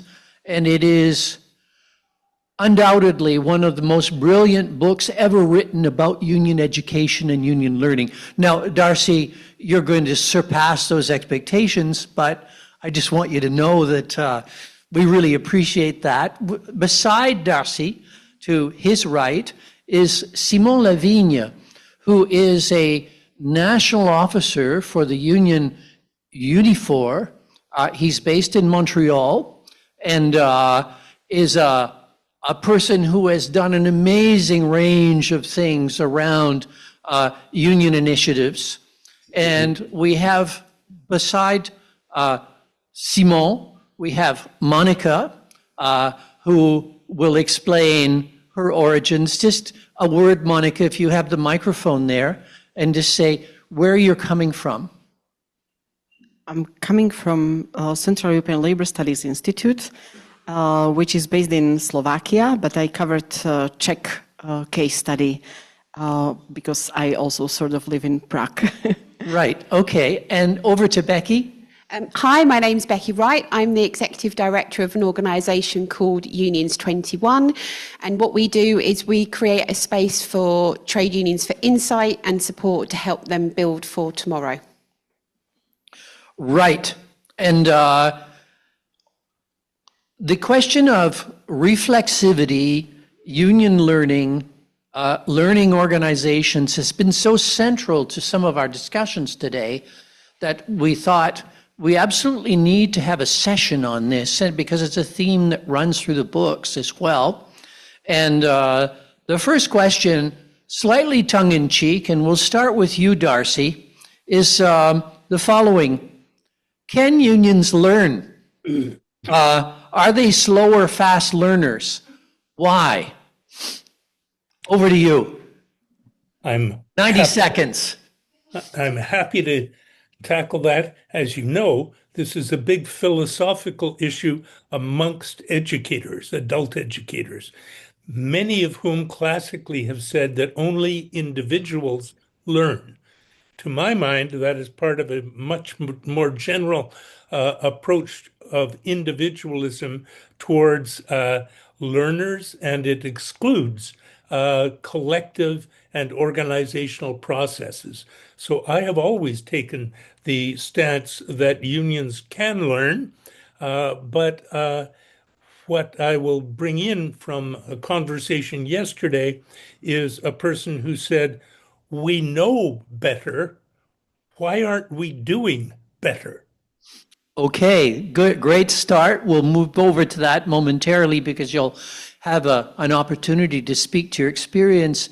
Simon, if you're asked the same question, and Simon has been a full-timer in the Teachers Union and the Teachers Union Central, and now in Unifor and possibly other organizations, what's your take? Can unions learn, and are they fast or slow learners?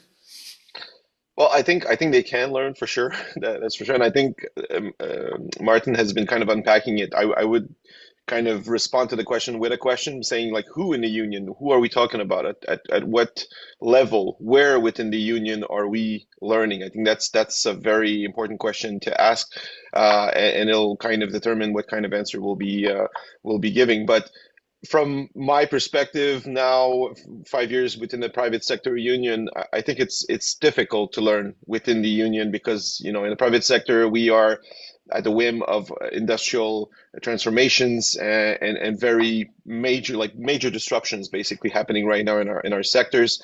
And at the same time that I'm saying this, I see that basically these disruptions create or set up basically the stage for learning experimentation. So in a way it impedes, and in a way it kind of structures and enables and makes emergent experimentation possible.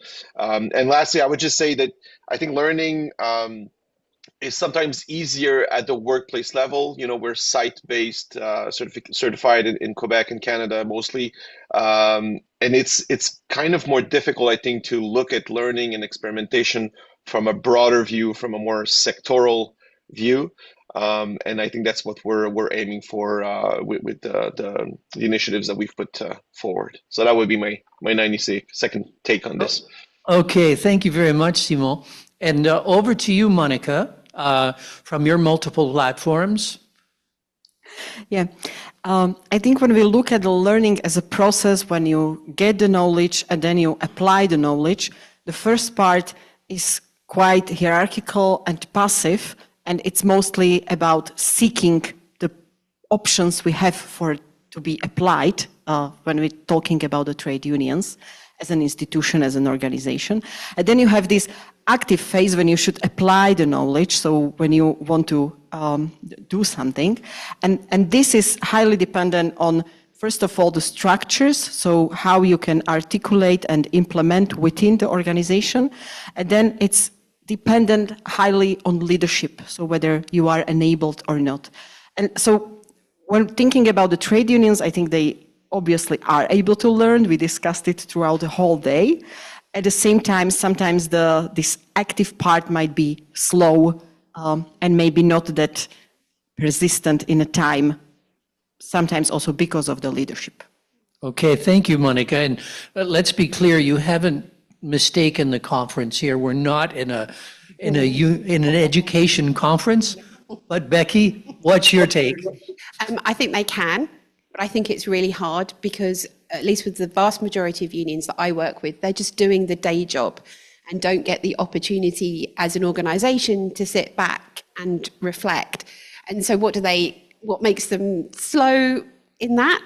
That they probably haven't had a crisis, or at least they haven't seen a crisis coming. There probably isn't the leadership within the union to want to learn or to change or to do anything different.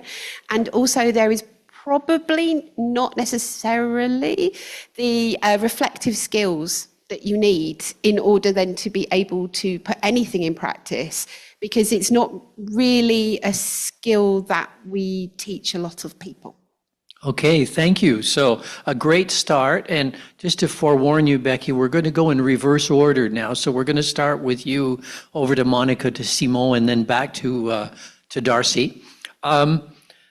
This is like a main segment where we say each of you, as a labor educator, as a trade unionist, as a researcher, has vast experience around union learning. And that's why you're here. And we wonder if you can provide a good example of union learning, but also a less successful, even a bad example of where learning opportunities were missed. And this could be, we're expanding it out, reacting to Darcy's point initially, that we could be talking about unions, or we could be talking about trade unionists. So we're bringing it into the human reflexive area. And the difference between the successful instance of union learning And the less successful instance, what's the key ingredient? 5 minutes, and it will be a miracle. And then I will solve all of our problems and we can all go home. I think of this in two ways, whether something is structured learning or whether it is unstructured, so kind of like on the job.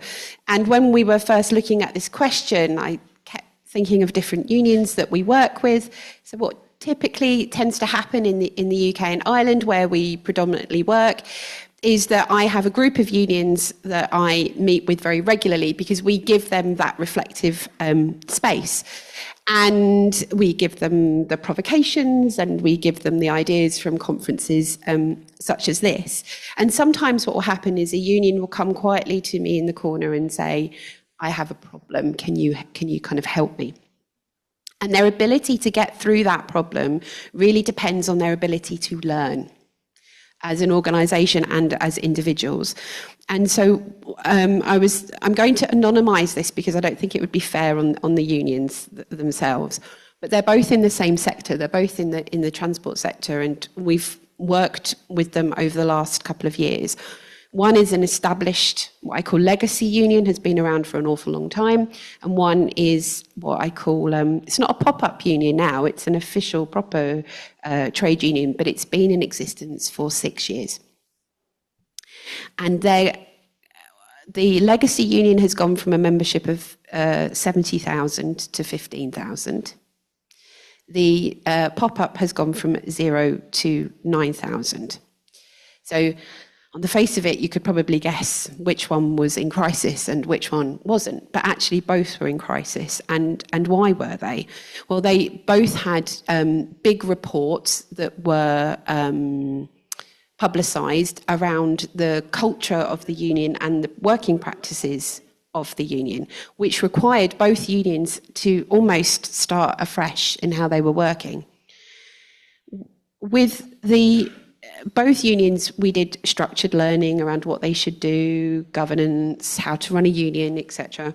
And with both unions, we saw evidence of unstructured learning where people actually came in and worked alongside the union and showed them what they would need to do on a day-to-day basis. One union is still in a position of crisis, and one union went back into a mini crisis and then came back out again. And they came quicker out of that mini crisis because they had obviously been actively learning and actively thinking throughout the whole time they were with us, actively growing as a union. And the difference between those two unions, I think, was a real deep desire for change, a recognition of where they were. It's almost like being in therapy. Like, they recognized they had a problem. They knew they needed to say sorry and do the work to be a better union for everyone. And that, how many steps are in this? I don't know. I'm going to work on this as my next piece of insight. But I think this was the difference in learning. Fundamentally, one group really wanted to change, and the other group felt like change was being forced upon them. So it didn't matter how much learning you did with them. It didn't matter how much you took them through the different steps. There wasn't a desire, or there wasn't an identification that they would need to change. And increasingly what we're seeing in some of the metrics that we have is that union that was willing to make hard, difficult decisions, to learn and to change, is now still growing and is still becoming a much more of a force within their particular sector, whereas the other one less so. I just wanted to make a very quick point while I have the time, which is that the unions that we tend to work with us because we're not a confederation and we're not a think tank. We're all trade unionists that have all worked within unions, and we all have the opportunity to think about what we need. Amongst the unions that we work with, we've seen growth within those unions between 4 and 75% over the last 5 years. When people talk about a decline or renewal in trade union membership, I'm from the UK, we don't have great density or great collective bargaining coverage. There are so many pockets of positivity out there of things that are working kind of really well. And I just wanted to say, you know, these sorts of events are really helpful for us. And if we could get more industrial officers, more people running unions in these kinds of environments, the more learning that would take place. Sorry, Gregor, I think I went over my allocated time. You did not go over your allocated time. If you wanted to say something else, you could. Oh, my fist pump was enough. Otherwise, over to you, Monica. And again, this question of a plus, perhaps a minus experience, and the key ingredient between the two that makes the difference? I think I will stick to the case I covered in the chapter because it sort of has both aspects. It has the plus aspects and the minus aspects, and we can compare it, and we do it thanks to the timeline, because we have the beginning of the case when there was an enthusiasm and there was this will to change, to restructure.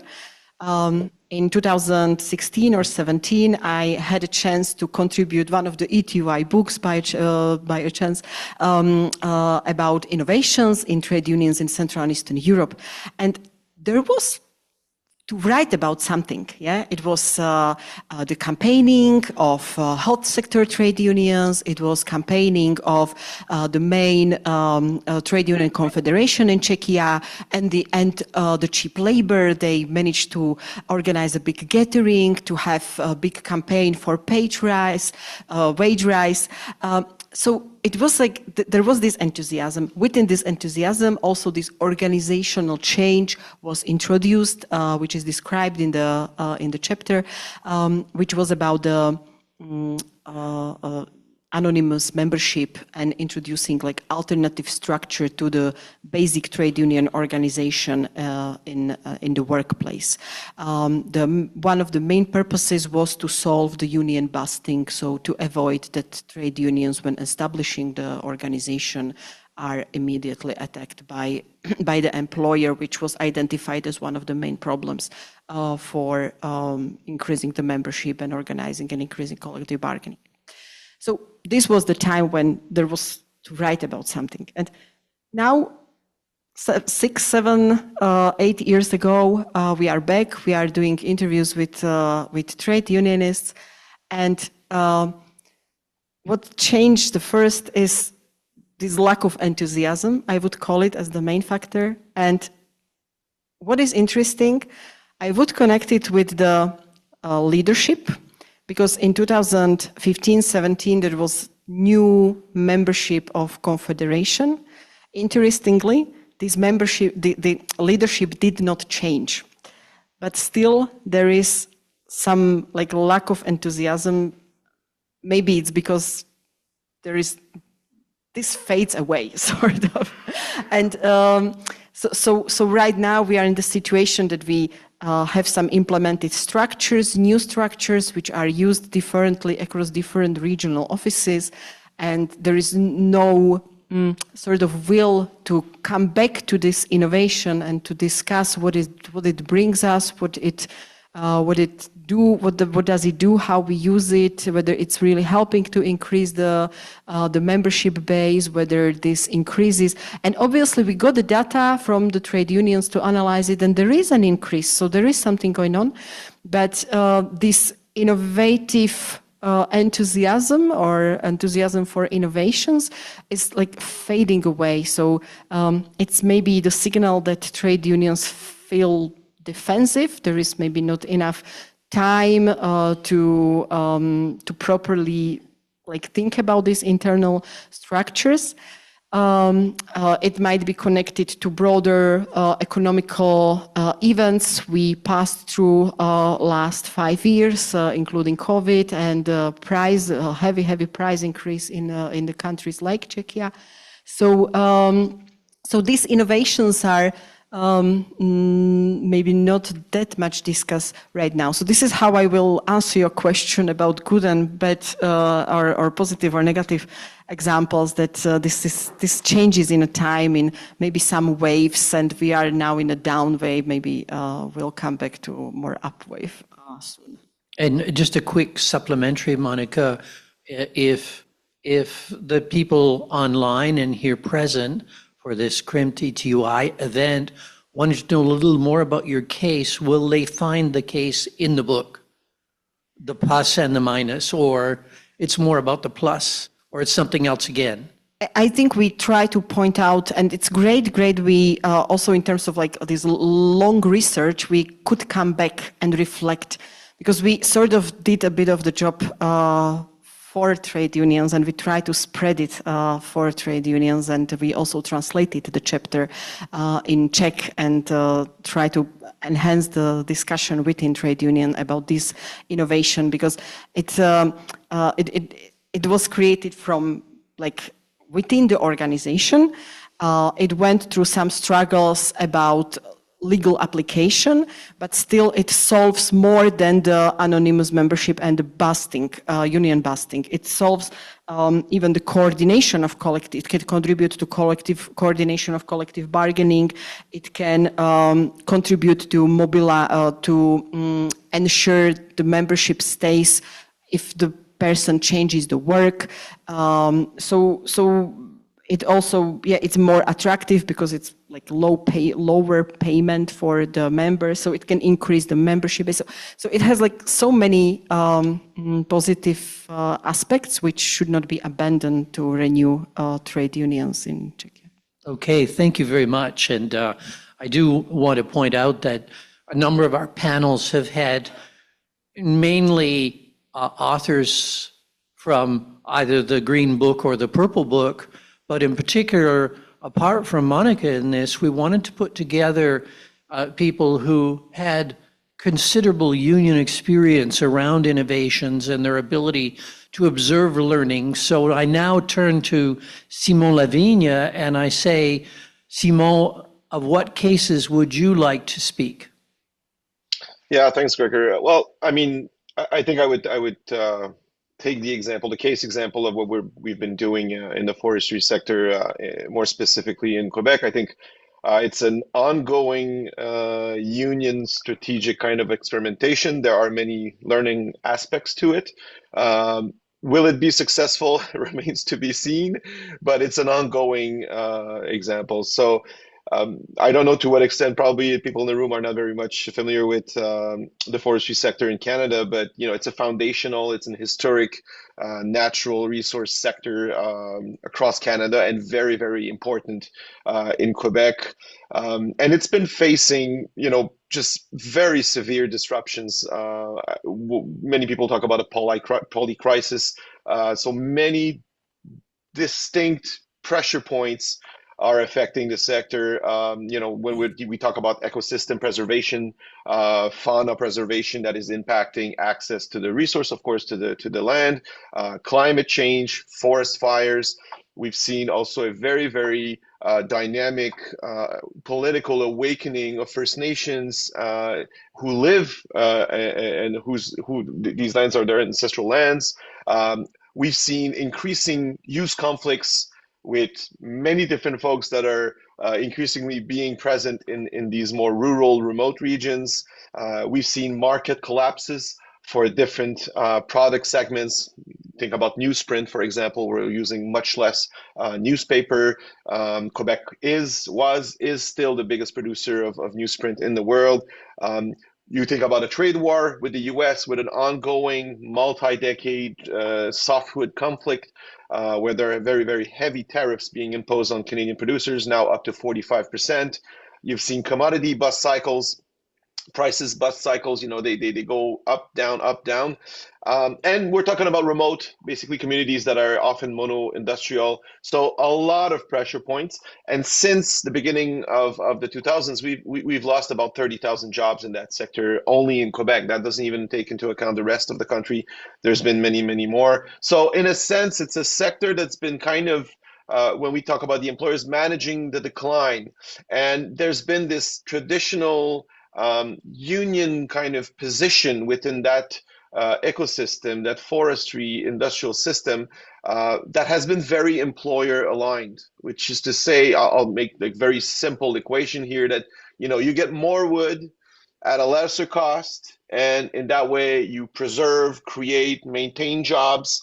you get more revenue, you get more investments, and it's like a cycle like this. But it's been happening in a severe structural decline, and it's an equation that's been under severe strain over the past not even years, but I mean almost decades.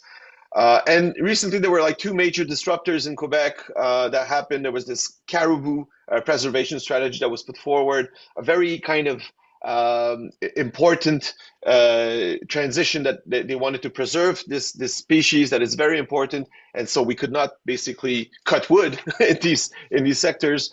And another big pressure point was an overhaul of the forestry regime in Quebec. And what happened there, just to put it very succinctly, is that we decided to break this kind of usual equation and break kind of this bond between unions and employers. And what we did to enable this break is basically we went on fact-finding missions, and we talked to basically everyone except, of course, the employers, which we have been talking a lot to. So First Nations, academia, environment non-governmental organization. And we also created a coalition within the 4 unions that are present in this sector in Quebec. So we created kind of a platform where all of the unions were facing the same consequences, whether they're the same organization or not, did not really matter here. And so we started talking together, and then we went further to create kind of a social dialogue space where we invited folks from academia, folks from the First Nations, folks from the NGOs, to kind of build this space and build some sort of a common platform or discussion base. And it was built around, sustainable practices in forestry. It was built around an industrial pivot that we saw as necessary to kind of put an end to the decline, and also around, of course, reconciliations with the First Nations. So this historic kind of common front between these NGOs, workers, First Nations, it basically came to the result that we defeated a law in Quebec that was put forward by the government, a law that was reproducing a lot of the old patterns, more wood, more access, less stringent environmental regulations. And we defeated that bill. And now we're trying to continue to build on what we've kind of established with other partners. And I would just quickly say that the key elements that were, and it's been successful in defeating the bill, but we're still not successful in achieving our more larger goal, which is to have a more sustainable sector that's not facing constant decline. But the key elements I would put forward to you that we learned through this was that we needed to be in constant contact with our local leaders, with our members. We needed to explain what we were doing, because it was kind of a major shift in our positioning. And so we had to do this kind of narrative reinforcement on a constant basis. We were making a lot of meetings with them to explain where we're going with this. And we need to also be in constant kind of tactical assessment. We could not kind of go and say, okay, we're going to be doing this. Every week we had to kind of change course a little bit, adapt. So a lot of assessment came into making this come to fruition. And the way we framed it, I think, and that's really key here, and I'll end with this, is having a simple message for our folks that don't really have the time to think about all of these issues. And honestly, forestry is at the conjunction of many different pressure points, very difficult to encompass all of them. But the way we put it to them, and I think was successful here in achieving our goal, was to say that if you don't have peace in the forest sectors, if you don't have previsibility because nobody agrees on how to have industrial activity in the forests, you will not have a business environment, and you will not have stable and a future for your job. So you need to address this. You need to face the constraints. And up until now, I will tell you, the folks have been following us, and we're still, pushing forward with this agenda. But now we're going to get into the more detailed end results of all of this. But this is the kind of the case example I wanted to bring to your attention, Gregor. Thank you, Simon. And I perhaps can say that this case has both positive and negative aspects in that sense. But how was it simply trying to understand how it was that you moved from doing the same thing over and over again, and I think that that was probably true, to doing something different? What helped you to make that passage where saying, okay, well, we're going to do it differently?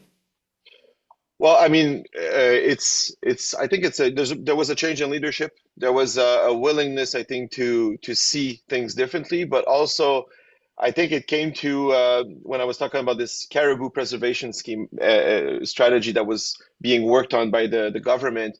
Our members were kind of what I was hearing is that there is no problem. There is no, the herds are they're not being affected by what we do in the forests.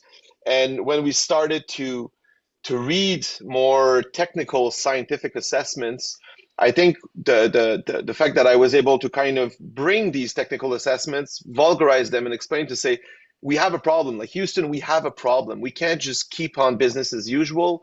We're going to hit a wall. And I think having the leadership of the union acknowledge that, having folks that can kind of bring the technical scientific assessments to the locals, I think that was key in kind of initiating that. And that was a very difficult discussion. And it's still an ongoing discussion because there's no strategy at the moment. But I think when people went from anecdotes to kind of cold hard facts that were explained not in a way to say, in a belligerent way, but in a way to kind of say, we need to do something differently here. Like, and I think we had some facts also that were helping in achieve that transition, is to say, you've been losing, you lost 30,000 jobs over the past 25 years. Have things been good? No, they haven't. So at one point when people are facing a lot of hardship and a lot of imprevisibility and disruptions, I think there's more appetite to say, okay, maybe we need to change course here. So I think that was, it's many different factors that came about to ensure that this kind of shift happened. But these are some of the key elements. Okay, thank you very much, Simon. And Darcy Martin, you have a vast experience with such a wide range of educational initiatives and other union initiatives. What do you select from this experience in terms of thinking both positively and perhaps negatively about learning by trade unionists and their unions? Well, thank you, and thank you to all three of the people who've contributed already. I have notes now on Becky's comments about the report on culture, Monica's on campaigns, and of course Simon's on forestry. So my own work has been my whole adult life. I've worked for the labor movement, and that involved time with particularly the steelworkers and then the communications workers, which now is affiliated, as Simon knows, into Unifor. So all of these things have involved the restructuring of the labor movement itself. But specifically, I'd like to talk about learning in the area that I'm most directly involved in, which is like the formation des formateurs, right? The developing of local union discussion leaders, and the importance of that in developing a new energy source within the membership.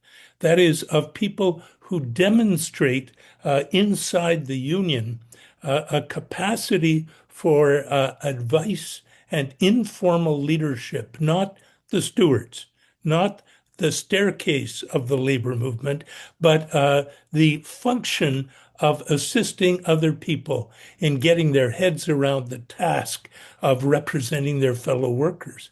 And I've tried to contribute in that work, particularly within steelworkers and communication workers, over these 40 plus years.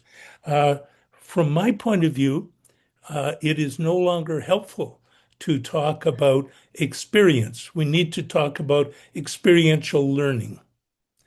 So frequently, and we see this when you go to hiring situations, people, oh, I worked for 12 years in this and I worked for 10 years in that. Yeah, but what did you learn?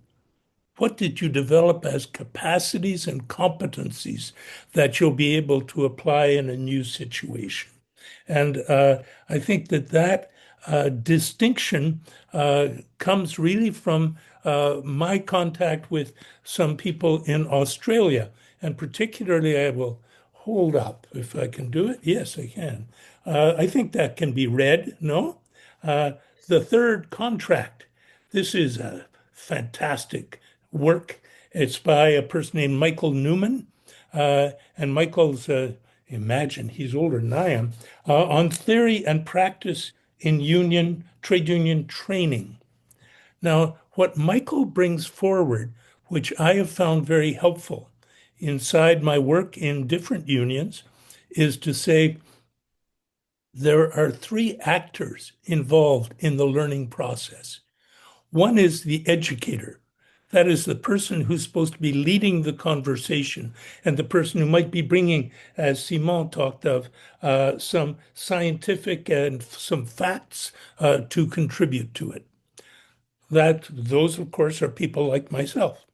Then there are the participants who are equally diverse.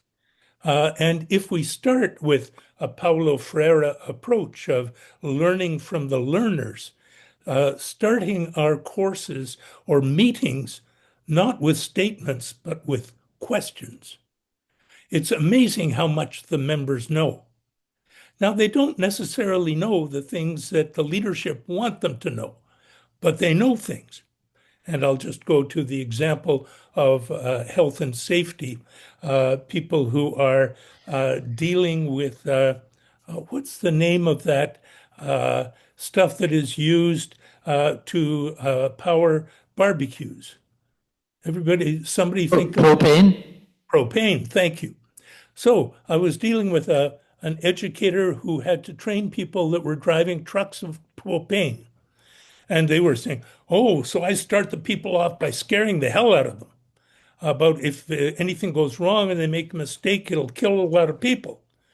I said, oh, wow, that's interesting. What did they know before you got there about propane? Well, they didn't know anything. They knew nothing. They'd just been hired to drive a truck. I said, really? So none of your members go to barbecues? That means if they've never run across propane. Oh, well, yeah, of course they do. I said, yeah, and what about the patios? In Canada, in October, November, the patios are kept alive by having heaters. What's powering the heaters? Oh, okay, propane. I said, okay, so do any of your members ever go to a patio in October, November?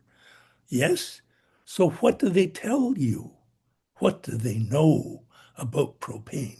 The short answer is they know a lot because they have handled it physically. They have touched propane tanks.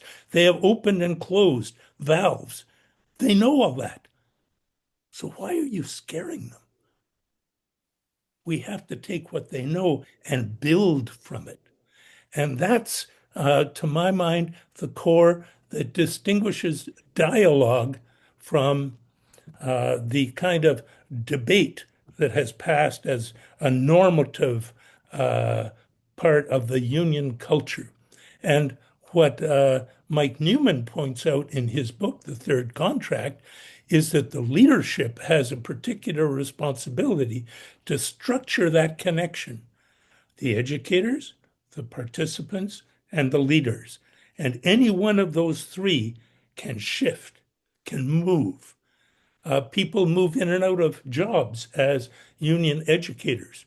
Participants attend or don't attend workshops and sustained reflective sessions. And the leadership, as Simon pointed out, changes in leadership, very important. So if all three of those elements are in play and in flux, then we need an approach to learning that is continually innovating, that treats a union meeting as an incubator of ideas instead of as a propaganda opportunity. There's a time to speak up and to vulgariser, as Simon was saying. Absolutely, that's necessary when we have specific facts and ideas that we want to communicate. But I think that the reflective space for dialogue is what is precious in unions. And my two examples would be, first, the Collège FTQ Fond in Quebec, set up by the FTQ, the Union Federation, and still operating, and I worked with it for 9 years, to set up a space of reflection, and the mandate for participants there, passed by the leadership, was to faire face au grand changement, to face the great broad changes. That is saying that people need to be responsible not just for what is happening to members immediately, but to the society as a whole. And that to do that, and to do that in French, and to do that over a sustained period. At the moment, it's a 6-week program. It's always been lengthy. Simon, matter of interest, did you ever attend the collège? Not the college, no. I'm staff, so I haven't attended. Okay, well, staff, they have an upcoming session for staff, by the way. So I am not directly connected to that work at the moment, but I admire it. And as an example of their effort to go wider, they actually passed a motion at the executive of the FTQ that during the 6 weeks of the collège, guests would be invited who do not support the broad policy directions of the FTQ. In other words, managers and apologists for management, that we could be confident enough to engage directly, bringing in people who are on the other side, on the thinking that we often are fighting management as management was 20 years ago. And we replicate the bad old management styles in many of our internal functions. So this was an example. I was very moved when the FTQ executive passed that motion. That is to say, we are not going to exert thought control over the discussions in the collège. The collège will be a free dialogue space. That's amazing. It's been going since 1999. And Darcy, if you permit, I'm going to hold you off on your second example so I can change the sequence for everyone here. We're now going to open it to the audience because we have a lot on the table. And when you're giving your final responses, you can also work in your advice to trade unionists and unions that want to scale up, since it's important that people here have a chance to take advantage of your presence and ask questions. So if there is a microphone in the room, Marieva is there. Who would like to ask questions of this amazing panel? And I realize we're getting late, but you're in a reflexive space. Going once, please. Yes. Did you, or were you just adjusting your glasses? Right. That's an old, there we are. Thank you very much. And if you can identify yourselves so that Darcy and Simon have an idea with whom they're speaking as well. Thanks. Surely I will. My name is Albert van Akker and I'm a unionist. I'm working for a company, but I'm representing ACV Pulse, a Belgian union here. I found your idea about an organization that has to learn very interesting. From my point of view, my question to you is, there is this huge evolution out there with generative AI. You haven't mentioned that, and that's why that's my question. Shouldn't we, as federations, be able to embrace that evolution and try to make it our own by creating an algorithm, by reaching out so that all the people who are relying on the federation as the place where they can find all what they need about doing some actions up till the exact legal notifications. Why wouldn't we do that? Great. So I'll just summarize and the question in particular was about AI and how AI might be used for union learning, if that's an acceptable way. We have another question up here. The person whose glasses, yes. And anyone else who wants to come in here, there's lots of opportunity, please. Yes, hi, thank you very much. My name is Saskia Bouwmans from the Netherlands. And I have a question, maybe for Becky, but maybe for all of you, on the relationship between members and leadership or members and union officials. So more about the internal structure. And there's a tension there between strategizing and professionalism and democracy and maybe more radical wishes.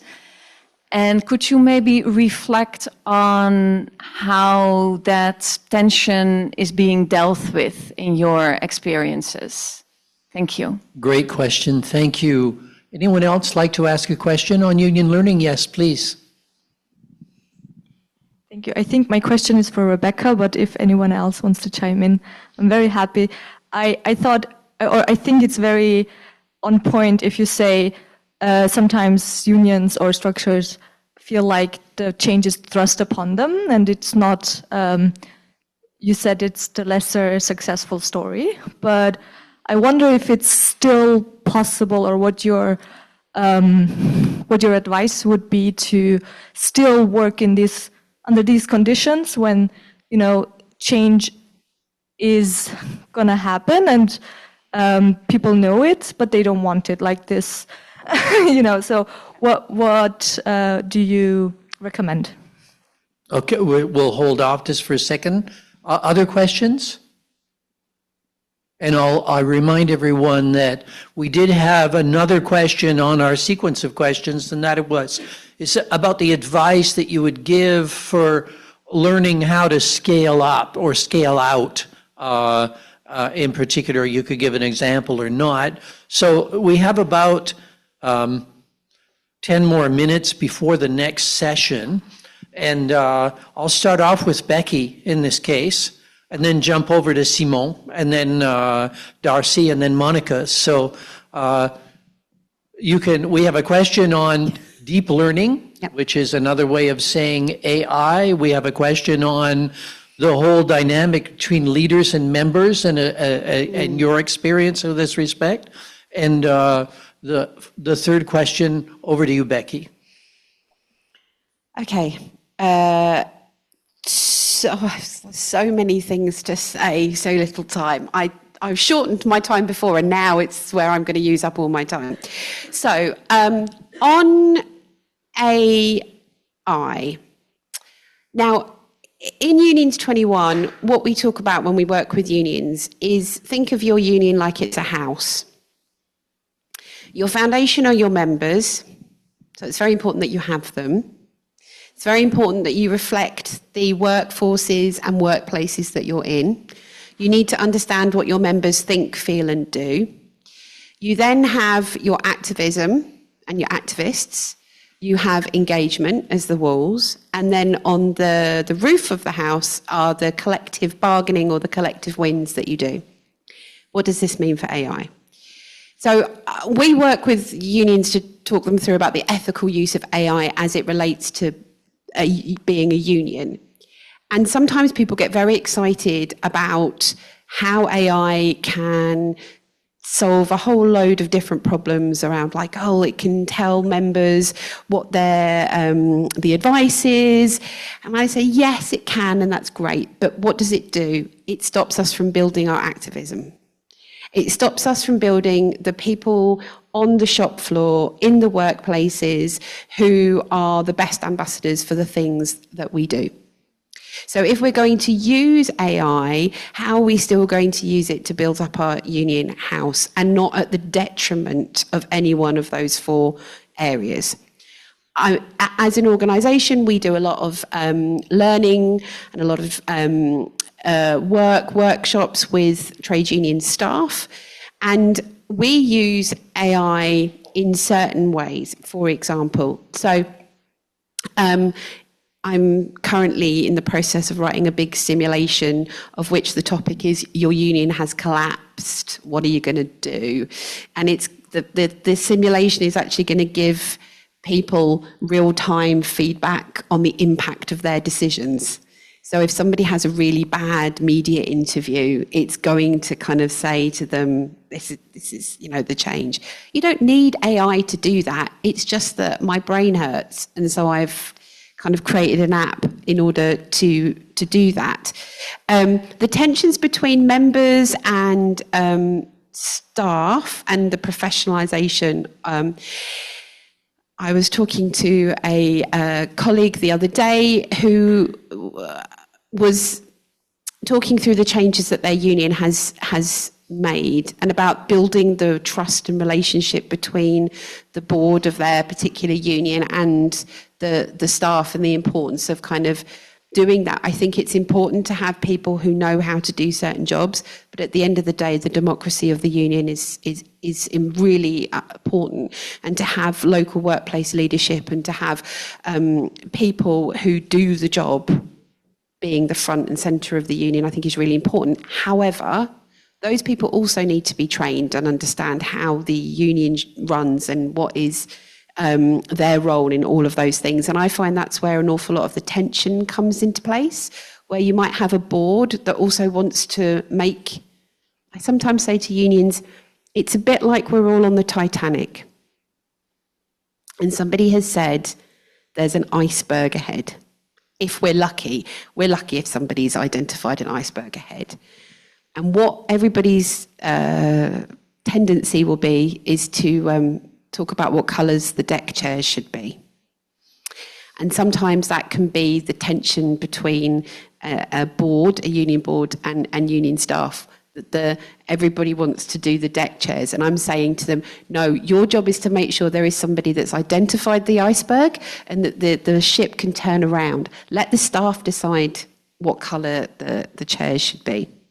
And then on the last thing about change, our philosophy as an organisation is that change happens, and there is an awful lot that we're not in control of. So government policies and crackdowns, changes in the labour market, decisions made by employers. We might have control over this, but probably not to a great extent. However, we do have the agency and the ability to make decisions on how we respond to that or how we mitigate for that. So we are in control of some of the capacity decisions that we make as unions. Who we employ, who are our members, where we're going, and all of those sorts of things. And that can be a really hard thing for trade unionists to understand or to kind of work through, because we don't really like change, and we have a lot of culture that is not about change. Sorry, Gregor, I'm trying to be really quick. When change is thrust upon people, you just have to accept the fact that they're not going to like it. And I've started to think of that kind of diffusion of ideas theory with the bell curve, like the idea that you will get some people who are always really enthusiastic for things and will do things, and then you get some people that are the late adopters, and then you'll get people who just fundamentally will say no to that. And I think we just have to kind of work with that and take them on that journey and think about the narrative, and also think sometimes about the grief that those people will be going through if they're losing their positions or if they're losing their kind of comfort in all of that. It requires us to be incredibly emotionally intelligent, not only as individuals but as organisations as well. And I'm not saying that we can't do that or we don't do that. And I am lucky the unions I work with can be very emotionally intelligent. One of our unions is in the room kind of nodding, going, yes, we are emotionally intelligent. But I don't think that always happens. So that's a very long way of answering all of those 3 questions. Please feel free to grab me afterwards to kind of go through that. And if you want to upscale anything, know what you're doing, why you're doing it, and make sure you've got friends that can help you on your way. And Becky, this is brilliant for the other 3 panelists because you've responded to all 3 questions, which means you can give advice for upscaling or outscaling. You can pick one of the questions, but you don't need to answer all the questions. Over to you, Simon. Yes, thanks, Greg. I'll try and be brief. I see there's not much time left. There was many things to say on many of the aspects, but I would maybe come back to, I think, this tension between the members and the officials, and I think that's a very important part of it. And I think there's many elements to how we can help this situation. One of it is we've seen increasing concentration of power and control over the union narratives at the top echelon of unions. And I think there is kind of a distance with the membership. And I think one element that can really speed up learning experimentation is for the top brass of unions to delegate and have confidence below them, basically, and let the folks below the top brass make mistakes, but always with this idea of constant assessment, eyes wide open, openness to change course, and go get help, because we don't know everything. We need to get access to knowledge, to better practices, and many other folks. I was listening to Martin with very interesting viewpoints. I mean, I think we can get a lot of help from many different people, but I think confidence and delegation from top brass is a really important thing, and there's been a kind of a disconnect. And then if you give the confidence and you delegate to whatever, if it's staff, local leaderships, even shop floor stewards that are really interested in pushing and having this leadership, you will have these narratives that are crafted close to the workplace or at sectoral level, and it will give you benefits, and it will kind of accelerate, I think, learning and experimentation within the union. And now what I see is, I think the biggest problem we're facing is that we've kind of devolved mostly towards the day-to-day, contracts, industrial relations, and we've kind of lost kind of this more overarching perspective on creating strong narratives that'll create the impulse amongst the membership and people to go get training, go get more information on this, go get activated, and create the next class of activists that we need to move forward our objectives. So that would be kind of very quickly the element I would put here to kind of accelerate experimentation and learning. Super. Thanks so much, Simon, for being available. Darcy, what fruit are you going to pick from the learning tree? But it just has to be 1 or 2 fruits. I will keep it quite simple. My suggestion to people as they get involved in the labor movement is, first, you need to choose whether you want to go on the staircase or on the web. Now, the staircase is that sequence from shop steward through local leader to staff and national leader. We need good people there, absolutely. And they incarnate the will of the majority when it comes to shove on issues and directions of policy. So we need good people there, but we also need good people on the web.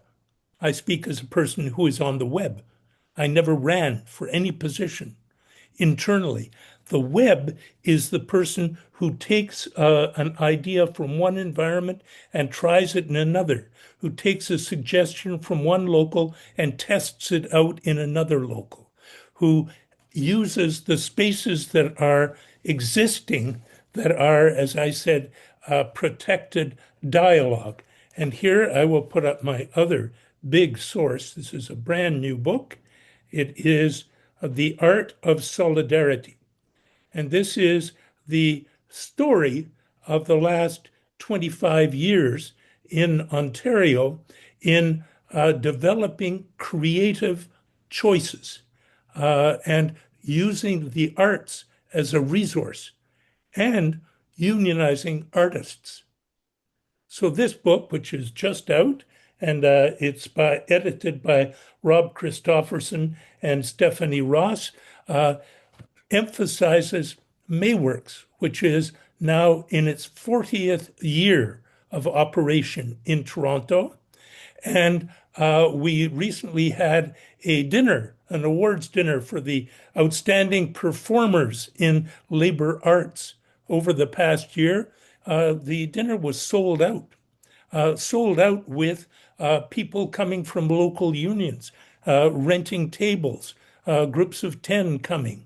It was a month of May that was extraordinary, and I want to invite any of you who travel to English-speaking Canada to come to Toronto during the first half of Mayworks, because mayworks.ca will put out to you on the internet the names of the artists who are working and who are either arts-oriented union people, that is, our closet photographers and musicians, and artists who are pro-union, who are themselves a minority, but a powerful one.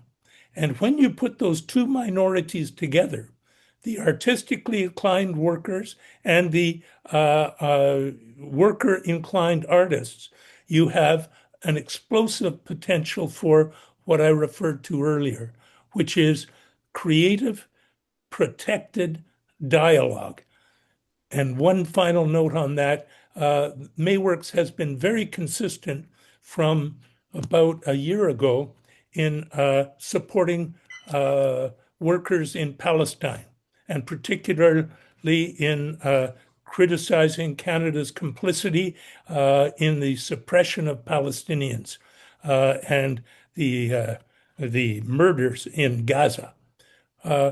Ahead of the labor leadership, ahead of the worker participants, but showing leadership and innovation. So they are using the space that exists to push the envelope, thinking towards the future. What are our core values? And I take the word narrative that Simon used repeatedly. We need a better narrative. We need to be appealing from the labor core of justice to a wider circle of people in the society. The arts is one path to do it. Reflective work like the Collège FTQ Fond is another environment in which we can incubate those strategies.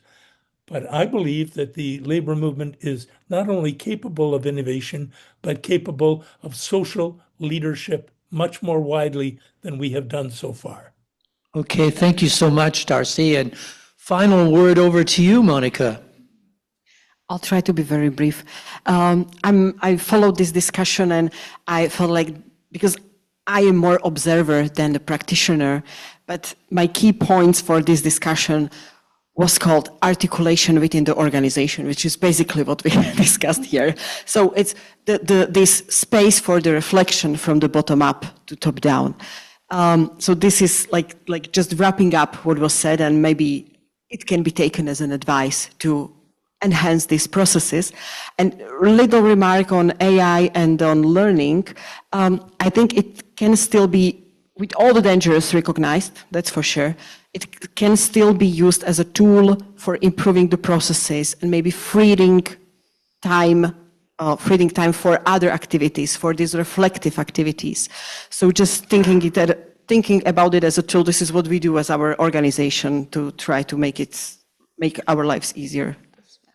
Thank you so much, Monica, and thank you to our fantastic panelists here, all four of you, for what you've brought into the discussion. So applause for our panelists, and thank you so much. And you will have understood that there's so much left to be said, and we're going to say it in a session which is starting now.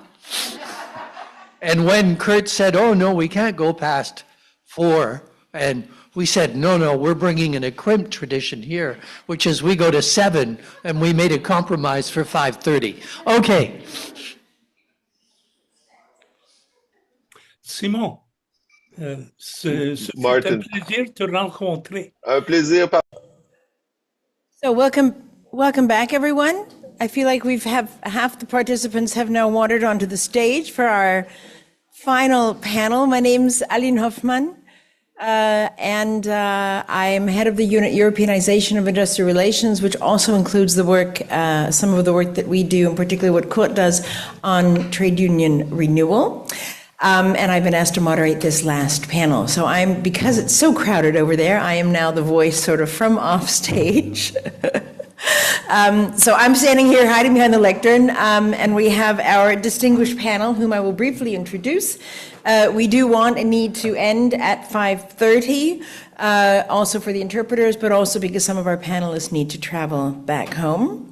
So I will start with, we have here, I'll try and do it in order.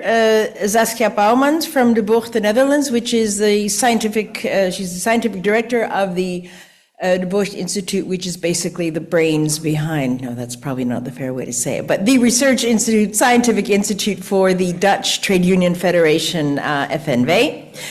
Next to her, in a way, her German counterpart, Thorsten Schulten from the WSI, the Economic and Social Research Institute, which is sort of the support organization, research organization for the German trade unions.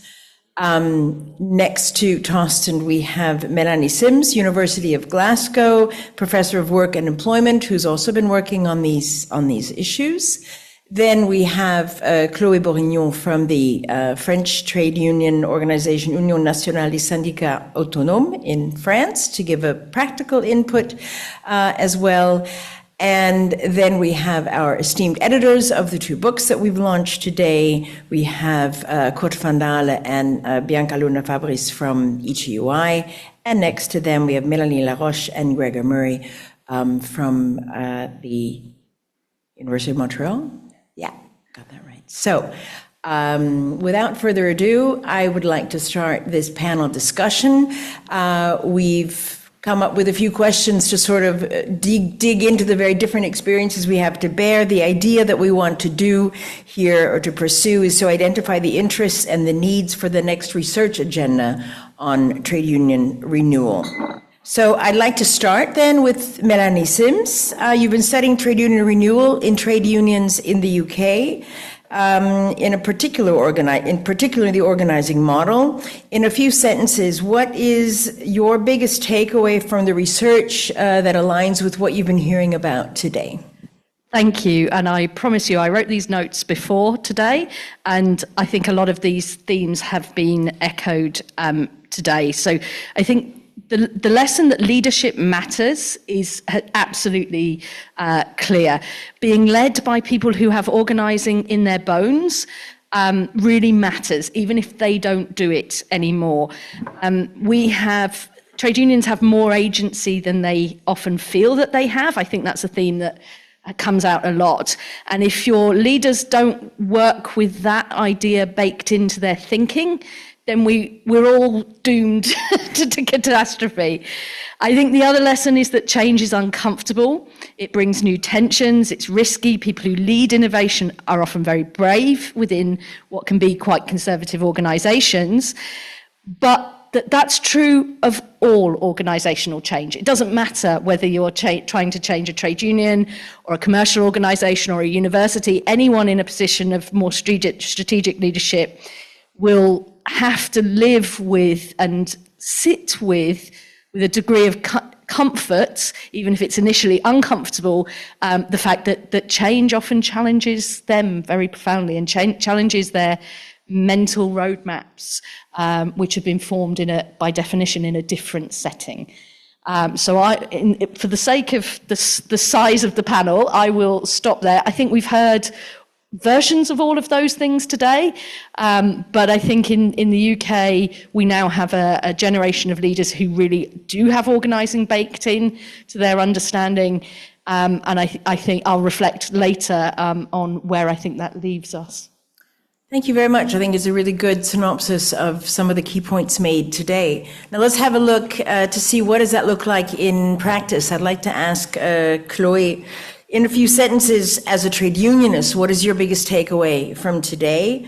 And drawing from your own experience, what do unions in France have to teach us about experimentation and innovation for trade union renewal?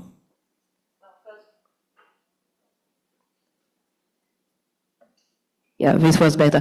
I'm just going to do the first sentence to tell you that I'm going to speak in French. So I hope everyone doesn't understand French has their headsets.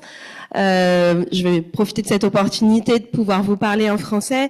Je vais commencer par quelque chose que je n'ai peut-être pas assez entendu ici, parce que nous, quand on pense au renouveau syndical, on pense renouveau générationnel. Et il se trouve que l'évolution du marché du travail, qui a été beaucoup soulignée aujourd'hui, a été rapide. On a parlé de fragmentation. Nos organisations syndicales ont perdu un lien qui pouvait parfois être facile. Les personnes arrivaient sur un lieu de travail, se syndiquaient dès qu'elles commençaient à travailler. Aujourd'hui, à la fois l'âge d'entrée sur le marché du travail, la stabilité de l'emploi se sont étendus et on a besoin de faire un effort bien plus important syndicalement pour aller chercher les jeunes. Et je pense que quand on parle de renouveau syndical, c'est vraiment important de mettre aussi les jeunes et certaines initiatives jeunes au centre et de leur donner la parole, y compris dans les travaux de recherche, et y compris dans les projets, que ce soit de l'étude, la CES. Il y a vraiment besoin de pouvoir faire ce lien avec la jeunesse. Parce que clairement, c'est un constat qu'on fait en France comme ailleurs. En France, on a à peu près 3% de jeunes de moins de 30 ans qui sont syndiqués aujourd'hui.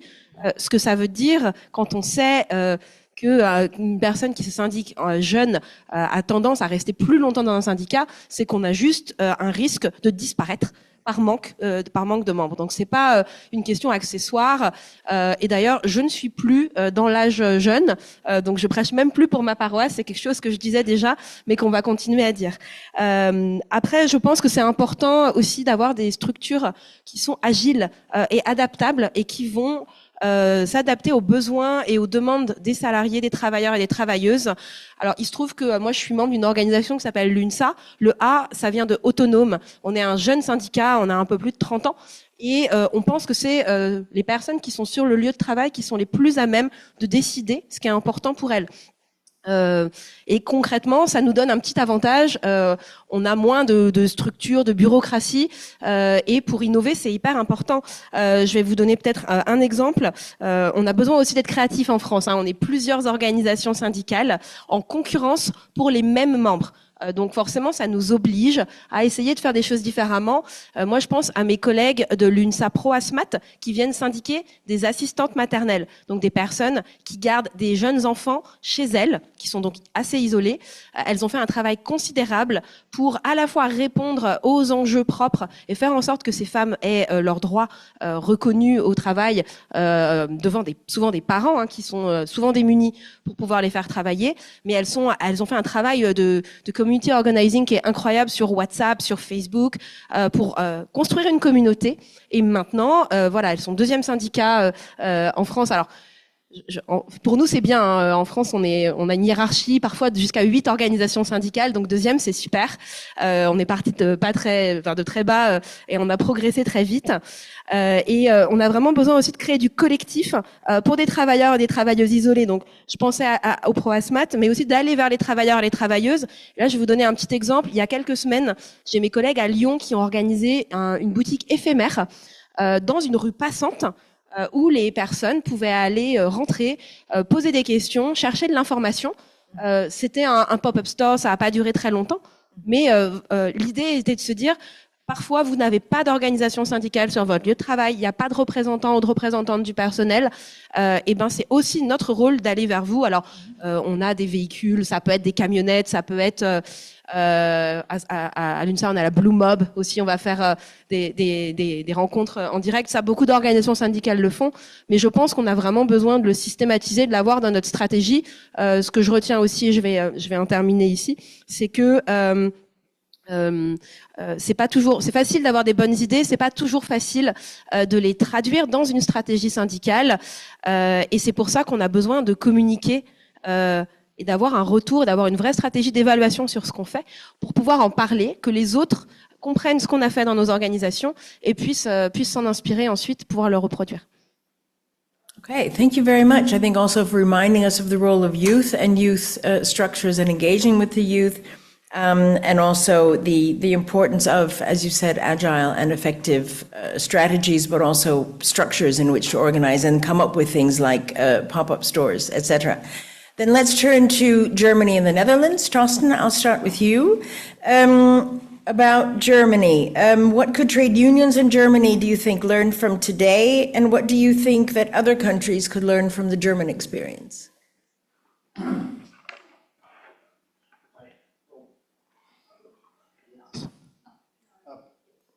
Up? Okay, up. Thank you. Yeah, thanks for the big question, of course. To solve what could. First of all, my impression is pretty similar to the other speakers. That many things I heard here mirrors with the experiences German trade union made. I would say in Germany, it was probably 15 years or so ago when German trade unions discover organizing approaches. So before that, there was a dominant discourse of decline and everything's going worse and so on.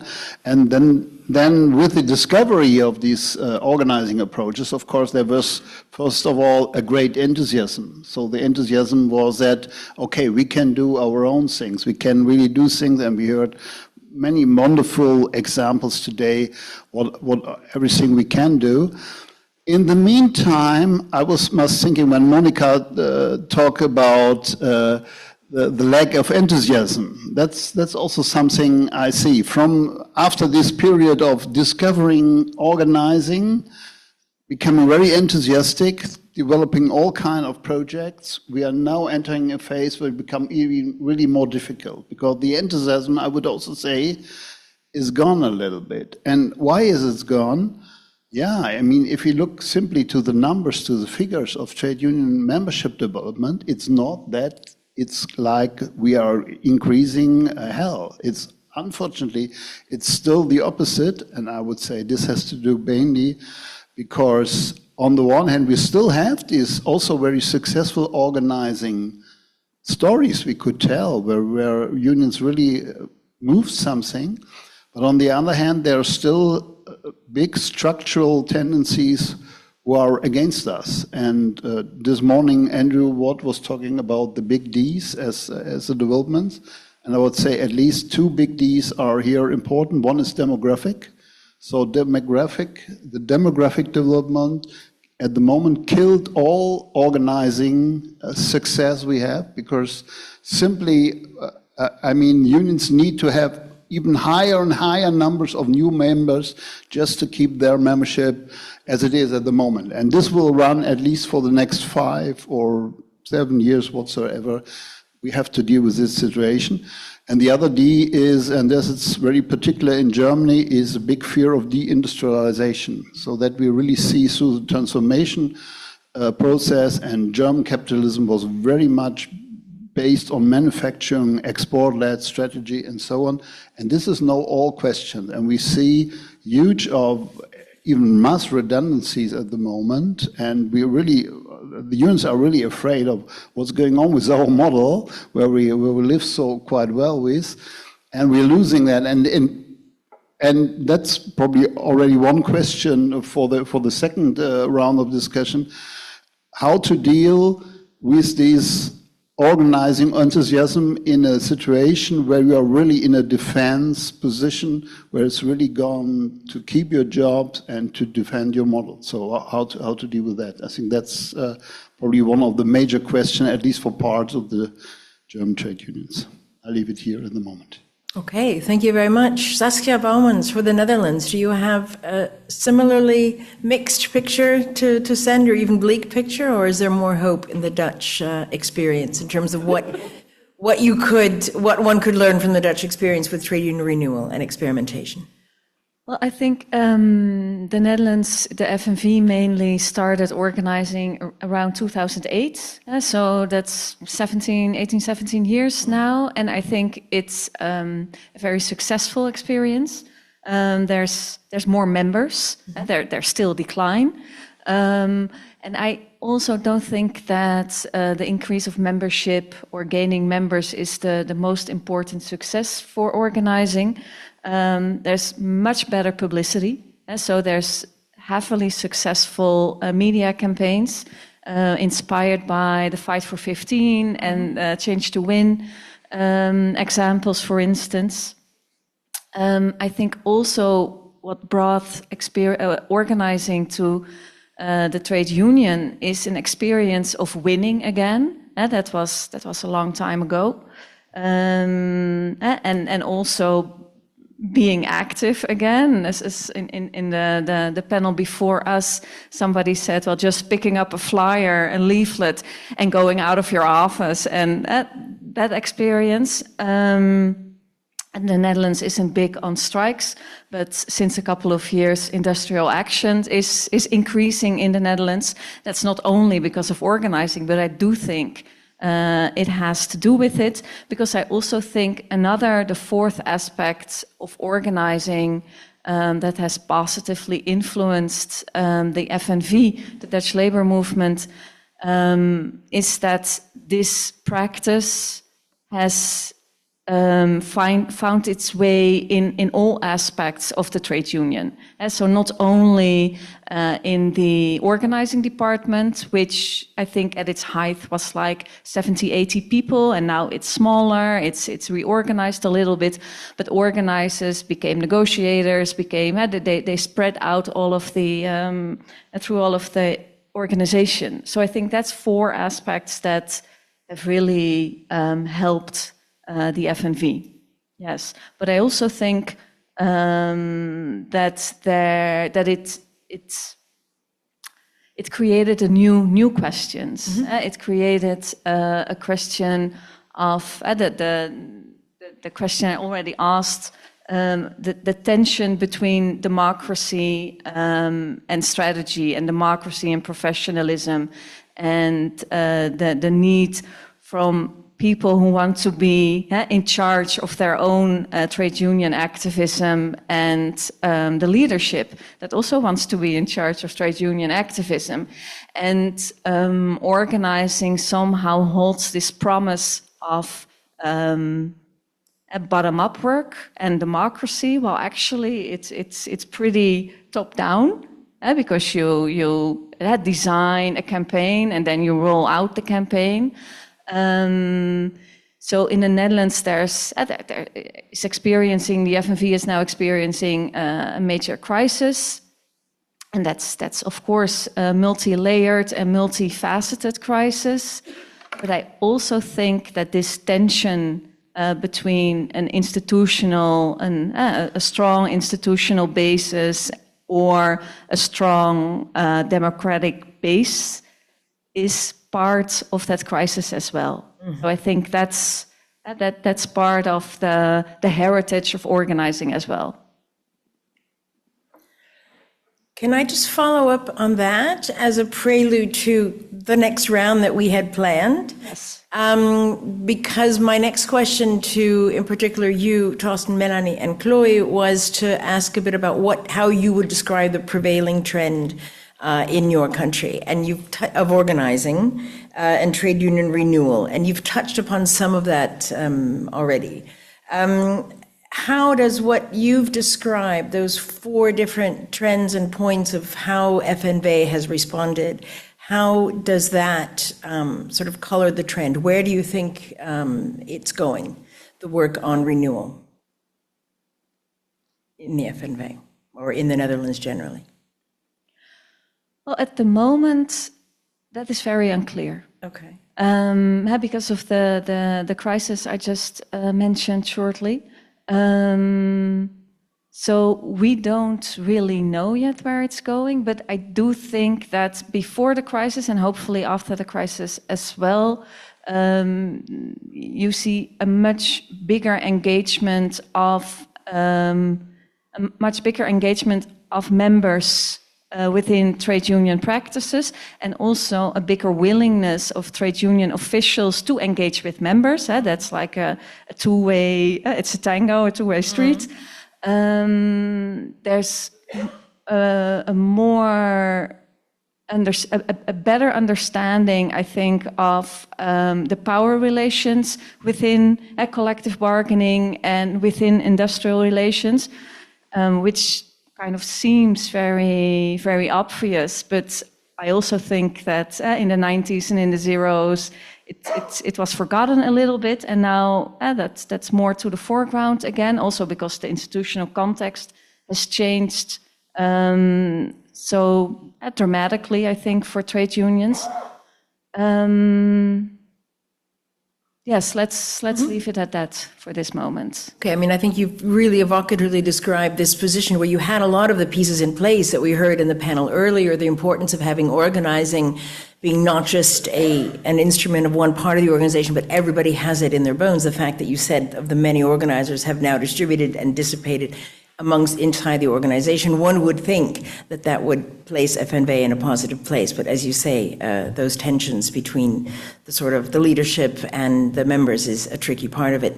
Thorsten Schulten, if you look at the overall experience in Germany and organizing, you've said a bit about that they were late adopters, let's say, of these models. If you had to predict it, what do you think the trend now is in the German trade unions on trade union renewal activities? Yeah, first of all, I agree very much with Saskia. I think the situation is probably similar in Germany in the sense that organizing becomes a normal integrated part into trade union policy. So it's not so special anymore. There are still also some organizing specialists or even specialized consultancies who helps unions to create certain campaigns. And unions are working with these guys, but they usually are former union guys or they're very close to them. But it becomes more and more an integrated part. And what I think, I mean, the picture in Germany, I would say, is very differentiated. On the one hand, I described in my former talk the more negative challenging or the fear of deindustrialization and what that might mean. But there is, of course, also another part of the German economy, and these are more let's say, the service industry. There's more the industry where we sometimes have labor shortage, so the bargaining power of workers were strengthened. And here we see very interesting approaches, especially in collective bargaining. I would say, what is a situation where most members were made by unions? It's still in the conflict, still in the collective bargaining round. And here we see really a lot of innovations and positive changes, especially also within sectoral bargaining rounds. Because as far as I see it, most or many of the organizing cases, they are very much focusing on companies, where it is very clear also the relation. But sectoral bargaining probably is somewhat more difficult because it's a classical case that some trade union leaders are negotiating for the people. And then in the end, they come there and say, hey, here's our great result, which we reach, please applaud to us. And that's, of course, not the case how it should be anymore, and how to innovate and to develop new forms of organizing, especially also in sectoral bargaining, which basically means the involvement and the creation of new structures to involve normal, ordinary union members in the bargaining process in the organization. I think we have very innovative examples, especially from public sector, from the health care sector and these parts, and they create a very positive results, especially in the bargaining law 2023. Against that high inflation period, we have really high wage increases, and it was a really offensive bargaining round. And I think Verdi, for the first time after 20 years, they had really a positive membership record at the end of the year. So we had these kind of things. Unfortunately, the demography this year or the last 2 years comes back, pushed back again. So they already lost that members anyway. So that's the difficulties. But nevertheless, it shows the possibilities and the innovation which made, where you can say, well, that's really the positive side of the model. Okay, thank you very much. Then next we go to the UK. Melanie Sims, how would you describe the prevailing trend in the UK? I'm going to be positive. We are about to have the biggest institutional set of changes to workers' rights that we've ever seen in my, certainly in my adult lifetime. And I think that brings real opportunity. Obviously, it also brings real challenges to our unions. There's a whole set of, it's one of the most insanely large laws that you've ever seen in your entire life. It covers so many things. There's a lot about individual and collective rights, which bring us broadly into line with ILO standards, which is something that many of us have been fighting for a very long time. But for me, the really exciting opportunities, but also challenges, are in the institutional changes and the enforcement changes. So in the institutional area, we have changes around sectoral bargaining. So we have an experiment emerging about social care for adults, where it's called a negotiating body. I challenge that. It's certainly not what the ILO would recognise as free collective bargaining, but it will be a form of sectoral regulation of, at very least, wages, terms and conditions in that sector. And then we've also got a set of changes around strike regulations. You may well know we have some of the most restrictive regulations on strike action, certainly in our comparator countries. And that will actually offer a number of opportunities for our trade unions, because it will liberate resources that are currently put in to just organising to conform to those regulations. Now, there is a risk that some of that activity we might want to retain. You know, it's very much connected us with our membership base. But in terms of the cost of sending out ballot papers, voting papers, to achieve strike, a legal strike, there will certainly be some resource liberated for that. And then we've got a set of regulations which will grant access to workers, not just in their workplace, if that exists, but also electronically. And I think that's really exciting as an organising opportunity. Lots of details to be worked out about how that's going to work, and stronger recognition legislation, so where we haven't got collective bargaining. So when we put all of this together, there's no workers in the UK that won't be affected by at least some of these regulations. But I think in terms of opening up the scope that I've always been arguing for, which is to look at the changes in the institutional context and the recognition that we have agency, but that agency is easier to act on if we have an institutional context that allows us to do that. I think there really is quite a lot to be optimistic about, but many of our unions still haven't really processed what this means. And the narrative at the moment is around, it's not enough.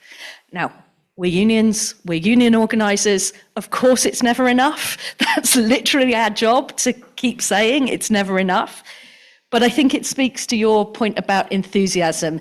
We need to get that enthusiasm around this now. And I think that's a job for people like me and Becky and others in these kinds of roles.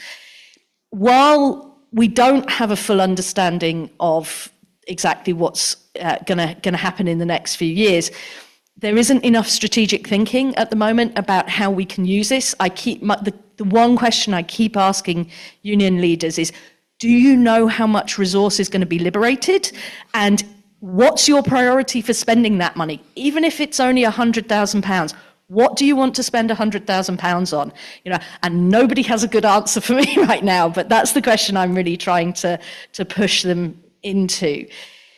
I think we need to articulate an exciting vision for what a collective re-regulation of UK labour markets might look like, because it really feels like me and Becky are pretty much the only ones doing it at the moment. So I think we need to get that message more widely understood.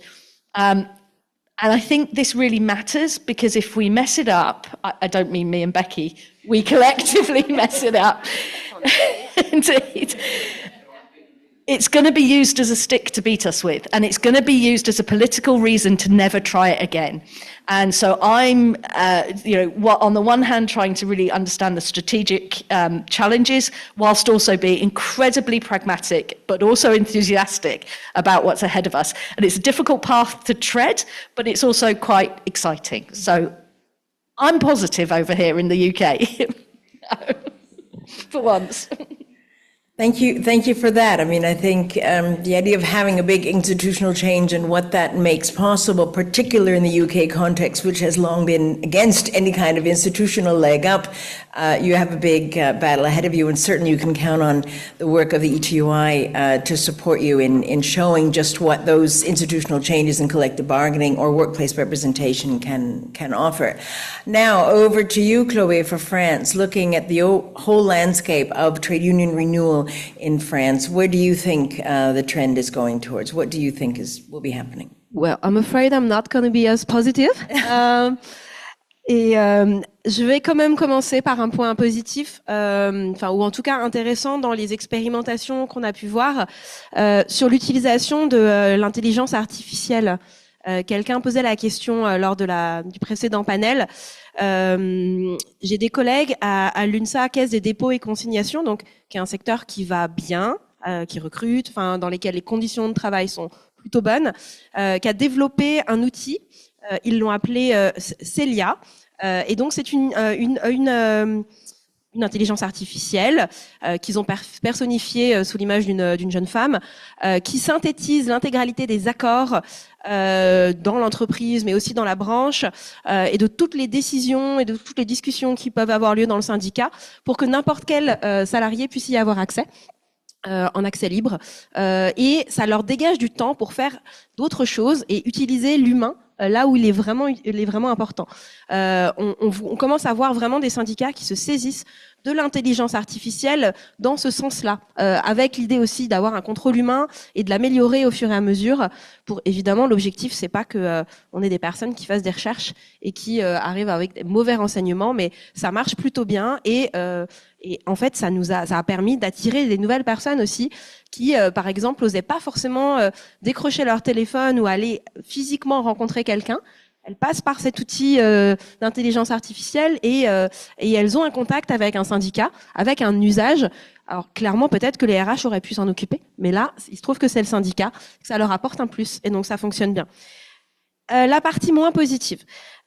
Clairement, en France, on a une vague d'austérité très importante et on a une espèce d'épée de Damoclès au-dessus de nos têtes, avec l'arrivée de l'extrême droite, qui continue à progresser, mais qui devient très réelle, et à part des grandes choses, par des votes et des choses comme ça, mais aussi par des actions un petit peu plus petites, entre guillemets.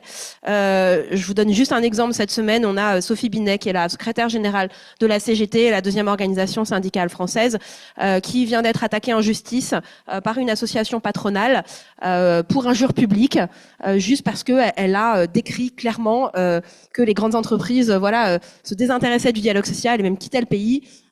Et du coup, elle se retrouve mise en examen donc on voit clairement, ils s'attaquent aux personnes qui sont visibles, et les syndicats sont clairement des cibles, et on n'aura probablement pas de message de solidarité des employeurs, de nos organisations patronales, et je ne parle même pas de notre gouvernement. Donc c'est vraiment des tendances qui sont inquiétantes, et en tant que syndicat, on est aussi là pour être effectivement porter de l'espoir. Je pense qu'on parlait d'enthousiasme. Clairement, on a besoin de pouvoir garder cet enthousiasme dans la façon dont on organise nos membres, et parfois on est le dernier bastion de solidarité les membres, que les travailleurs et travailleuses connaissent. Et il faut garder ça, il faut garder cette chose-là et pouvoir montrer que la camaraderie, c'est quelque chose d'important. Il faut aussi pouvoir créer un rapport de force. Il se trouve qu'en France, on a eu cette dynamique positive, en tout cas cette dynamique qui nous a aussi rapprochés de nos membres, comme tu le mentionnais, Mélanie, la grève peut servir à ça. En 2023, on a fait 15 ou 16 journées de grève contre une réforme de nos pensions. Ça a échoué, mais au final, ça nous a vraiment permis de gagner à la fois de la confiance dans le public et de montrer que les syndicats étaient encore puissants et pouvaient encore organiser des choses. Mais maintenant, la grève peut pas être le seul outil. On le voit, ça marche pas suffisamment. Et du coup, on a besoin d'alliances et on a besoin du travail de plaidoyer. Et là, je pense que c'est vraiment dans les tendances syndicales. En France, on voit de plus en plus d'intersyndicales, de travail en lien avec des ONG, avec le mouvement mutualiste, avec les associations, parce que l'austérité nous touche toutes et tous, pas forcément au même niveau, mais qu'en tout cas, quand il concerne les droits humains, les questions environnementales, on a besoin d'être ensemble. Et je donne juste un exemple sur première vague de déréglementation omnibus de la Commission européenne, on a travaillé de façon très étroite pour pouvoir essayer d'avoir un travail de plaidoyer, d'un travail de mobilisation commun. Je pense enfin que du coup, il faut vraiment qu'on combatte le backlash. Il y a un backlash très important et tout en gardant des messages positifs et un enthousiasme mobilisateur, on a clairement un backlash sur les services publics. Alors, par exemple, notre organisation, l'UNSA Fonction Publique, a organisé une enquête à destination du grand public, principalement ses membres, mais au-delà, pour montrer qu'on avait besoin de défendre le service public, mais défendre aussi ce que ça voulait dire. Quelqu'un tout à l'heure parlait du récit qu'on avait souvent d'avoir cet homme riche, entrepreneurs et que le succès c'était cette image-là. Non, les services publics servent aussi à ça. Mais aujourd'hui, ils sont attaqués. Ils sont pas attaqués qu'en France, mais vraiment on est inquiet parce que voilà, il y a une réduction à la fois du nombre de fonctionnaires, mais aussi de nos salaires. Et on a besoin d'avoir un récit alternatif pour ça. On en parlait justement avec des camarades et des copines d'autres organisations. On a un vrai backlash sur les droits des femmes et sur l'égalité de genre, y compris dans des espaces progressistes. Là, comme plein d'organisations, on a lancé notre campagne contre les violences faites aux femmes récemment à l'UNSA et c'est la première fois que je vois autant de messages d'hommes qui viennent contester en disant mais il y a aussi des hommes qui sont victimes de violences. Enfin, on a eu vraiment des commentaires qu'on n'avait jamais vus jusque-là. Et c'est pas mon organisation, c'est la société. En tout cas en France, alors je pense que c'est pareil dans d'autres pays. Sur les questions de genre et les questions d'égalité femmes-hommes, on a un problème. Et en France, du coup, on a 2 femmes secrétaires générales de grosses structures qui sont visibles publiques. Et il y a un coût très important pour ces femmes-là d'être visibles dans l'espace public. Elles vont avoir besoin de soutien, elles en ont déjà besoin. Mais si on veut continuer aussi à avoir des femmes qui s'investissent, on a besoin d'avoir une stratégie collective sur ce sujet-là. Et c'est une stratégie syndicale, n'en déplaise à certains de nos membres qui vont nous dire bah non, c'est pas les salaires, c'est pas les conditions de travail. Si, en fait, on a besoin, l'égalité femmes-hommes, ce sont aussi des questions syndicales, on a besoin de les traiter. Et puis, on a aussi effectivement ce backlash écologique sur les questions climatiques, avec cette tentative d'opposition entre les droits du travail, les questions d'industrialisation et les questions écologiques qui sont difficiles à traiter parce que la polarisation elle est très facile. Là, on en discutait encore aujourd'hui avec les collègues. Un de nos journaux de référence, Le Monde aujourd'hui, a publié un article qui vraiment met en opposition les questions environnementales et les questions de droit du travail. C'est pas possible. On a besoin d'avoir aussi ce récit qui permette d'expliquer à nos collègues qu'en fait les deux sont intimement liés et que c'est dans leur intérêt et dans notre intérêt de syndicat de poursuivre aussi des stratégies ambitieuses et clairement que la transition juste c'est quelque chose pour lequel on a des solutions, c'est-à-dire que c'est pas juste un idéal à atteindre, on sait exactement comment y arriver. Et clairement, c'est une question de volonté politique, c'est une question de choix politique, qu'aujourd'hui, on n'a pas forcément le vent derrière nous pour aller dans ce sens-là. Mais en fait, les élections, ça tourne, ça change aussi. Donc voilà, je finirai par ça. on a je vous disais, l'épée de Damoclès de l'arrivée de l'extrême droite, avec tout ce que ça comporte comme menace sur les droits des syndicalistes et les droits humains au sens large. Mais c'est pas une fatalité, et on a aussi besoin de garder cet esprit un petit peu combatif et de garder ce pourquoi on travaille ensemble. Ça va être un sacré défi, et pour ça, clairement, la solidarité entre organisations européennes et mondiales, elle est vraiment importante, et elle a du sens. On a besoin, voilà, moi je vais rentrer la semaine prochaine, j'interviens devant les copains de l'industrie, de la construction. On leur donne les exemples, les cas sur lesquels vous faites des rapports, enfin toutes vos études, on leur en parle, on leur montre comment ça marche dans les autres pays, des bons exemples, et ça donne un petit peu de force. Ça permet aussi de sortir de son lieu de travail où parfois les situations sont un petit peu compliquées. Donc clairement, merci pour ça aussi, et merci pour l'invitation. Wow, thank you very much, particularly to you, Chloe, Melanie, Thorsten, and Saskia, for giving us a sort of a reality check on what we've been discussing and what is in the two books that we're launching today. With that, I'd like to turn to the sort of research side of it, and I have a question for Melanie Laroche and for Kurt van Dale. As editors who've seen such a diversity of real-world cases in the books that you co-edited, is there anything that existing theories simply fail to capture from what you've heard today or what you've heard more recently? Are the theories enough, or do we need to do more? What are we missing? Can we start with you, Melanie? No. Ça marche, voilà. Qu'est-ce qu'on a manqué? Je pense que la journée a permis de se rendre compte qu'il y a quand même beaucoup de changements, mais que les changements s'accélèrent d'une façon considérable puis qu'ils se conjuguent aussi. Et donc, les organisations syndicales sont vraiment mises sous pression. Et j'entends le mot agilité, j'entends le mot la nécessité de devenir stratégique, mais il faut se rappeler que les organisations syndicales ont quand même des contraintes démocratiques à rencontrer aussi. Donc, une obligation de débat entre les personnes pour prendre des décisions, puis ça prend du temps. Donc, en sous-titre de tout ça, ce que je comprends, c'est qu'il va falloir réfléchir à des structures où est-ce qu'on va pouvoir probablement adresser le changement de manière plus efficace, mais en permettant aussi le débat. Donc, c'est quand même des tensions qui sont importantes, puis les réponses à offrir à ces problèmes-là, c'est pas si simple que ça non plus.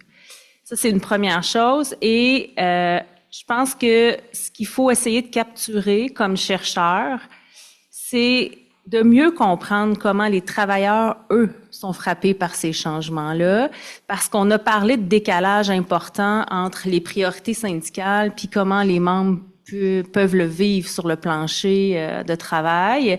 Et nous, on a fait une recherche sur la crise climatique avec Grégor puis d'autres chercheurs, et c'était clair que les directions syndicales trouvaient nécessaire d'agir en matière de crise climatique, de développer des stratégies pour y faire face, mais quand on a interrogé les personnes localement, c'était pas partagé comme vision. Même s'il y avait eu des résolutions en Congrès, même si les gens avaient voté des orientations syndicales, quand on parlait aux travailleurs, pour eux, c'était pas un enjeu stratégique. C'était pas ça qu'ils souhaitaient que les organisations syndicales adressent. Fait que de vivre ou de documenter le vécu des travailleurs et pas juste les priorités syndicales, moi, je pense que ça doit être une priorité pour les chercheurs pour adresser ce décalage-là qui existe souvent entre le plancher et les structures syndicales. Et cette réflexion-là m'est venue beaucoup parce qu'on a fait un sondage quand même d'envergure à l'Université de Montréal avec mon collègue Patrice Jalette. Et on questionnait sur la propension à la syndicalisation et les différents facteurs de satisfaction à l'égard de l'emploi. On a interrogé 2000 non-syndiqués au Québec pour comprendre ce qu'ils vivaient. Et dans ce sondage-là, on a eu quand même des résultats assez surprenants. D'abord, la propension à la syndicalisation, pour certains pays, c'est enviable, mais nous, c'est quand même faible, c'était 21%. Dans un contexte où on a un taux de syndicalisation d'à peu près 40% au Québec.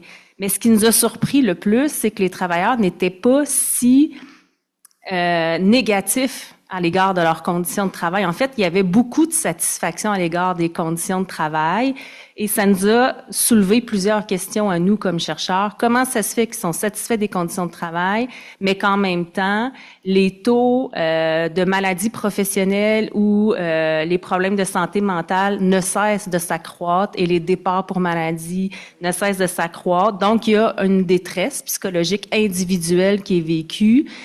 Et on semble pas vouloir accrocher sur un moteur collectif pour adresser ces problématiques-là. Donc, il y a un décalage réel. Puis ça, je pense que comme chercheur, il va falloir se donner les moyens de documenter ce véhicule.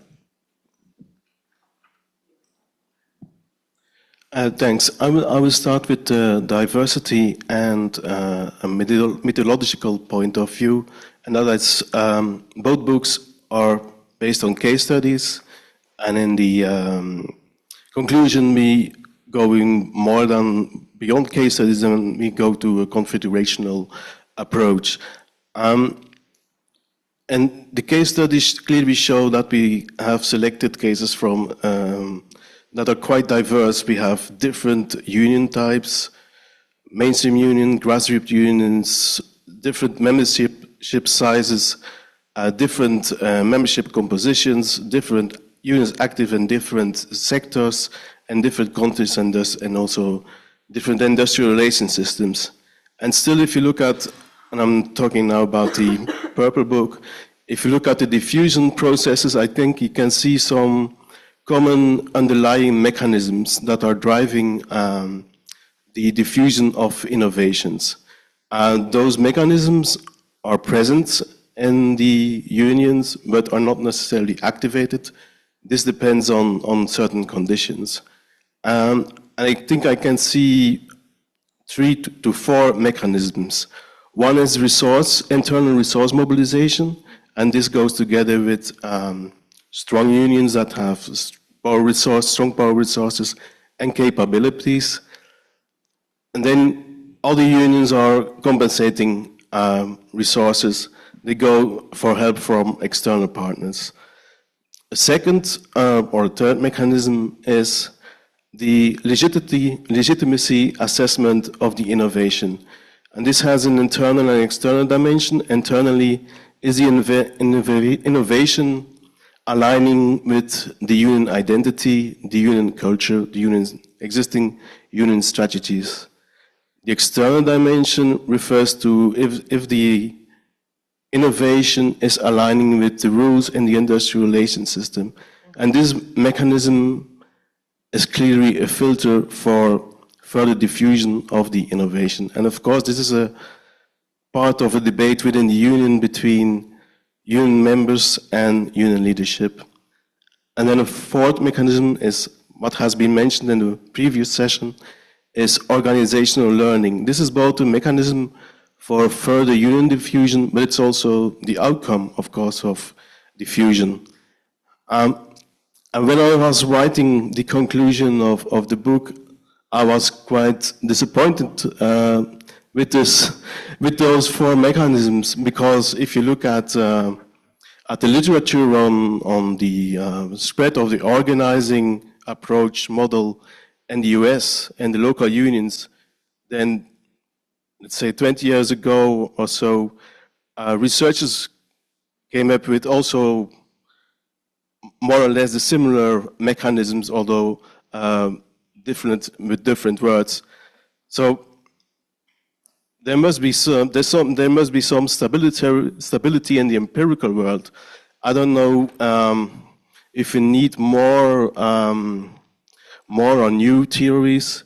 I think the existing theories are explaining this quite well, why there is stability, why unions innovations are not taken up, or not scaling out, or not scaling, or diffusing to other organizations. And I'm speaking now from a personal viewpoint. I think Richard Hyman said 20 years ago, it's time that industrial relations researchers also engage with managerial literature on organizational chains, organizational learning, and union leadership types. So I guess we can again engage a bit more on this as well, again. for explaining union diffusion. Okay, thank you very much. I think as someone who's tried to engage with that literature as well, the big issue that we have there is that companies are command and control. They can tell people what to do, and unions have to convince people what to do. And that's a key thing that theoretically that discussion would have to take into account. My next question goes to Bianca and to Gregor. I'll ask Bianca first. From the editorial perspective, is there any sort of particular insight that you've gained from the cases that were in the book that you co-edited, something that should shape how we study union renewal going forward? Is there any spark of something new? Not sure if it's a spark, but it's definitely a positive element. And I think in all the cases, both in the purple and in the green book, it's quite clear that unions are doing a great deal of innovating. And also they are a learning organization. They haven't just, Microphone working? Sorry, a bit closer. Is it working okay? Yeah, good. Perfect. A bit closer. Sorry. We have online people watching. Yeah, I know. Yeah. Sorry. I'll keep it closer. So the innovation seed has been planted, and unions are doing their best in trying to nurture that seed in time. And obviously, this is no easy task. I mean, the tension between the senior officials, the leadership, that does change, and then the officials on the ground bringing forward these innovations. The experimentation is also emotionally quite difficult because, the enthusiasm once you plant the seed, but then the resistance perhaps within the union, within the wider context, the fear of failure as well. Lots of resources are being put into these innovations. And windows of opportunity are really helpful as well. I think in the first half of the afternoon, we had two cases, the Italian and the Belgian case, for example, in which you have two sectors, one with great labor shortage, one with huge employment growth, and that's obviously a great window for opportunity for innovation. And then also, it's been mentioned quite a few times, the impact of the we as collective actors, of workers, as unions together as well. And it's a slow type of work. And I think one of the takeaways today, and it would be lovely to meet again in, let's say, 5, 6, 7 years and see where these, innovation seeds are going. Because it's been mentioned a few times today. So innovations are fantastic, but then you have to see in time how these innovations then survive. And I think if there is future research, I think it has to be looking at the long durée and seeing how this evolves over time. Okay, thank you. Same question goes to Gregor. From what you've seen in the sites from a different perspective, what sparks or ideas, any surprising insights have come from that? Well, I think there are lots, and I won't tarry on them. I will say that unlike a meeting in Canada, this is like a Harry Potter wizard school where he who should not be named was not named. Simon almost got there in the previous session, but in Canada, Voldemort would be mentioned, and he hasn't been mentioned today a single time, at least, unless I'm mistaken. I'm talking about Donald Trump. Oops. I think a thing that really, we started out this morning by quoting Leonard Cohen, and through a conversation that we're having with Jean Jenkins and Mathieu Pallard and others, and saying that there is a crack in everything, a crack, and that's how the light gets in. And studying experimentation and innovation is, in that sense, it's a constant source of surprise because of the multiple sources of innovation. And even we've heard that here. So that's agreeable and an interesting way. It's hard to build a methodology, at least beyond Leonard Cohen, on how the light gets in, if it's such a serendipitous process. But I think that the advantage of the books and many other contributions is our ability to try and distill something. I will express a surprise, I think, and that is that we can say that we know what we have to say and we know what we have to do, and we need to build a narrative, but it doesn't seem to be that convincing. So Darcy Martin suggested another way of and we heard this from other people, and Melanie was saying it as well.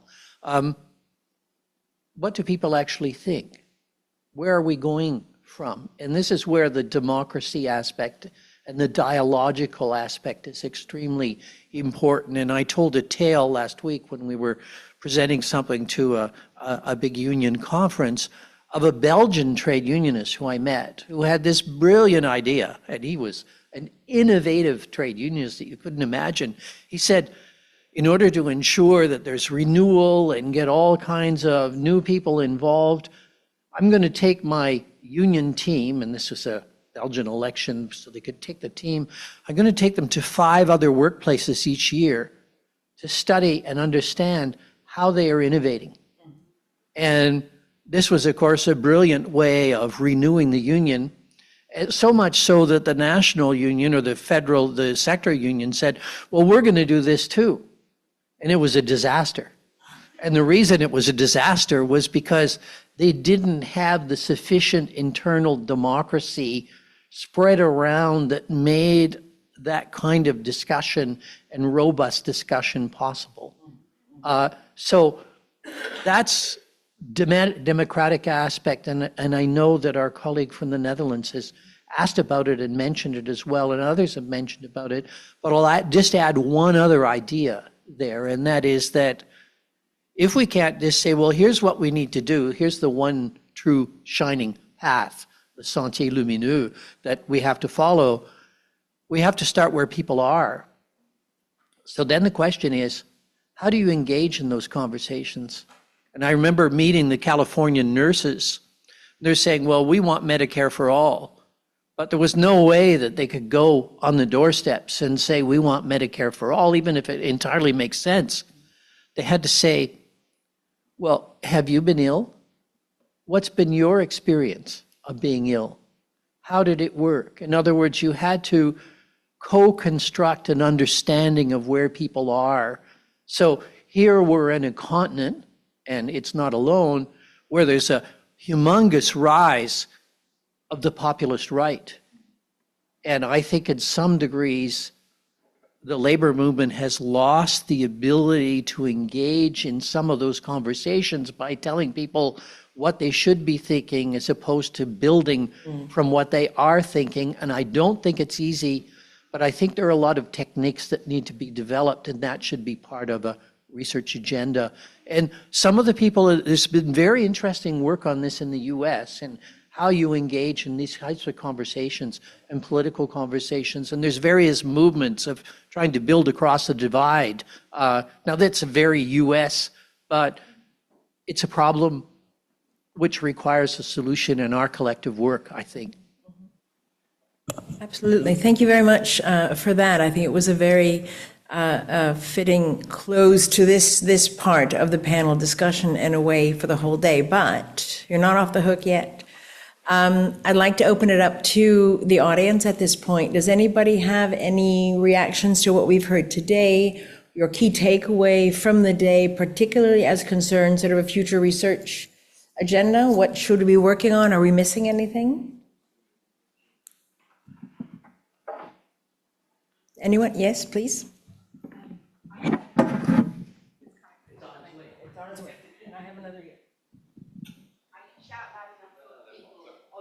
People online. Well, I actually was thinking of something Bianca said, and it was very close to a conversation that Melanie and I had this morning, which was the idea of a longitudinal study, and to see some of this not just in the here and now, but also for a longer term. And by that, the conversation Melanie and I had was the impact of the Central Organising Academy in the UK and what that's meant for innovation and discussions and change within UK trade unions, and how probably 5 years into the Organising Academy, we would have had the same conversations as our German colleague said here, you know, oh, things aren't as great. We thought this was going to be a revolution and 100,000 people would join the union, and just still me.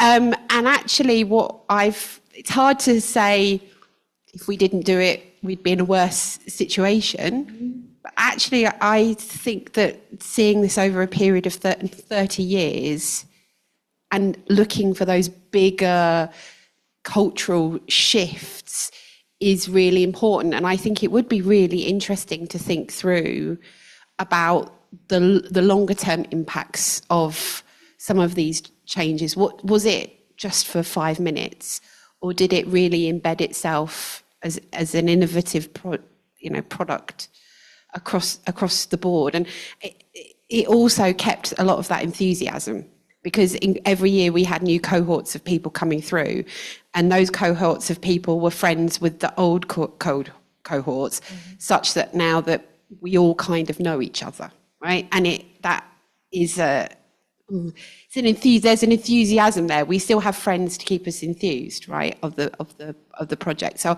I'd be really keen to think of the longitudinal effects. Okay, thank you for that. Any else, please?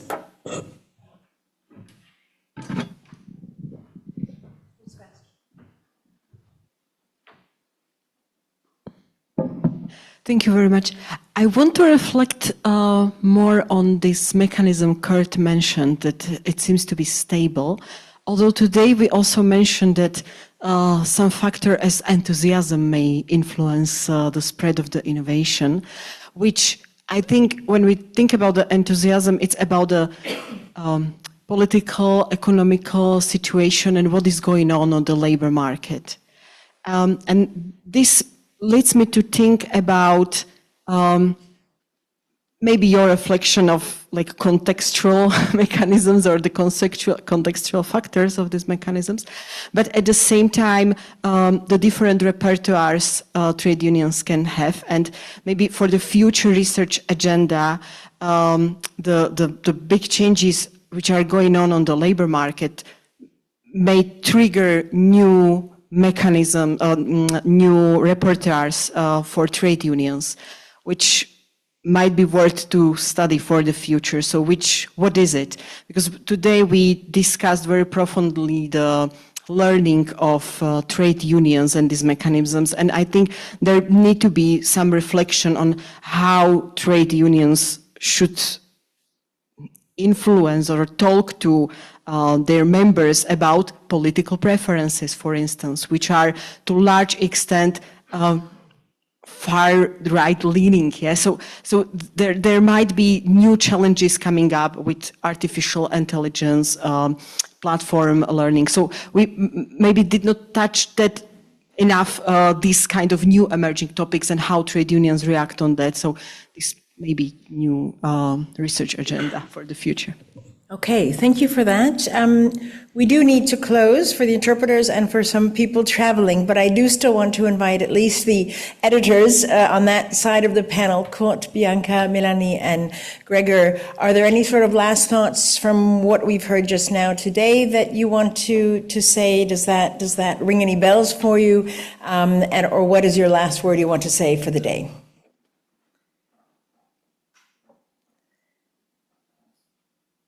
I think that this will actually be something that you want to say as well, Aline, but we want to thank everyone for being involved in this discussion throughout the day, both online and within the room. There's been so much learning taking place, and it's been so rich that we can see that when Thea Jark this morning was talking about the creation of a trade union renewal unit or center within the ETUC, and its strong connection with the vibrant work taking place at ETUI and its partners internationally, that it's a great opportunity, and we should all be pitching in and helping to mentor new people to come into that space.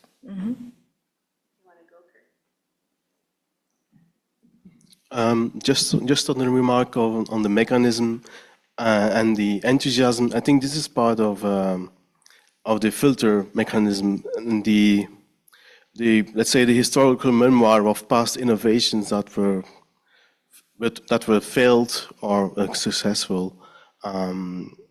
So, and this also relates to the fact that longitudinal research is in this respect very helpful.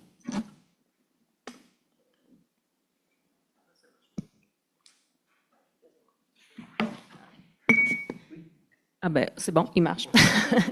Donc, les recherches longitudinales, je pense que le point est assurément plus que pertinent parce que j'avais comme note observatoire du marché du travail, observatoire aussi des impacts de ces changements-là sur les travailleurs. On a dit toute la journée que les changements et l'innovation prenaient du temps. Donc, je pense que cette façon-là d'aborder la recherche par des observatoires, avoir ce temps-là.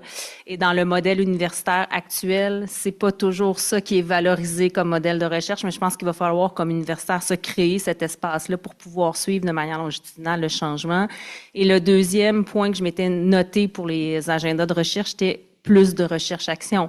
Donc, ça nécessite de co-construire avec les syndicats des nouveaux apprentissages, d'offrir des lieux pour les organisations syndicales où ils peuvent échanger dans un contexte qui va être complètement hors des rivalités intersyndicales et donc de pouvoir aborder des enjeux qui les touchent souvent de différentes façons.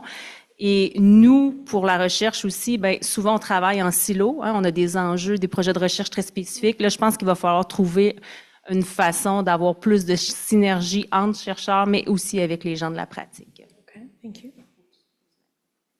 I don't really have much to add. I think the other editors have covered this quite widely, but yeah, I do agree. I think longitudinal studies and also borrowing from different disciplines. I think you're absolutely right. So perhaps, organizational learning, historians, sociologists, industrial relations specialists, because I think, yes, what you were saying, I agree completely. We do tend to work in silos.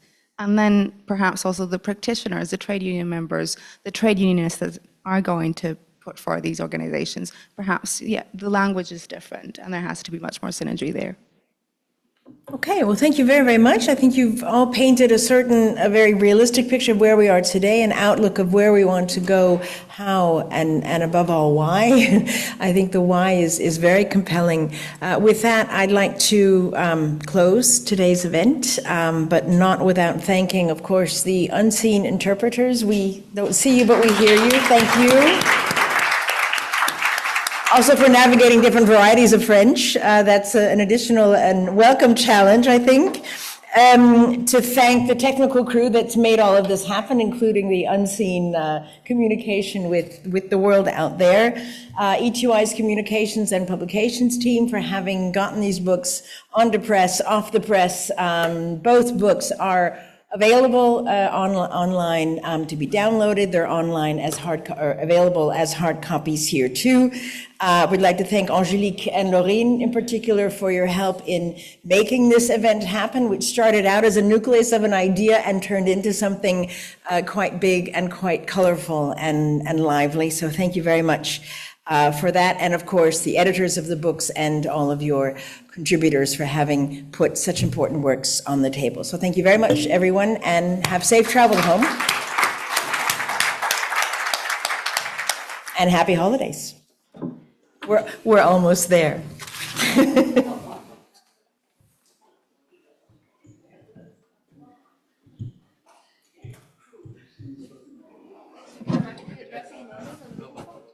Finally.